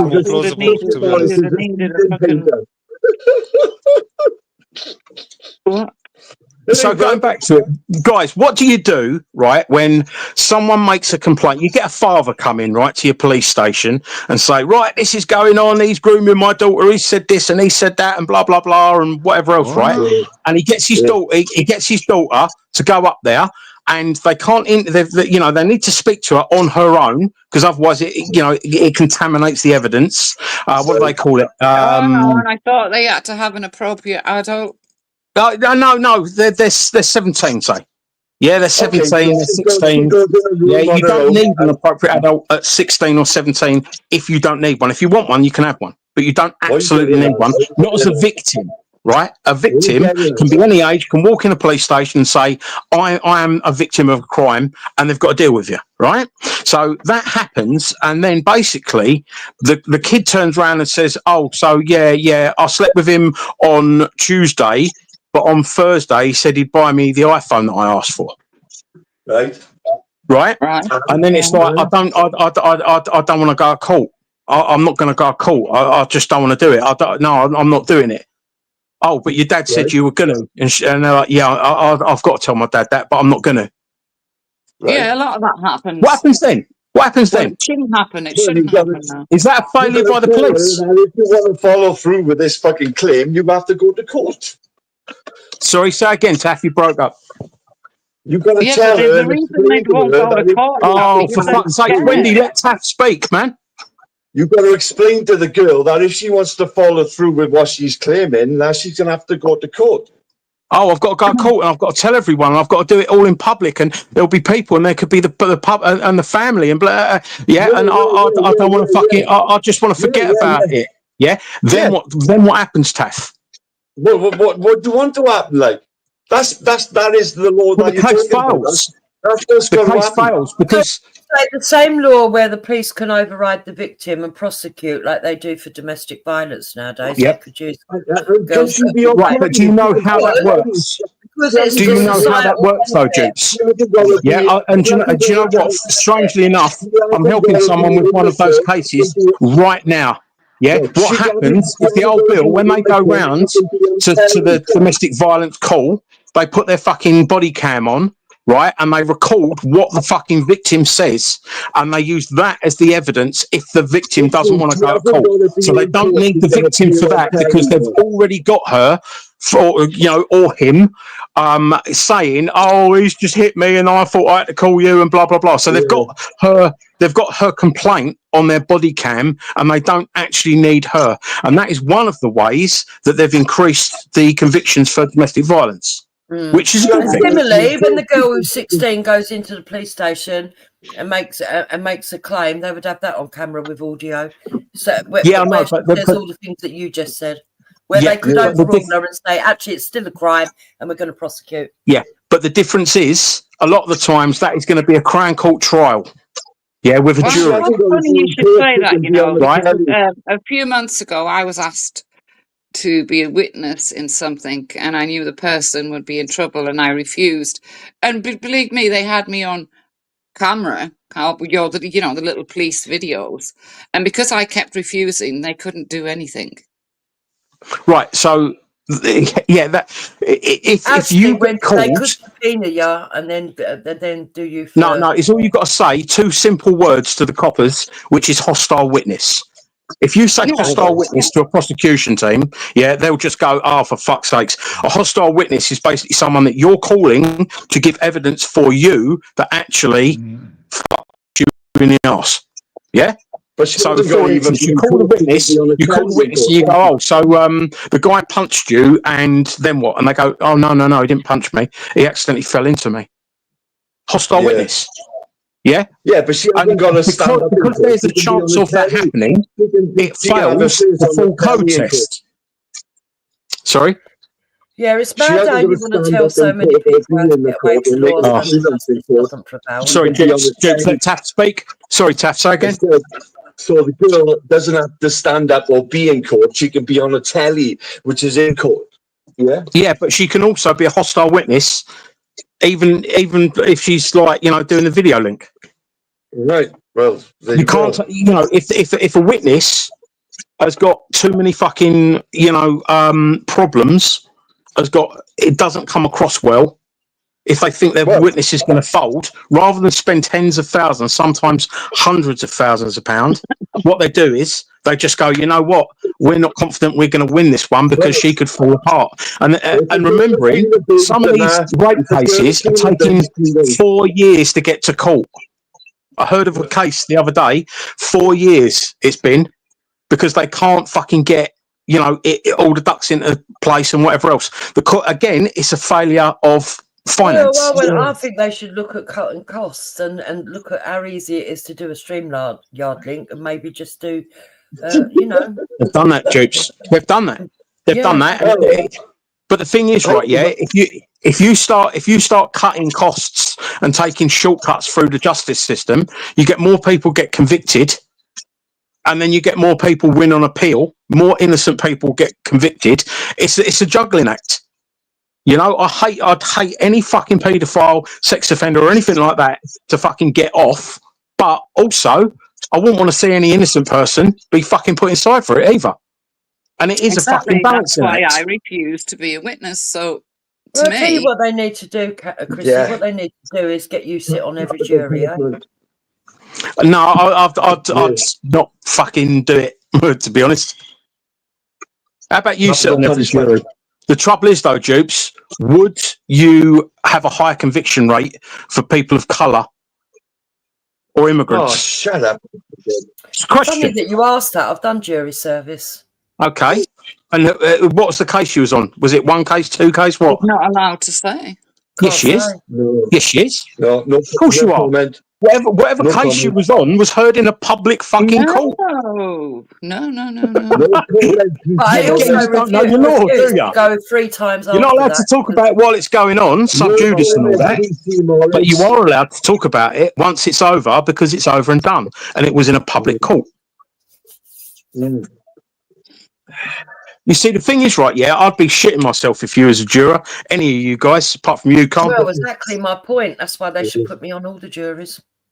What, so maybe, that you could... maybe more criminals are shit themselves. Yeah.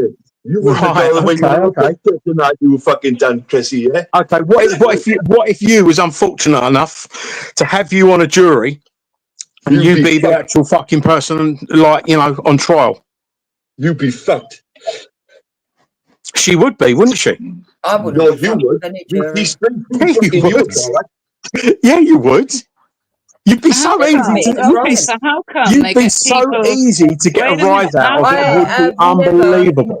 How come there's so many cases now where they get people to plead guilty to things they're not guilty for? What? How do they manage that? That's stupidity, isn't it? Yeah. No, that's because stupid. you get a sentence if you do that. And then so you don't know what? They get a lighter sentence if you plead guilty. Right, if you plead guilty when you're not guilty, you're an idiot. Yeah, that's... But yeah, I agree. Yeah, see, the courts are corrupt. I mean, I've experienced court corruption. Yeah, I know loads of people that have, and, you know, it does happen. But on the whole, we ain't got a bad legal system. Yeah, compared to some of these fucking countries, you ain't got a chance. Well, you go and try the court in some countries, you're fucked. Sorry? Tell that to the victims of travel. Tell that to the victims. There is corruption in British courts. There is. Well, then it ain't that fucking good, is it? Well, it is, because it's better than fucking most other countries. Yeah. Tell that to the victims of Jimmy Savile. I'm not so Mate, sure tell about that to the that. victims of anything. But also, look, are we really a first world country when we're having our children raped on a national scale, and people are turning a blind eye? I think that's right. So no, that's what you think. That's what you think. It's not what you know. You're regurgitating what your right wing mates have told you to say. Now, do you know how many paedophiles there are in this country? 70 million people in the country, roughly. Yeah. Do you know how many paedophiles there are in this country? More worrying. You do. Well, do you know what, mate? There's there are conflicting fucking reports, but there's easily 500,000 paedophiles in the UK. Easily. And how many people are in the UK? And how many prison spaces? Is it 92,000 right now? So we've got 92,000 spaces, and I think we're on about 87,000 in the prisons. and we've got 300,000 to 500,000 paedophiles that are, wandering around. That's why paedophiles don't get jailed. Start killing them then. I think it's a lot more than that, to be fair. I mean, it's what you see. The thing is, it's like, are we talking about, for instance, the conversation we're having now? Are we talking about grooming gangs or grape gangs? Because they're completely different, very similar, but completely different. Yeah, and the thing is with paedophiles, and the actual fucking phrase for the people we have been talking about today is hebephiles, not paedophiles. Paedophiles are about little babies, young children, and hebephiles are for older children. Yeah, so you've got maybe 100. Let's say you've got 100,000 that are active, nasty pedos. Yeah, any sexual they're out abuse there. of children. Then you've got the ones that just look at the fucking images, and then you've got the ones that don't touch or look at anything but have the thoughts go through their head. So do they all get the same sentence? So would that determine the sentence you give? Well, how would you know the thoughts go through their head unless they're talking about it? Well, that's what the psychologists are saying. I mean, How would the psychologists know unless they've discussed it with them? Because they have, clinical fucking questionnaires go out and whatever else. They can use programs to analyze it and stuff like that.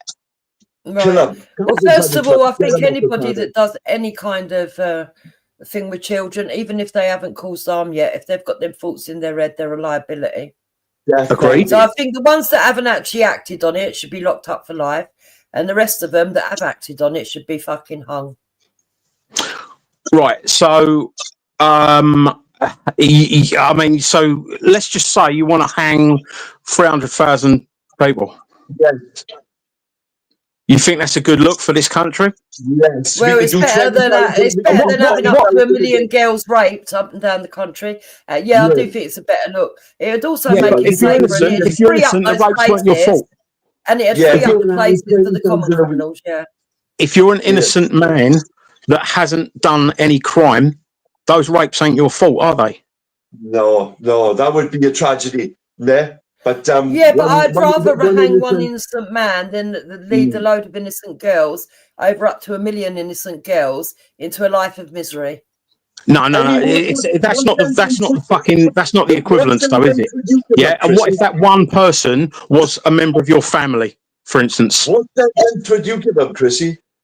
Sorry? Well, I'm sure there'd be levels of redress, wouldn't there? Well, no, they wouldn't, because the person's dead. You can't redress someone being killed by the state. What are the girls that are groomed and raped? What if they were one of your family? Then I'd obviously want justice. There you go. By any means, right? I'd want justice, but I wouldn't want to start killing innocent people. You wouldn't want to kill the person that raped your child multiple times daily.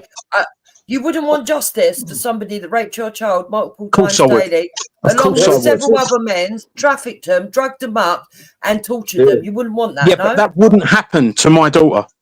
How do you know? Oh, it can happen to anybody's daughter. Is that because you're Superman? Yeah, no, because I'm a good parent. That wouldn't happen to my daughter because I'm a good parent. I protect my daughter, and I have made my daughter competent. I've made my daughter competent. It's got nothing to do with it. Taff, say again. And this is what is wrong with our world. Hang on, Jude. Let Taff say he keeps on coming across all mumble. Well, that wouldn't happen to me. That is what is wrong with this world. There are people who say, well, that wouldn't happen to me because I'm better than them. And also, by stating that fact, it means that you look down on these victims and somehow you're I don't look down on them victims. Parents, I just know that my daughter will not be going out at fucking silly o'clock in the morning, getting steaming drunk around men she doesn't know, leaving herself open to attacks by psychos and rapists. Well, would it happen to your daughter? Would it happen to your daughter? A lot of these girls, neither do Jukes, they. would it happen to your daughter? To that point, that's when the parents realised there was something wrong. They started and got arrested. When the child isn't home at the right time and isn't answering her phone, that's the point where you fucking knuckle down. And I've done it with my little girl. I've brought her up very well. But Dukes, would it happen to your child? Would your daughter? Would your daughter be one of those kids that gets groomed and abused? What if your daughter was getting picked up from school? Taff, I'm asking Dukes, mate. Taff, I'm asking Dukes. Sorry, Dukes, say again. I don't know. What do you think? I don't think so. What if your daughter was getting picked up from school and you didn't do nothing about it? Sorry, if my daughter was being picked up from school.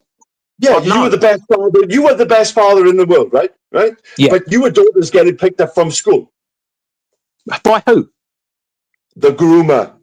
No, I wouldn't allow it.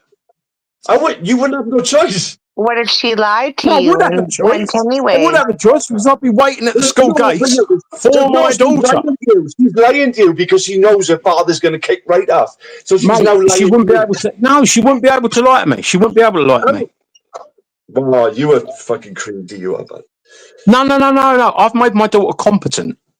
I've made my daughter understand that she has self-worth. I've made my daughter realise, yeah, that there are monsters out there. She's competent. Because you can't always protect your children, so make them competent. Your daughter answered the phone to unknown numbers then? Because she wanted to.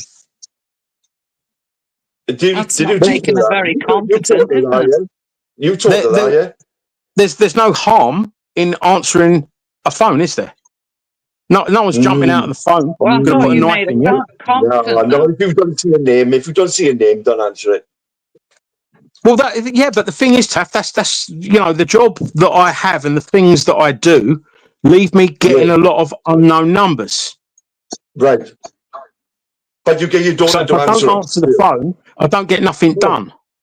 Yes, so she's answering the phone. Tell the truth. You told her to answer that phone. Hang on, Wendy. Sorry, say again, Taff. She's answering the phone for you. Yeah. Yeah, and I answer the phone for her. What? Right. If my daughter's phone's going and she's washing her hair, for instance, I'll shout, Riley, your phone's going off. Right, and what will happen is she'll probably answer it. She'll always say answer it. We answer each other's phone here because I've got no secrets. So if I rang your daughter, right, you're going to answer. And if I rang you, your daughter's going to answer.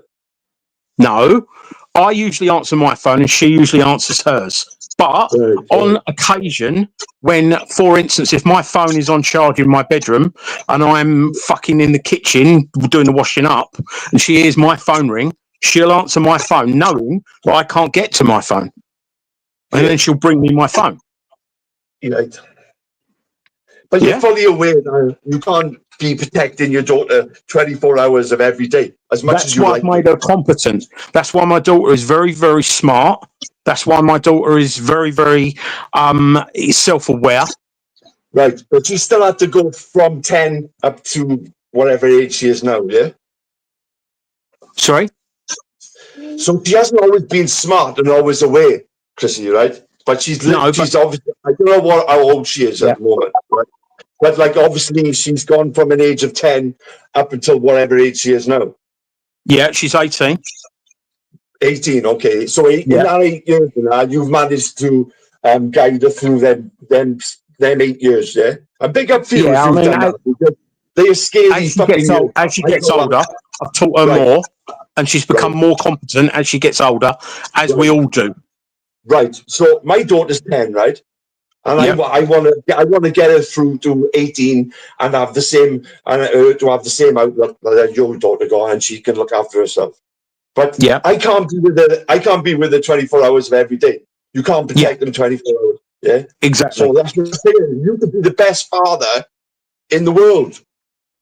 Right, but the thing is, you can only do what you can obviously do, and if you can't be there to protect them, which you won't be able to be all the time, you make them competent.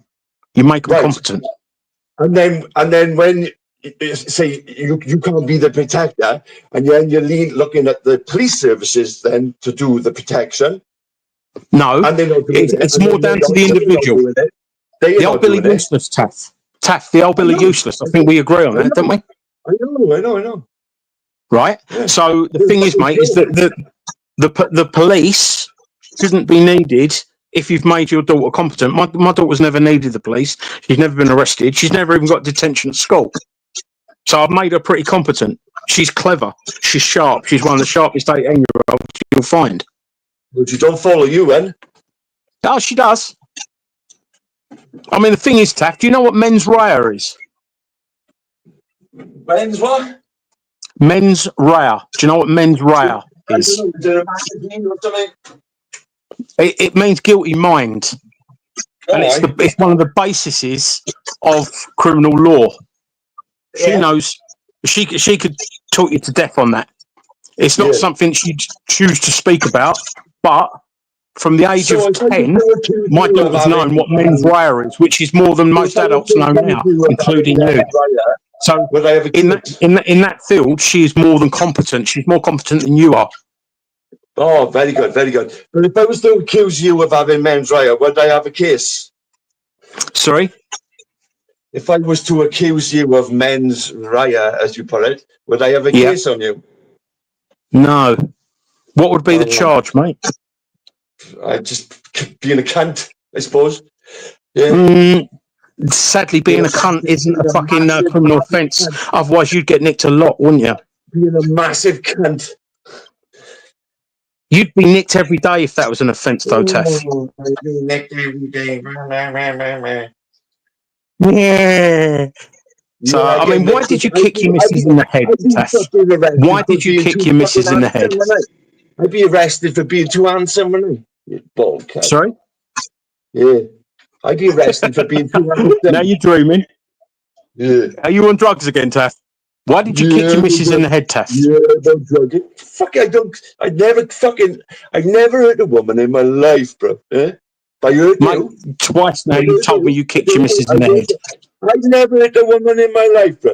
And if you can prove you said it earlier, Taff. You said you kicked your missus in the head earlier, and you said it previously. And you are known for your bad temper, aren't you? In my life, you're known for your bad temper, aren't you? Yeah.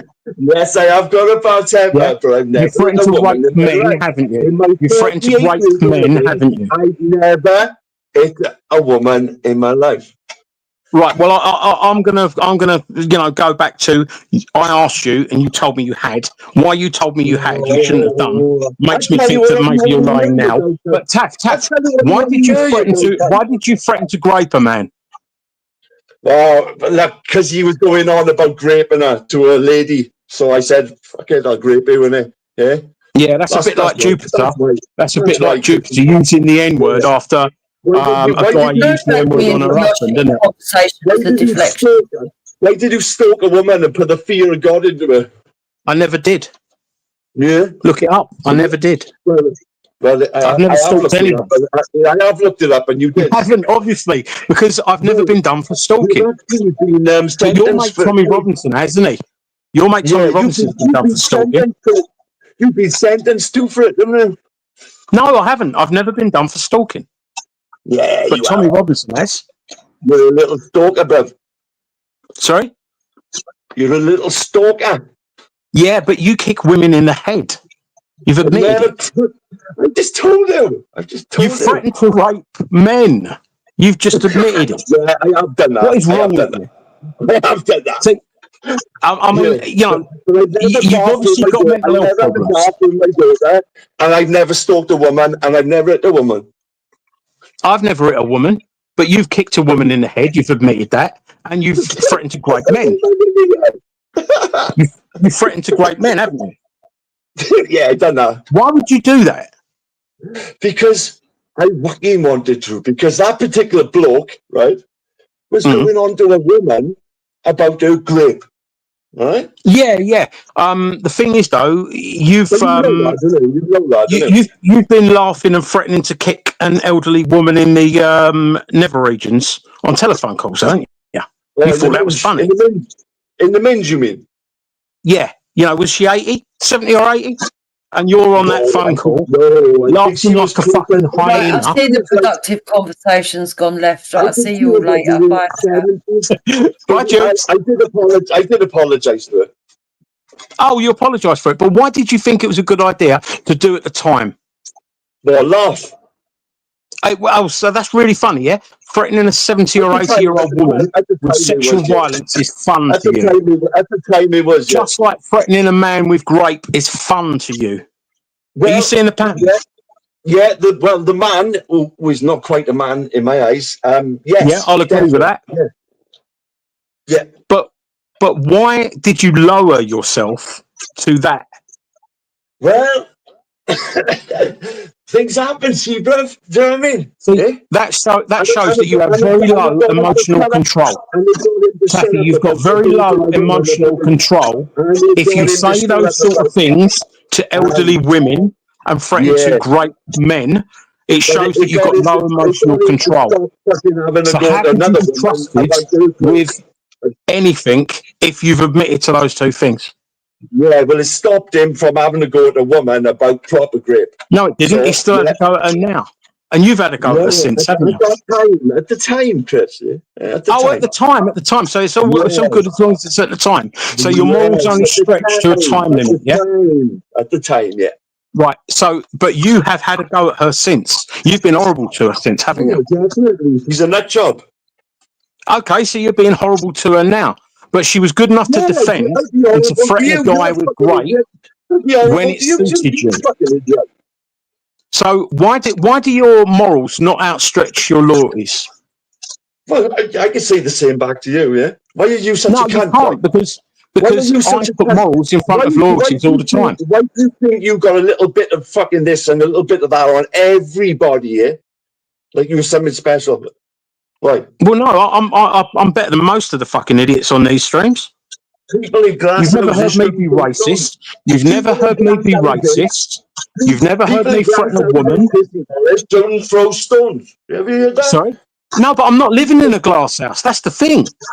I'm in a nice fucking brick shit house. Yeah?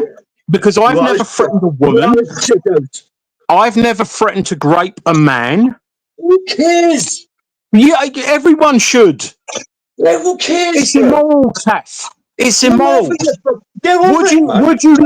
Would you like someone to phone up your elderly mother and fucking threaten her with sexual violence? Would you like that? No, definitely not. Right, that's what you did. That's what you did. That shows low moral fortitude. I got it in the Chris. You know that, don't you? Eh? Sorry?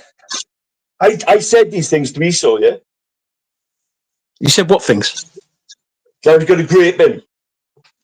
Right, look. Me and you will probably agree that Esau is a piece of shit. Hang on, Taff, let me finish, bro. Let me finish. He was going on about somebody else's genuine grape. Right, Taff, let me finish, yeah? So I will agree with you that Esau is a complete piece of shit. But you've never heard me threaten to grape him. Yeah, you do remember, like, on this very channel, right? Going back last year, you actually agreed with me.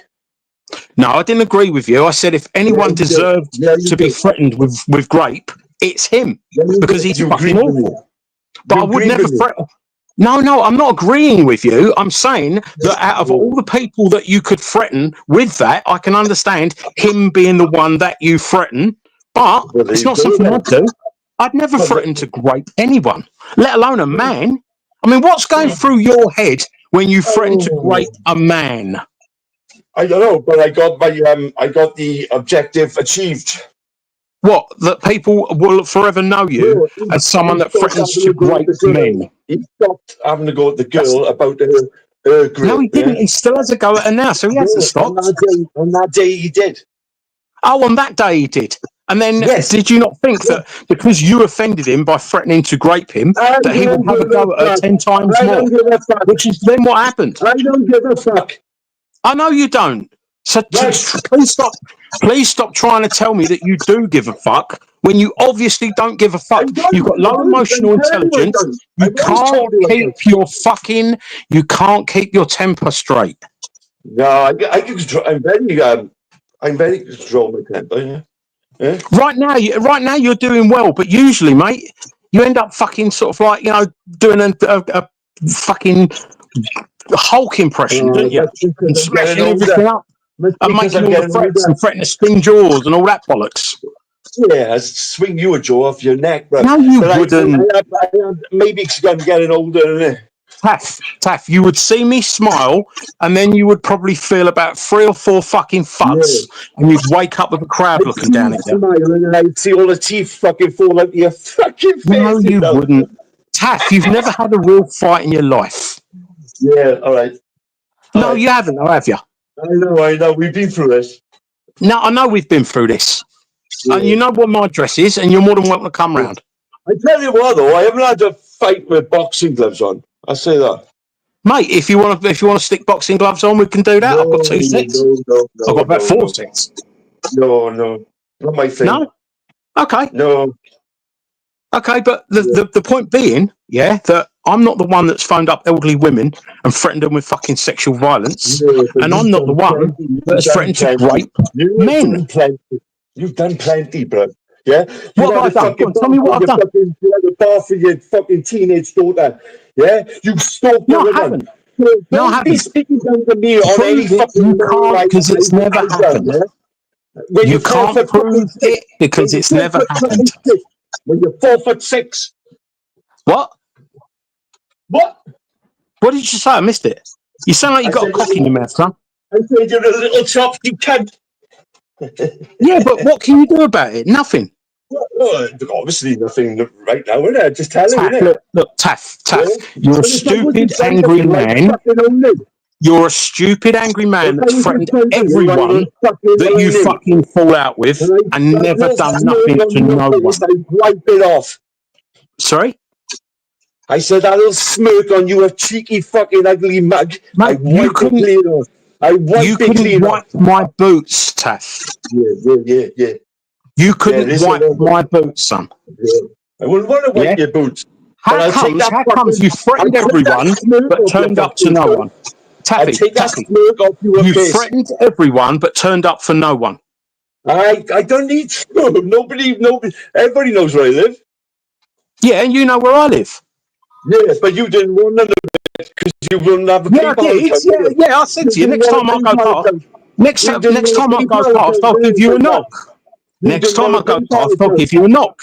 And then you said, oh, yeah, but don't come between Thursday and Sunday because that's when my daughter's here. And I'm like, okay, I won't turn up when your daughter's there.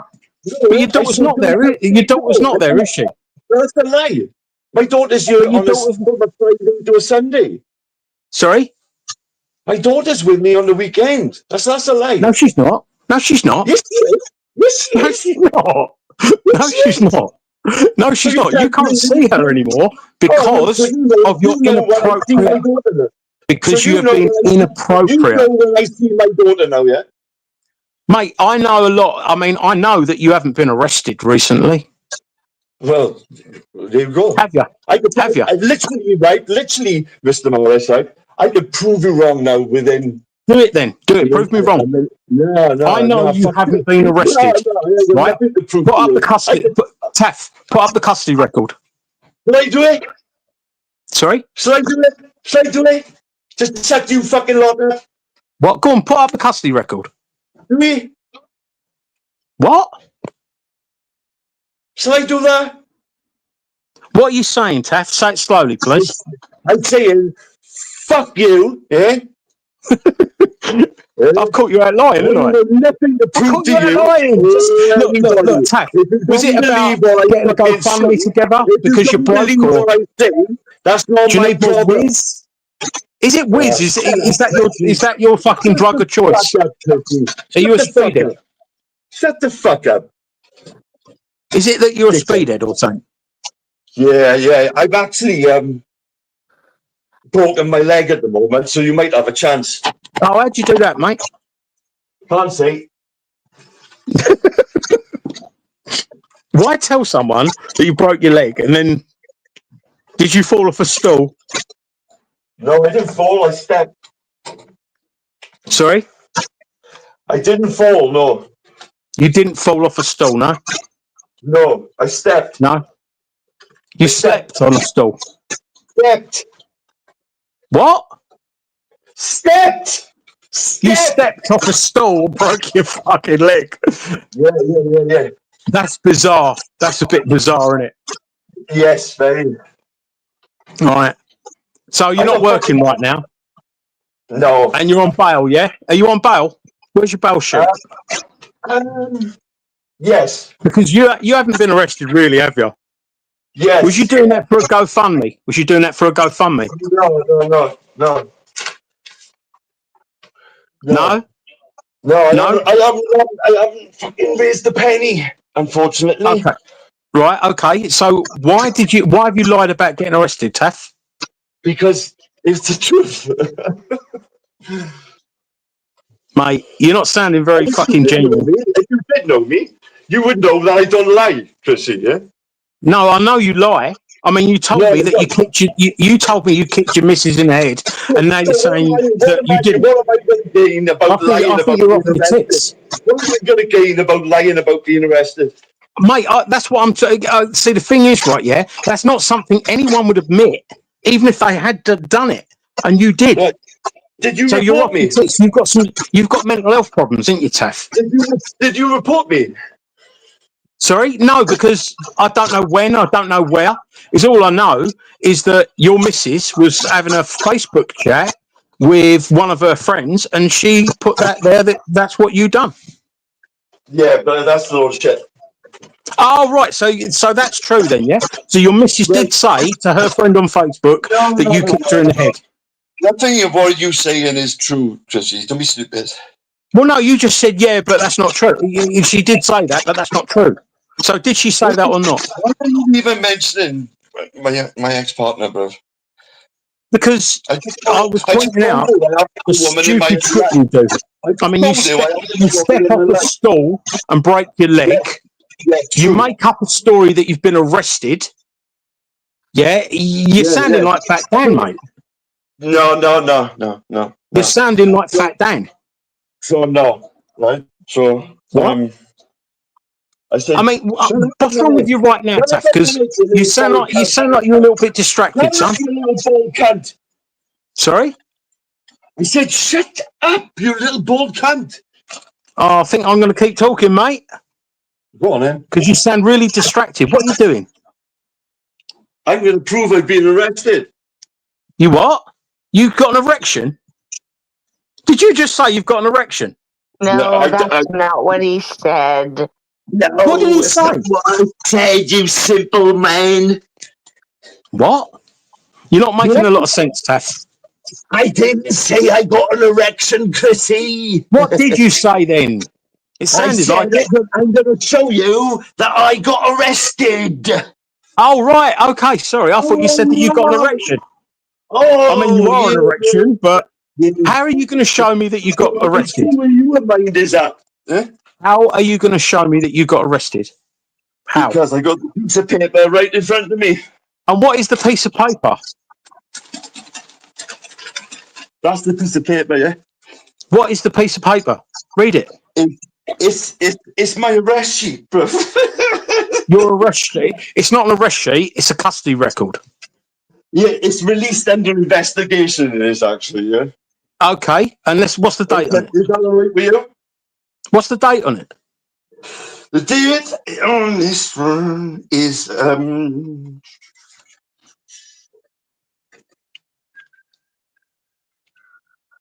top right hand corner usually. No, it's not. 2nd of October, 2024. Right, 2nd of October, 2024. So, what is the what was you arrested for? It doesn't actually say.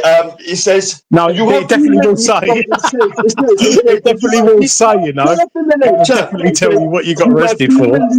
You have been released from custody without charge, while the police continues their inquiries. It is not necessary to detain you, and you are not subject to police bail conditions.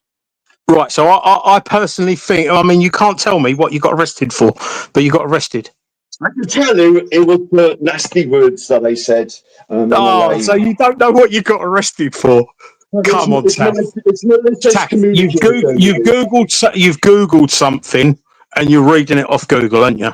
No. Yeah. No. That's why it took you so long, because you had to go on Google and you know, you had to open a tab, go on Google and tap in, for instance, custody record or arrest sheet or whatever you fucking put. Yeah, and now you're bullshitting about it. So 2nd of October, 2nd of October, how many times have they extended your bail? How many times have they extended your bail, Taff?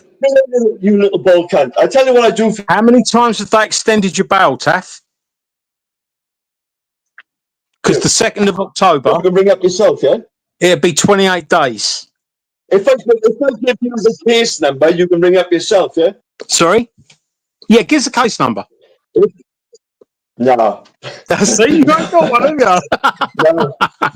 Oh, Taff. No, but I got one. Taff, you know what, mate? I think that, you know, you're a very lonely, isolated person. I am lonely. And you need to make up. You need to make up these stories, and you need the sympathy. I do need a woman. Yeah. Sorry. I am lonely. Yeah. You're right. Yeah, I know you are. I know you are. I mean, do you live with anyone? Yes. Who do you live with, mate? My dog. No, with any humans. No. How long have you been on your own, Taff? Oh, I've been on my own since lockdown. Cool. So, what? 5 years now. 5 years. So, have you you know looked to? Tell you what, in all fairness, I am the only child, so I have learned to get on with myself. If you know what I mean. Right. So, have you looked into maybe making any friends in community groups? In your local community. No.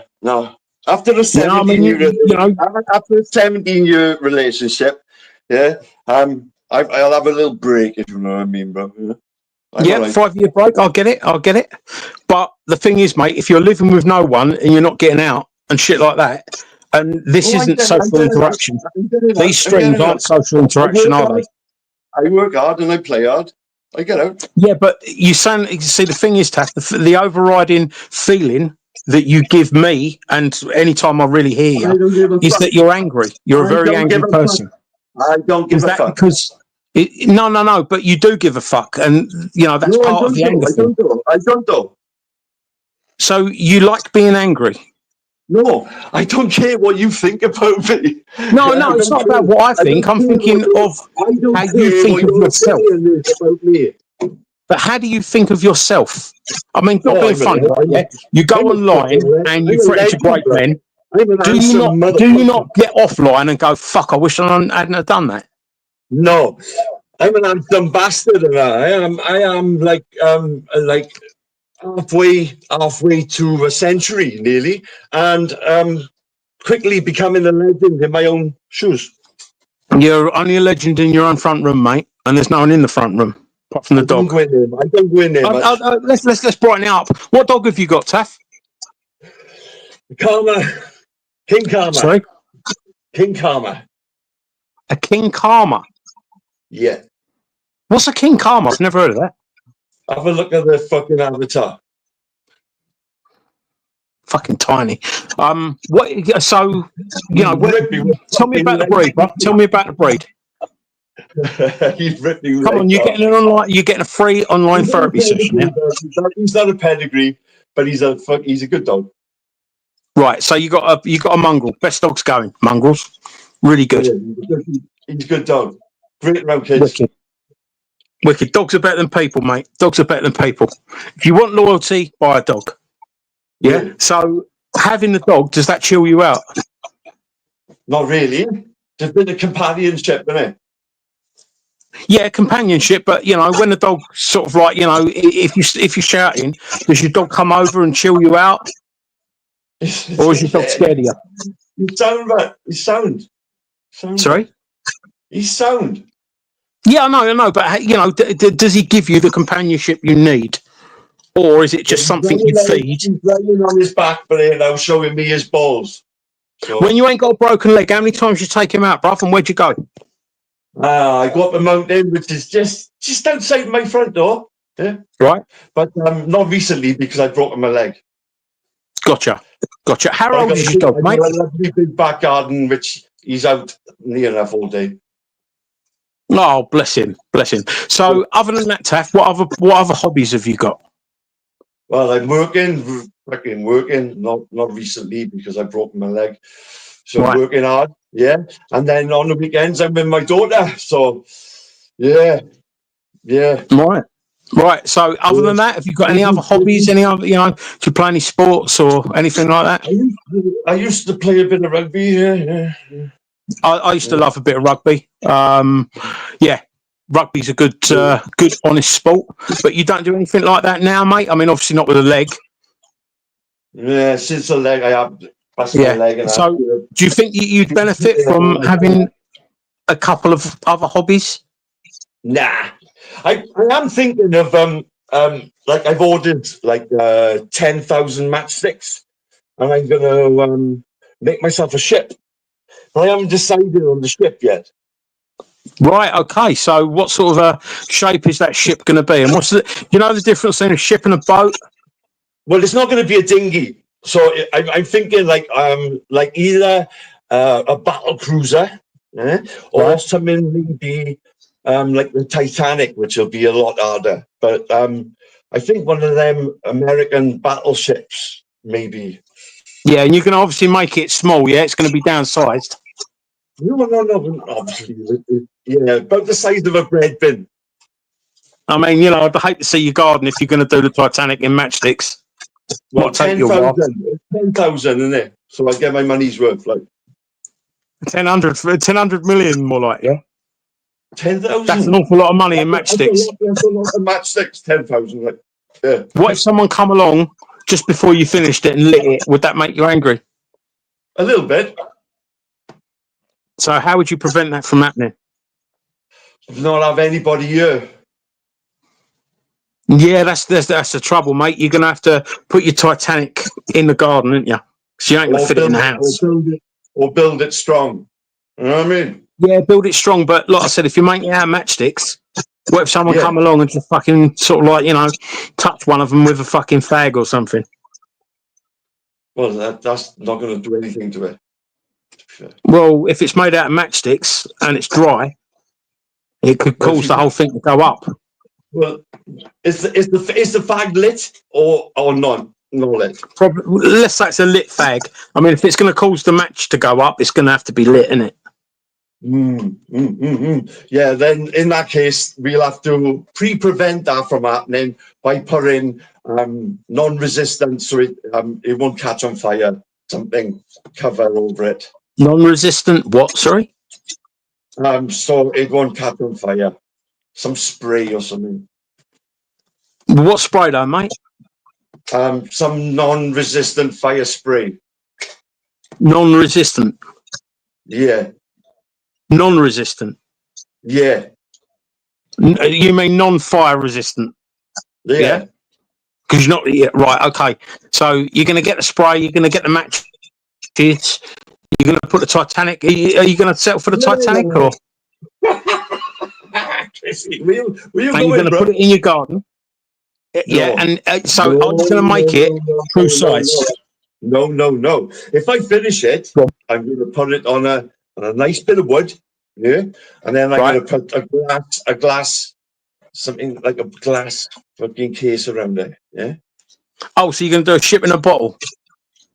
No, not quite like that, but yeah. So it's going to be tiny then? No, it's going to be just like a bread bin. Well, that's pretty small, isn't it? When you consider how big the real Titanic is. Of course, I haven't got enough matches to do the real Titanic. Are you cheapskating it then, Taff? You know what I mean?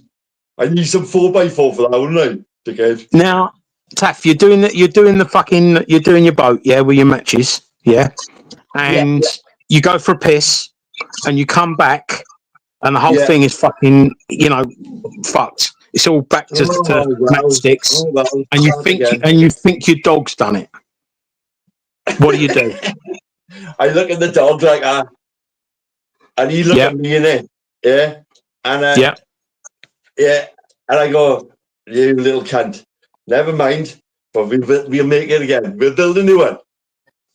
So there's no violence towards the dog, no shouting at the dog. Well, I call him a little cunt.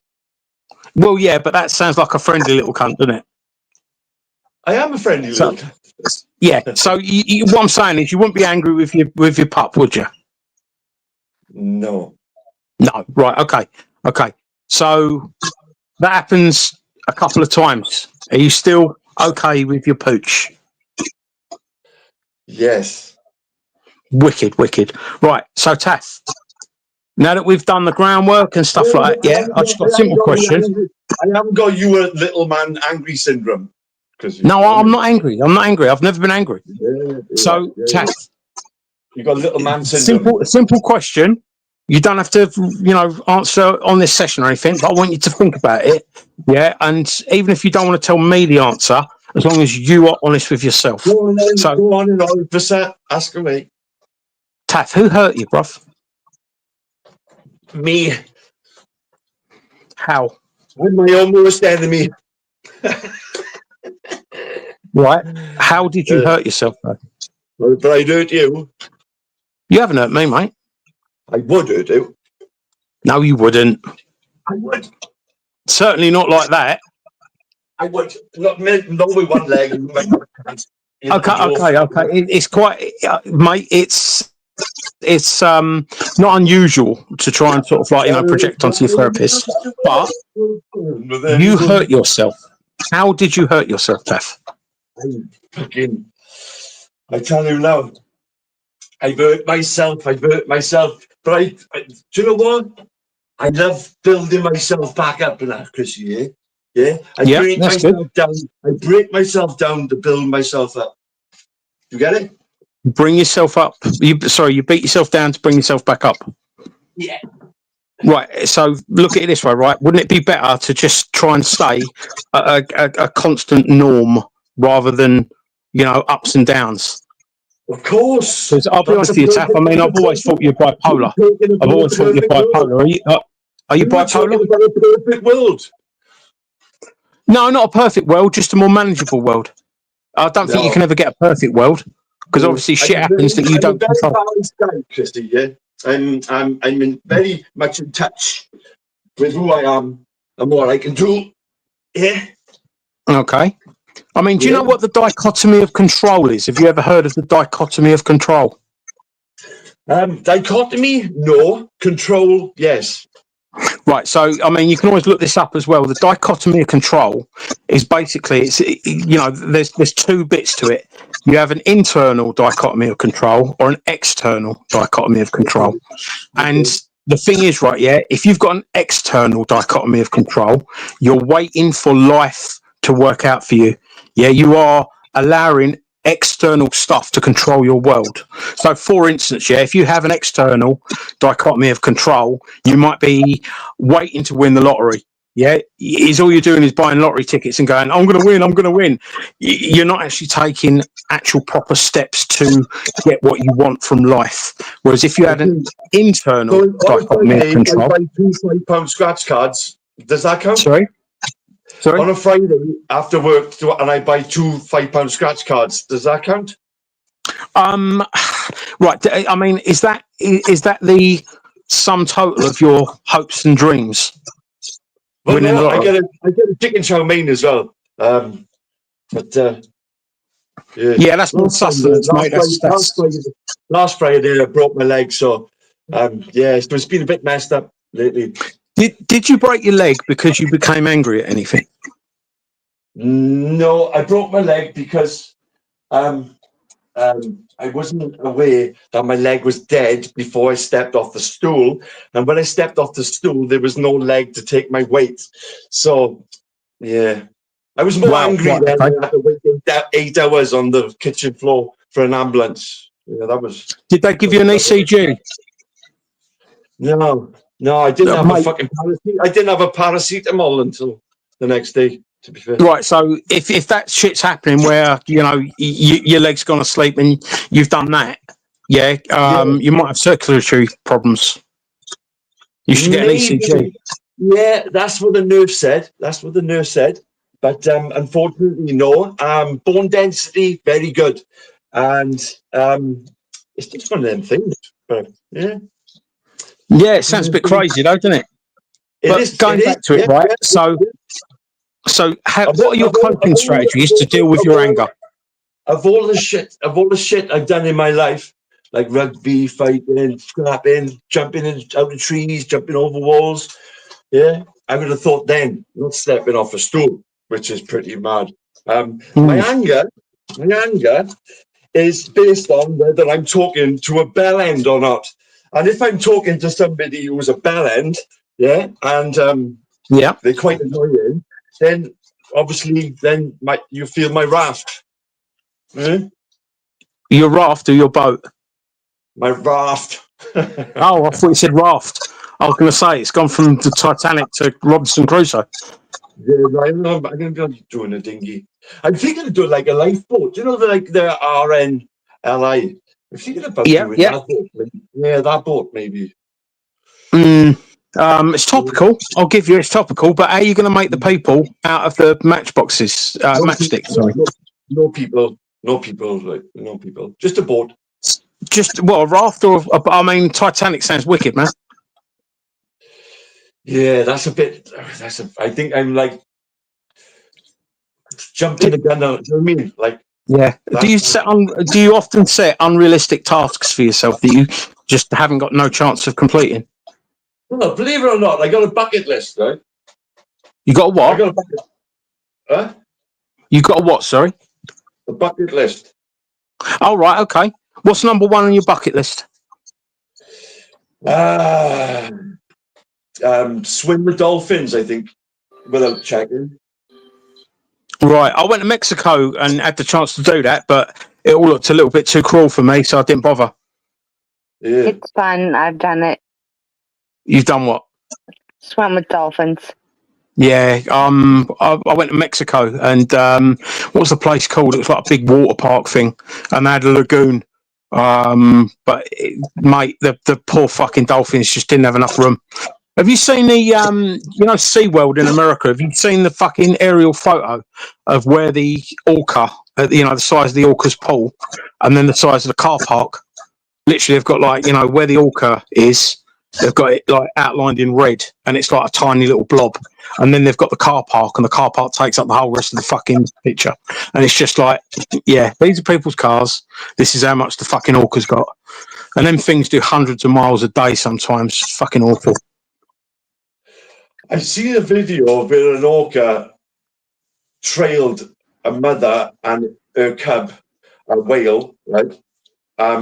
Yeah. And basically they separated. They travelled fucking miles to get to find and track down this fucking mother and the cub. And then when they found it, they separated. They separated them, and then they basically played with the cub and drowned it slowly. Yeah, and then when it was done with playing with it, just bit off the cub's lip. Mate, the orcas are fucking awful. I mean, the cruelty on them is, next level. It's only fucking matched by humans. Orcas can be so fucking horrible, but it's nature, isn't it? It's the way of the sea, isn't it? Well, yeah. Orcas are my favourite sea animal, but I think it's pilot whales. Fucking, they go for orcas every time they see them. Right. What's your favourite land animal?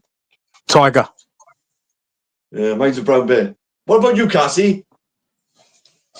My favorite land animal? Yeah, land animal. It's a deer.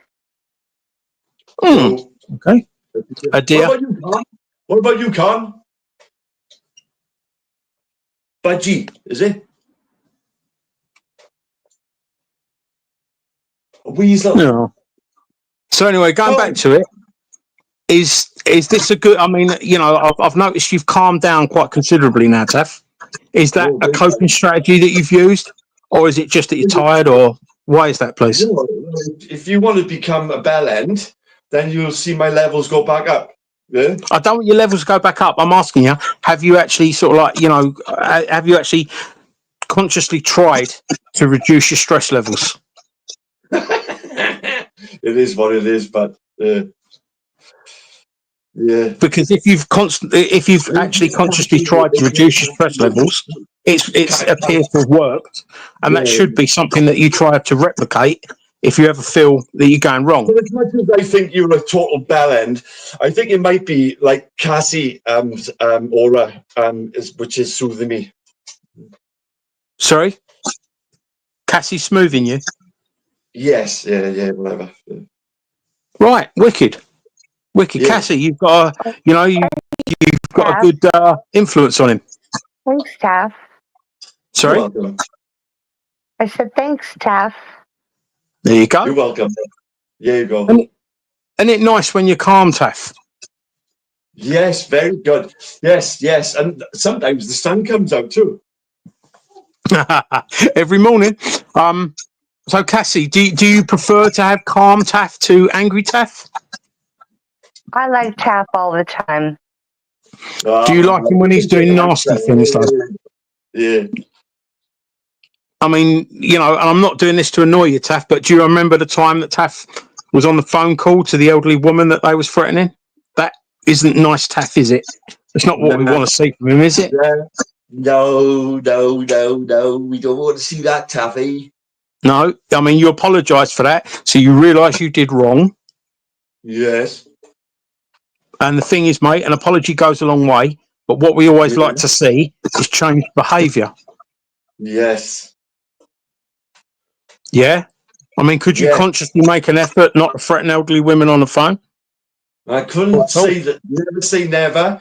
I mean, if she can't, she can't. Like, what can I do? Like, but I'm not planning on it. To be fair, right? But you can't count it out completely. You can't, Oh, never say never. No. Well, under what circumstances do you think you could possibly threaten an elderly woman on the phone? Under many circumstances. Take your pick. No, give me one, mate. It's as your therapist for this short amount of time, I can't be giving you stuff to sort of like think. You've got to just tell me what you think. Well, maybe, so what reasons would you do that? Is defending her son, while her son actually abuses a lady that I know. Right. So you work on the two wrongs make a right principle, or and then the elderly lady joins in with the abuse towards the lady. Yeah. So Taff, have you still got your mum? Yes. Would you expect your mum to stick up for you regardless? She'd fuck you up, but sorry? Yeah, she'd fuck you up. Oh, mate, I'm not. It's nothing to do with me. I'm just saying that what that woman done. Would you expect your mum to do? I love her. I love her. Love her. Love her. She's a yeah, mum's fantastic, man. But what I'm saying is, though, bro, is if someone, if you was in that situation with your mum, would you expect your mum to stick up for you? No. What would you expect your mum to do? Just be there to pick up the pieces. Right. Okay. So, if you was, that's what mums do, don't they? They pick up the pieces. Yeah, but they also guide. They also, prevent. And they nurture. Also protect. She kicked me in the bollocks a couple of times. Sorry. She kicked me in the bollocks a couple of times. As much as it hurt me, I knew I deserved it. You know what I mean? But it's all that. She's a really accurate shot then for such a small target. Oh yeah. Oh yeah. Oh yeah. So you wouldn't have anyone threaten your mum though, would you, Taff? I'd kill him. I'd kill him. Sorry? I'd kill him. Right. Okay. Nobody threatened my mother while I'm fucking there. To you, right? Okay. But you and the group you was with did exactly that to that guy's mum. Yeah. Yes. No, I laughed actually while somebody else sort of done it, but I laughed, which I feel bad about that. But I said sorry. Right, but would you do it again? Never say never. Right, that's the thing, Taff. What? I mean, it's good that you're apologising for it, and that you've told us all that you apologised for doing that. The thing is, you know, what we really need to know is that you're not going to do it again. If that elderly woman happened to be abusing my mother, would I do it again? Yeah, I'd do it again. I don't know, mate. I mean, I'd think that two elderly women would, you know, not even be going there, really. Not really, no. Speaking of elderly women, is it true that you guys don't have any care homes over there? No, we've got loads of care homes over here. Oh, someone told me they'd done away with them all. No, I mean, obviously, obviously, they're go on, Taff, sorry. That's the nut houses they got rid of. So there's more elderly people, like, you know, the over 65 age group and stuff is growing in this country, and there's not enough young people to sort of, like, you know, keep the middle working, what do they call them, financially viable, going, and that's where the problem is going to be. Oh, because someone told me from over there that they done away with all the care homes. What they done away with is all the asylums and the nut houses, and they created something called PIP. Care in the community. It's a fucking joke. No, there's still a lot of old age people homes, because, like I said, you know, the elderly age group is growing, and the young is diminishing, and, you know, the young replace the working, and then the working become the old, and the longer that the old people live, the more burden they become on the young people. And people are living longer, though, aren't they? that's what. Yeah, that's why. That's why the longer old people live for, the more they've got to be cared for, you know, financially and obviously physically. And that's what, you know, the world is facing, a population collapse, because we're not having enough babies, and the elderly are living longer. If you look at Japan now sell more old people's sanitary products than they do babies. Nappy. I heard they're Japanese men are marrying robot brides. Mate, they've always had that strange relationship with technology, haven't they? The over-reliance, I think, on technology. Yeah, and you can pick and choose now which sort of robot that you want. Like, have you thought about it then, Taff? It's a thought. There was always a thought, isn't it? Yeah, like a standby twitch. Oh, I don't know, man. I quite like my lovely warm missus. So, what time are you going to be home? Off. No, she's really good like that, man. She's really good like that. Right, I'm going to have my dinner and leave you guys to it. Fuck off then, you little ballcat. Go on. Oh, you love me, really. I've given you a free therapy session tonight. I hope you're appreciative of that. Yeah. Thank you very much. Have you got any questions for me, Taff? Yeah. Go on. Yeah, are you bald all over or just on your head? Ah! Yeah. Do you mean to be a cunt, or is it just fucking gifted you like a God's gift? Like? Sorry, say it again, mate. Do you actually mean to be a cunt, a massive cunt, or is it just like God's gift that you've got? Well, I mean, everything's a gift, isn't it? Everything's a gift. So, yo. You ever thought about going on TRT? TRT? No, they give you injections. No, man. I keep potions and pills away from my body as much as I can, bro. You don't need it, Chrissy. How old are you now? 28. What year was you born? Chrissy, you was born the same year as me, innit? And you're 73 as well. 28 plus 28. Yeah, nah, 74, man. 74, I'm 50. Oh, so I'm older than you. Yeah, if you're 73, you are. What year was you born? 73. And I was 74. Yeah, so you'd be 50. How old are you now, Taff? I was born in 76. 76. Yeah, Bruv, same it's all ballpark, downhill from innit? now on, man. It's all downhill from now on, bruv. Tell me Seriously, about it. your sun is setting, not rising. Tell Honestly, me and about I'm it. not going to ask Cassie how old she is because you don't ask ladies that sort of question.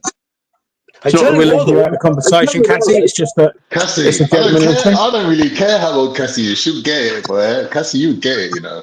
Oh, no. You'll get it, man. Well, Cassie, you're I'll on tie you up, TRT, mate. yeah? Cassie, You're I'll on tie you up. TRT. Right? Cassie, have you ever been tied up before? If Cassie come to No, I the UK, haven't, she won't Con. be fucking Oh, visiting UK.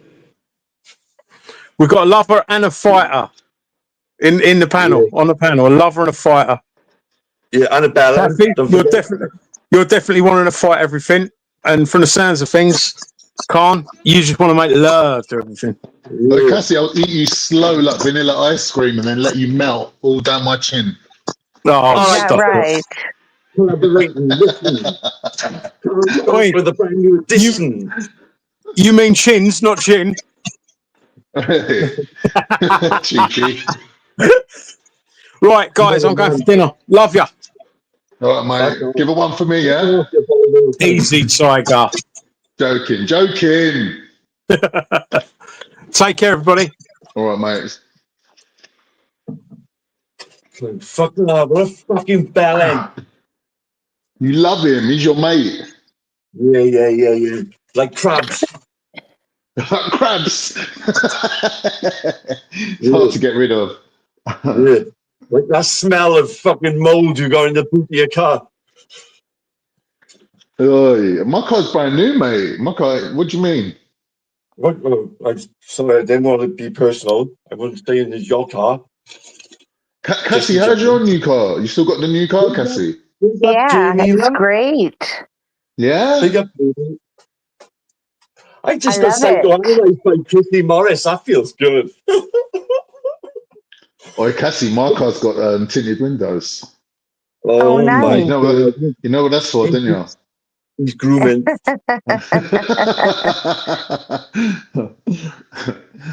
Yeah.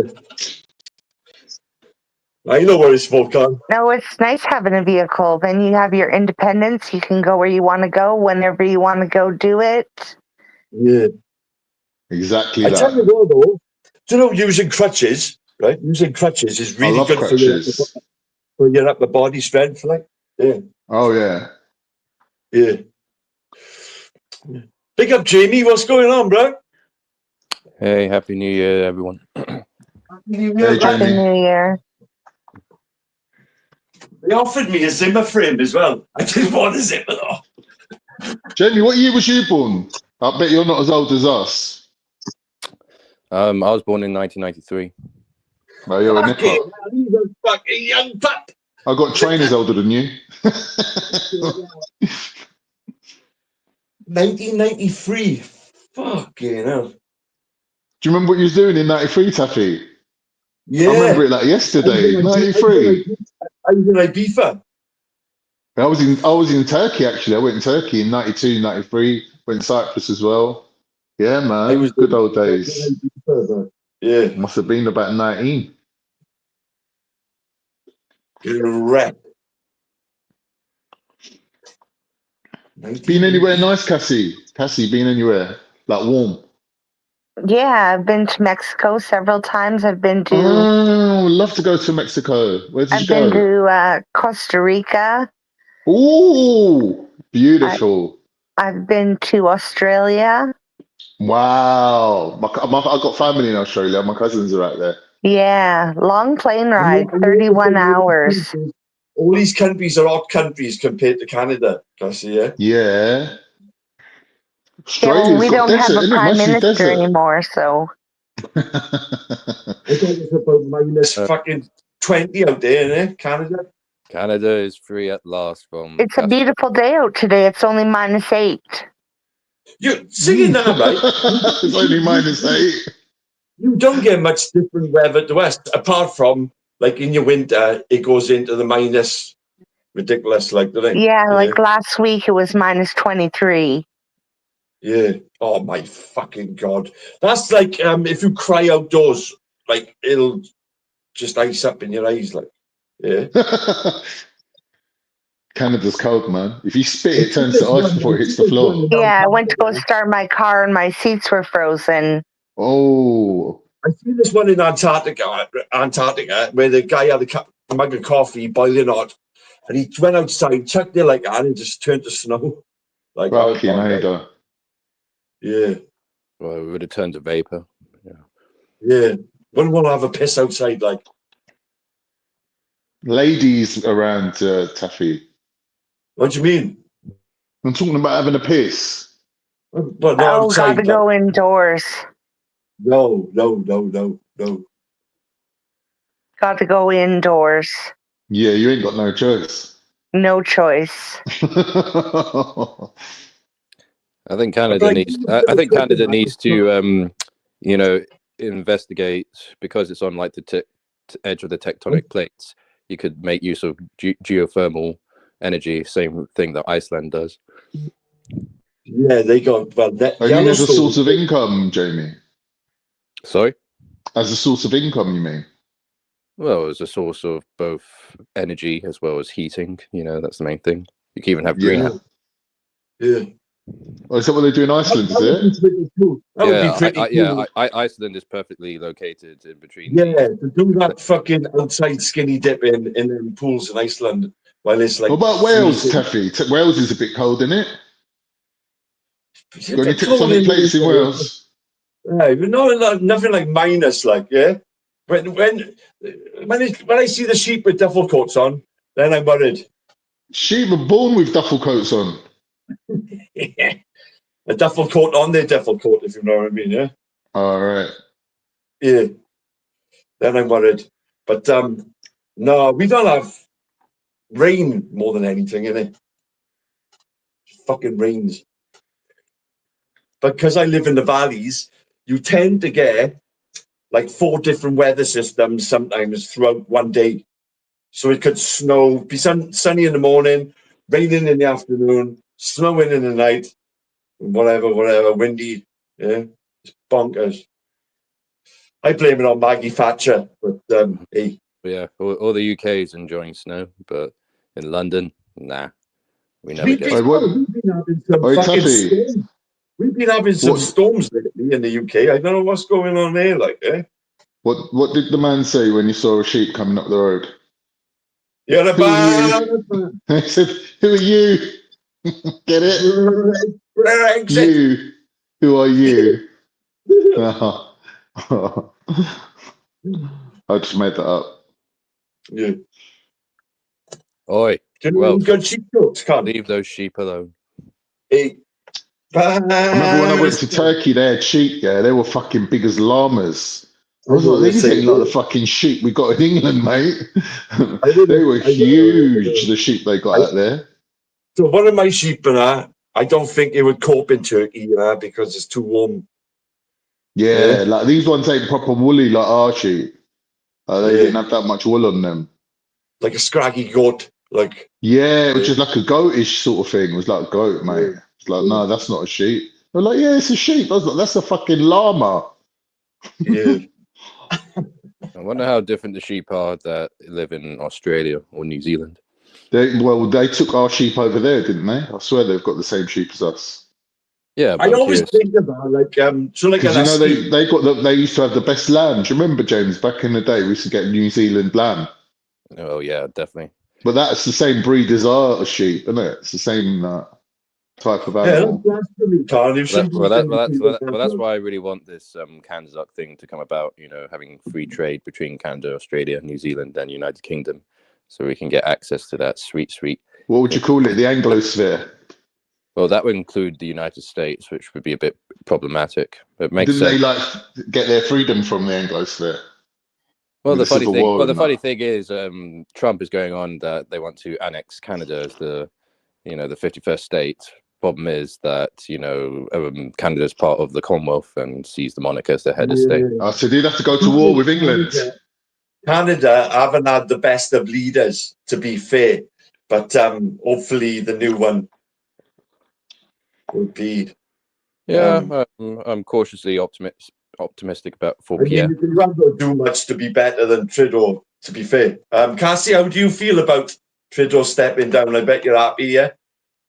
Happy as Larry, mate. Because he's a bit of a woke retard, isn't he? I can't imagine Cassie getting on with Trudeau. She probably hates him. Yeah. I can't imagine anybody getting on with him. Funny enough, if you look at the old pictures of Castro, Fidel. Fidel Castro, I look scarily like him. Who does? You? Yeah. What, have you got a beard? Oh no, this is when he was a teenager. Oh right, okay. The Bay of Pigs. Is it? No, the Cuban Missile Crisis, isn't it? Yeah. Castro. Yeah. And the Bay of Pigs as well. The Bay of Pigs, yeah. Yeah. Yeah. There's all these great stories of how the CIA tried to assassinate Castro. One was they wanted to give him an exploding cigar. The funny story I heard about Cuba was I got a vision of Castro in my head where he's in an hospital bed. That's the last time I seen him. The funny story about Cuba is when Frank Sinatra came back from Cuba, and the American government said to him, "We've got photos of you smuggling money back from from Cuba," and they showed him a picture of him holding that briefcase. They went, "There was £1 million in that suitcase," and Frank Sinatra went, "If you could fit £1 million in that suitcase," he goes, "I'll give you the money myself." Oh, I was on the floor waiting myself. I was like, Frank's such a comedian. You can't even fit £1 million in that suitcase. It's so small. They were like, nah, there was £1 million in there. It's like, no, there wasn't. Frank Sinatra's a funny guy. I think the mafia had a lot of money in Cuba, didn't they? The Italian mafia. Oh, yeah. They had a lot of money out there before it all went tits up. I think then Fidel took it all. He was part of the Rat Pack. Yeah, him, Dean Martin, Sammy Davis Jr., and who else? There was one more, I think. Still alive, Sammy Davis Jr. No, he's dead. It's a bit of a bad segue, but what do people think about the big fire in Hollywood right now? Ooh, right. 150,000 people evacuated, wasn't there? I've heard that could be started under satanic rituals. No way. Oh no! That's what I'm thinking. I swear these Christian Americans thinking this is like God's divine punishment on the sinful LA. But Tom Hanks and a couple of big actors have had to move. Yeah. Yep, Paris Hilton, her property's been burnt to a crisp. Good. Well, she's made the money. She don't care. She's probably insured up to the eyeballs. But we might be seeing a situation where even the big Hollywood sign is going to get engulfed in flames. Really? Man, they'll rebuild that. They'll rebuild that. And he was literally, he had a big fucking swimming pool and he was out in his back garden with an hose pipe and he was like drenching all the trees and around his house. He stayed there and the fire was fucking wicked picture, one of them really good picture shots. Whereas everything was burnt around him, he's standing there with a fireman's hose type of thing, protecting his house. Yeah. Must be a dilemma. Should I stay or should I go?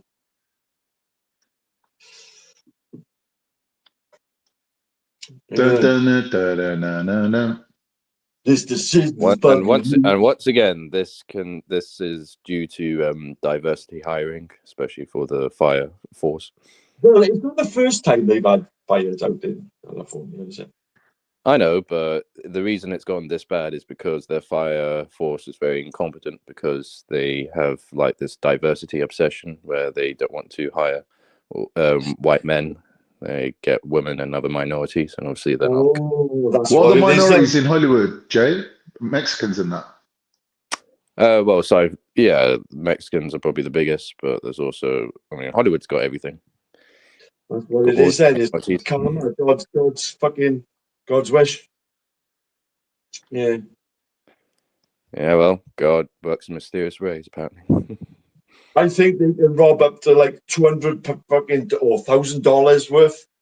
I think and it go into store and rob up to $1,000 worth without getting arrested in California. You know, funny thing is, all the products in shops are like, you know, contained in these barriers because of the shoplifting. But do you know the one item that they don't have to bother putting in barricades? Twinkies? Nope. Twinkie? Nope. That's a good guess, Tuffy. Yeah. No more guesses? Hold on. Make that one more. Sunglasses. Oh, you're so close. Sunscreen. Oh. Yeah, Sunscreen. because black people don't need sunscreen, so they don't bother stealing. It was pretty close, right? Yeah. I think they got a bit mad, didn't they? It's like California. I think they're not part of America. They're their own country in California. I think something like that. Well, it's the same in Texas, in many ways. Texas and California are always the states that wanting to depart from America. New York is pretty dangerous these days, I've heard. Oh yeah, every deep blue city in America is dangerous to a certain point. Have you seen that Porn Stars? And it's in Detroit, and it's like it's a pawn shop. It's a pawn shop. Yeah, and the family are running it. Fucking. And they look Jewish. Don't they look Jewish? I think they might most probably are. To be fair. But, which one are you talking? Wait. There's two different ones, I think. Are we saying pawn shop? Are we saying pawn shop and the or pawn daughter shop? is a right horrible cunt. She is. Yeah.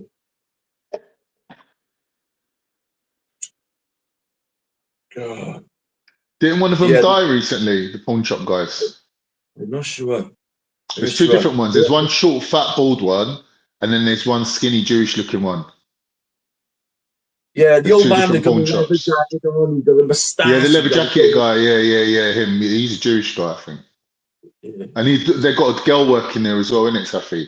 Is it his daughter or his daughter-in-law or something? His daughter, yeah, she's horrible. Yeah. I know the one you mean. I just watched them now. They had the fucking one of these bouncers in there, and one of the securities in it. Yeah, and he was robbing the gold, taking the gold and that. So you have to fucking get rid of him, like. Yeah. Yeah, it's funny, man. It's like he's bringing the fucking. Not my favourite show used to be Tuffy. Have you seen Tuff? Have you ever seen American Pickers? He's bringing the telly, right? It's like, how much you gonna give me for my telly, man? No, man, I hate it. I hate pawn shops. They're so fucking crummy, dingy. It's like, does it work? Yeah, man, it fucking works. Is there a remote? No, I haven't got the remote. They're all arseholes, aren't they? And then you turn it on, and now the telly don't even fucking turn on. Tuffy, I like Tuffy, American Pickers, when they go to all people's sheds and that. And the geezer's like, how much do you want for that Buick? And he's like, I've had it for 300 years, so give me $5,000 for it. He goes, I'll give you 4,228. And the geezer's like, nah. He won't budge on the price. He's like, nah, I'm keeping it. What? You've had it for fucking 30 years, mate. Like, it's the funniest show ever. Yeah, a dusty Buick, like. Yeah, he's had it forever, and he's like, he's still not selling it. Give us 50 quid off. The geezer's like, nah, I think I'll hold on to it. Yeah. My mother's still in there. She's been in there for 20 years.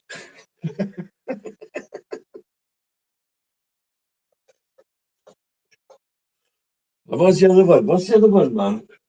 Fuck. There's another American. The other porn stars, isn't it? Chum Lee, one of the guys in that who worked for him, Rick. Yeah, and it's a bit more upmarket. It's literally like upmarket porn stars. Yeah, buying fucking Banksy paintings and that fucking whatnot. He is like, yeah, but this fucking geezer Chum Lee who worked for him turned out to be fucking crackhead, you know what I mean? Turned out to be crackhead. Shame. Yeah, well, real issue in America with fentanyl, you know, and all these drugs. Never been interested in that fucking shit, but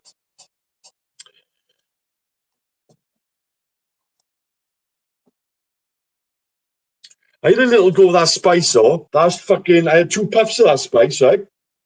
Going back about. What is it? What is it, sir? About You 6 smoke years it? ago. 6 years ago, it was like one skinner rolly, if you know what I mean. Yeah. And I had 2 puffs. I had 2 puffs under it. Literally 2 puffs, and I was trapped in myself for about 10 to 15 minutes. And I could see people talking about me and whether they should phone an ambulance, but I couldn't say no.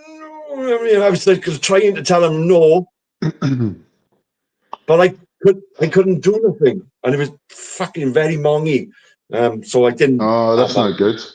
No, I didn't like I was that. walking through Sainsbury's the other day in Tottenham, and me and my cousin, and he goes to me, "Look," he goes, "there's a little baggie." And we looked on the floor, and there was the cleanest, nicest piece of Lebanese hash that I haven't seen for like, what, 20 years. And I opened the bag, and I was like smelling it, and I was like, "Oh, it's gorgeous, it's lovely." But then I thought, no, I don't want to smoke it, because obviously I gave up smoking years ago. So I just see some random kid walking on the street. I goes to him, "Oh, you?" He looked round. I goes to him, "Do you smoke?" He goes, "Yeah." I go to me, "I have that." I give it to him. It's like, "But it could be spice though, bruv. It could be spice." And I was like, "I don't look, I'm old. I don't even know what the fuck spice is, bruv." Goes, "Do you want it or not?" And he goes, "Yeah, yeah." Just took it and run off with it. You're giving random kids drugs, yeah, on the road. We weren't a kid, like, he weren't a kid as in a child. Like, he must have been about 25. Oh, like Esau then. Yeah. Some random Somali kid with a big scar down his face. You look like a Looked like a right thug. You look like a druggie. Do you want this? He looked like a druggie. I got to me, "Do you want that?" He went, "Yeah, it could be spice though, bruvs." I was thinking, yeah, you don't give a shit what it is, mate. You're taking it. Yeah. You little freeloader. Yeah, but I'm fucking like, it puts people under cars and that fucking, they're just like a dribbling mess, like, and just from 2 drugs. I learned my lesson, like, lesson learned. Don't agree with it. Do you know what Lebanese looks like, Taffy? Lebanese ash. They call it soap bar. It's called soap bar, isn't it? Looks, it's clean, like. I remember the old 9 bars. No, that's just 9 bar refers to the size of it. Yeah, like squidgy black and 9 bar. That's what I remember. Squidgy black's more like Afghan or Pakistani ash. It's very high in oil. It's got more oil in it. Lebanese is like proper dried out. It's like just a bit moist, and it's like like a blondie color. It's like a blonde color. Same price? Or? Yeah, it's all the same price. What I'm saying, it's like Lebanese. It's like very fair color. Like, it's not dark like Afghan black. So back in the day, it's all we used to get was solid, didn't it? Right? Yeah. Well, did you used to smoke a lot Moroccan? The Moroccan ash was the best, wasn't it? Well, it was either squidgy or just soap bar, we called it. Like, yeah, that's Lebanese, it's soap bar. Right. But like, I prefer that. I prefer it. They started doing, right? Because they used to ship it in from Newport Steelworks. They used to bring it in where the diesel containers. So it was stinking of diesel because it gets contaminated, right? And next thing you know, then it was like plastic bags as you're burning it with your lighter, yeah. Before you there's a bit of plastic in there. Yeah, that's the worst thing, isn't it? There'd be plastic in there. And that was that. That was that. Plus it fucking used to make holes in all my clothes, you know. Yeah. Fucking hell, of course, man. Yeah. Like so fuck that shit. And then green came about then, which was awesome. Yeah. Yeah. Yeah. Yeah, I couldn't believe it, man. I was walking along, and me and my mate found the big bit, and I was like, "Fucking hell, How much do you think that's worth? He goes, that's probably worth about 20 quid. He goes to me, you have it. A quarter or something, isn't it? What, a quarter? No, it weren't a quarter. It would have been about half of that, half of it. An eighth. Yeah, it would have been an eighth or less. Yeah, even it was a nice bit though. Could have got a good couple of spliffs out of it. I remember being in Amsterdam, right? And we went into this. Yeah, I went to Amsterdam as well. We went into this cafe, you know. What one did you go? Blues Brothers. Did you go to that Blues Brothers cafe? I am not solid for ages and that. So there was this like bubblegum shit and that. And I thought, I like the sound of that. Right. So I took it over to the table and that, and I was burning it before you crumble it into your joints. Yeah. And it was just dripping. It started dripping like plastic when you burn plastic. And that's no good. Yeah. And it was just fucking like, well, I just wasted it all, to be fair, like. But wow. Yeah, I would have so got my money back. That's terrible. And it was like I went on the green end because I thought, fuck that. You know what I mean? That was a waste of money. So I went on the green end and then had a whitey, as I do. Yeah. Welcome to Amsterdam. Yeah.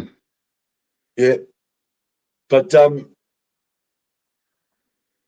I don't know if you know Alice, Con. Do any of you guys know Alice? You know Alice Cassie, don't you? Yeah. Well,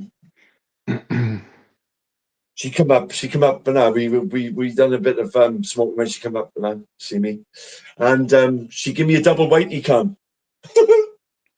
What's that? She threw up twice. What? Didn't throw up, but I woke up with her feet by my chin. Yeah, I'm glad she could have robbed me blind, bruv. She could have taken everything. She could have left me fucking there. Yeah. Well, But, you woke up, and she had your feet on your chin. No, her feet. First thing I see was her feet, and her standing above me. Where was her face? Where was her face? Well, above her feet. Oh. I was on the floor. I was on the kitchen floor again, didn't Yeah. Standard practice for some people. I don't know what it is for some people. They just love getting out of it. Slapping me everything, and that's the first date. That was. I don't think I've passed out more than once or twice in my life, but some people seem to make a weekend out of it. Yeah. Every weekend they've passed out at least once. Yeah, I got up after the first one, wiped the sweat off me. Yeah. And she said, "You right? And I was like, yeah. And there's like, I was sloping back off. So I fucking found my way to the living room settee. And she come into the living room and she was like, you're fucking fucked, didn't I? I said, I've gone again. Just got it, taking my teeth gone. Yeah, man. Good green. Really good green, like. Yeah. She fucked me up, man. Yeah. Yeah. Good old days, eh, Tuffy? Good old days, but yeah, like first dates and that. Did that go well? Yeah. I think so.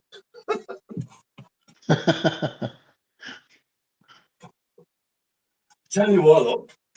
Jamie, have you ever been on a date? Yeah, been on dates. Right?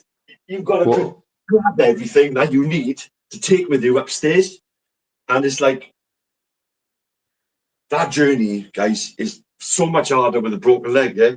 And it's like you've got to make sure you've got your shit tonight, yeah.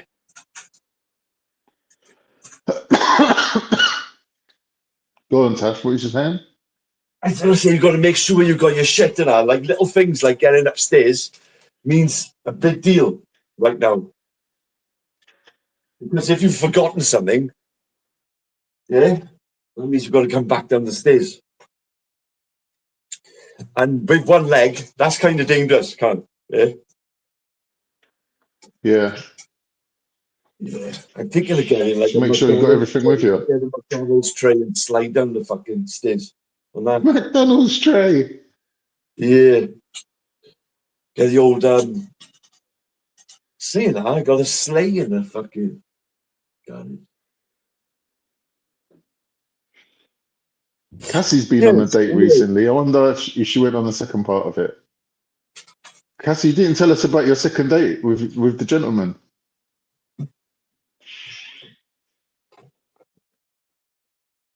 She's in love with Taffy, but you know what I mean? There's only one man for Cassie.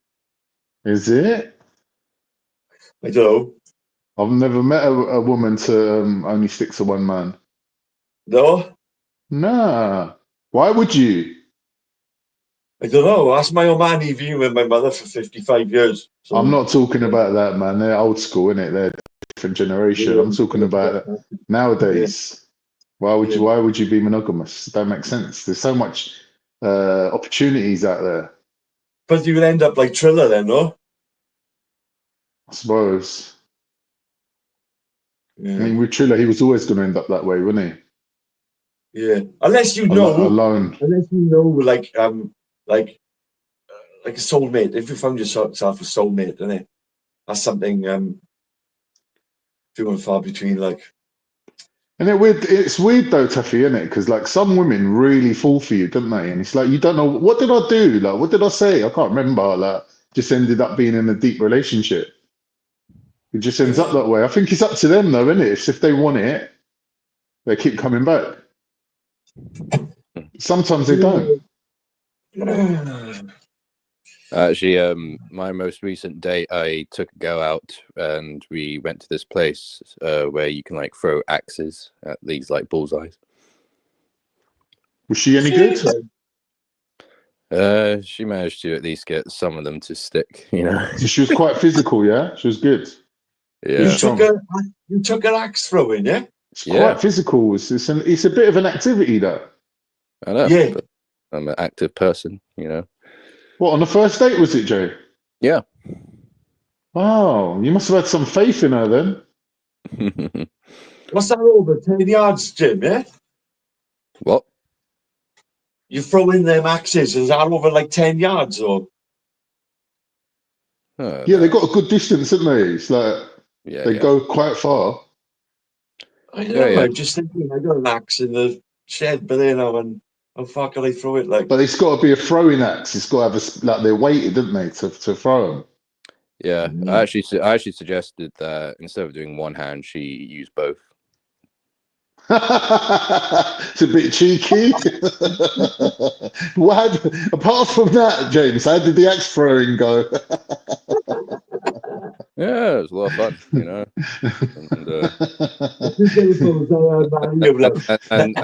And the same place also has like mini golf, so I think that's how it works, you know. Start off with the physical stuff and then something more relaxing. And yeah, see how good she is with an axe, isn't it? That's a good idea. Yeah.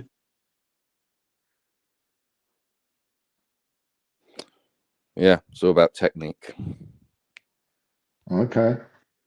It's true, that's true, because if you throw in a knife and you want it to stick into a tree, it's kind of, unless you know what you're doing, it's kind of. I remember when we was little, we used to have ninja stars, you know, shurikens. Yeah, we used to throw them, but I never used to be able to get them to stick at anything. They used to just bounce off. Yeah. Yeah. We used to have pea shooters, we did, with dried peas. Remember them? Pea shooters. Okay. I wondered why they were called pea shooters. Yeah. But what we do is get a bit of paper, innit? Rip off a bit of paper, put it in your mouth. Yeah, that's the best. Yeah. Because that actually sticks, doesn't it? Someone's walking down the road and you just get them right on the forehead. Like a McDonald's gherkin, stick to anything. Yeah, McDonald's straws are the best. Yeah. They come with a bit of paper as well, don't they? Yeah. Yeah. And spud guns, remember spud guns there? Spud guns, yeah.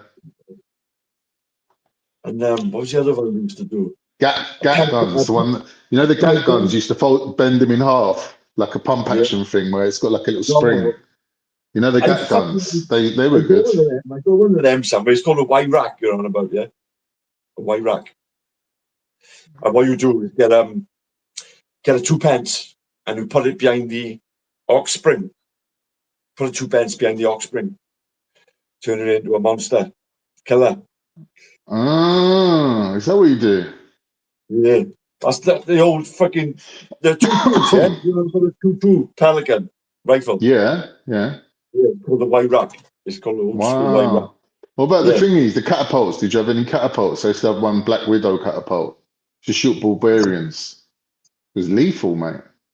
No, I never got on with them. They sell them in the fishing tackle shops. I know what you're on about, like. I remember, like it's like frisbee, but it was called aerobie. Do you remember that? Yeah, yeah. And it was this like a disc.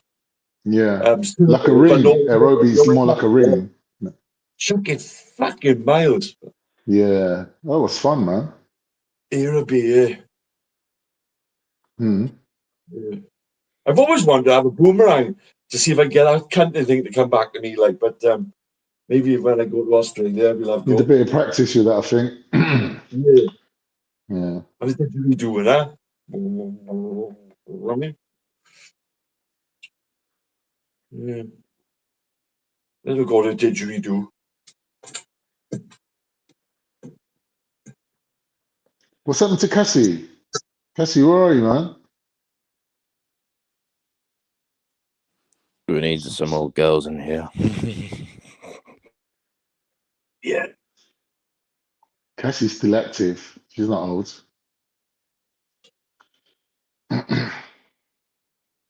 Cassie could show you a thing or two about a thing or two.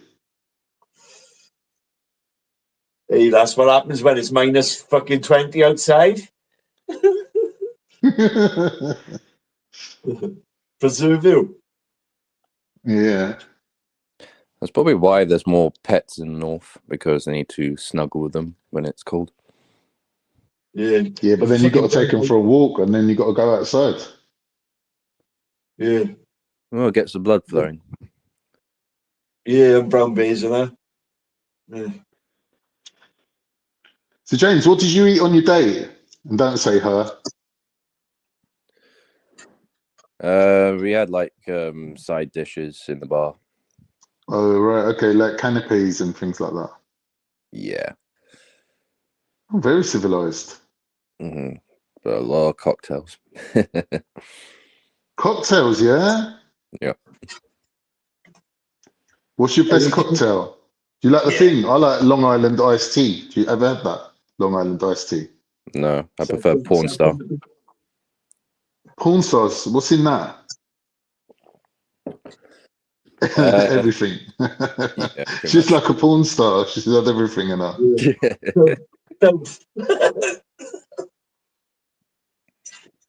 What else? There's one called Woo Woo. Have you had that? Woo Woo. Possibly. It's red. It's like a red color. Long Island iced tea is made with Coca-Cola, so it's like a Coke color. Like it looks like tea without the milk. That doesn't even sound nasty. That one, to be fair. It's actually nice though. Yeah. It's the strongest one I think they do in Witherspoons. It's got more stuff in it. Sex on the beach, banging.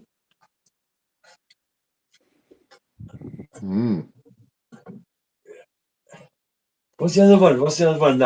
Aftershock. Remember Aftershock? Aftershock, man. And 2020s and all that. Blue Aftershock, red Aftershock. Fuck you up, man. Fuck you up. And when they got like test tubes and that now, they sell test tubes as well with like absinthe and that. You know what I mean? Lethal, man.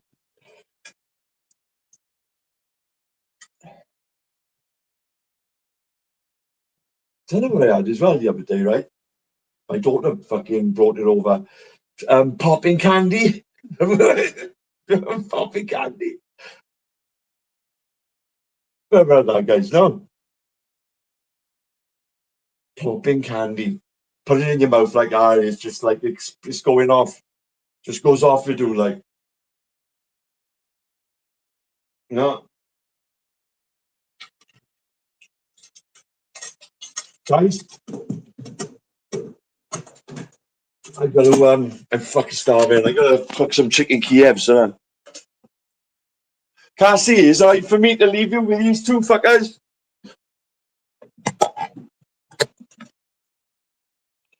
Yeah, tough, I'll be alright.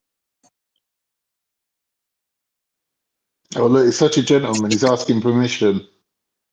Yeah, of course. This is deafening. I don't want to leave my fucking bird with fucking two scallywags, do I? Cassie's the conked out, mate. She's out for the count. She's here, but she's just died at a time.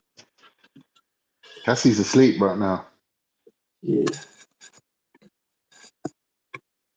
He's out fucking chopping wood for the fire. Is that what you call it, yeah? Or shooting the brown bear because he's fucking pillaging her bin. Anyway, guys, man. All right, Taffy. You beat a prick. You were a prick earlier. I don't even know what was going on with it. You prick earlier. I don't know what was going on with him, innit? Yeah. Sometimes I think you're trolling. You're trolling, like, and it's just fucking. I don't know what's wrong with him. But big up, Khan. Big up, Jamie, lad. Big up yourself. Big up, Khan. Big up, Khan.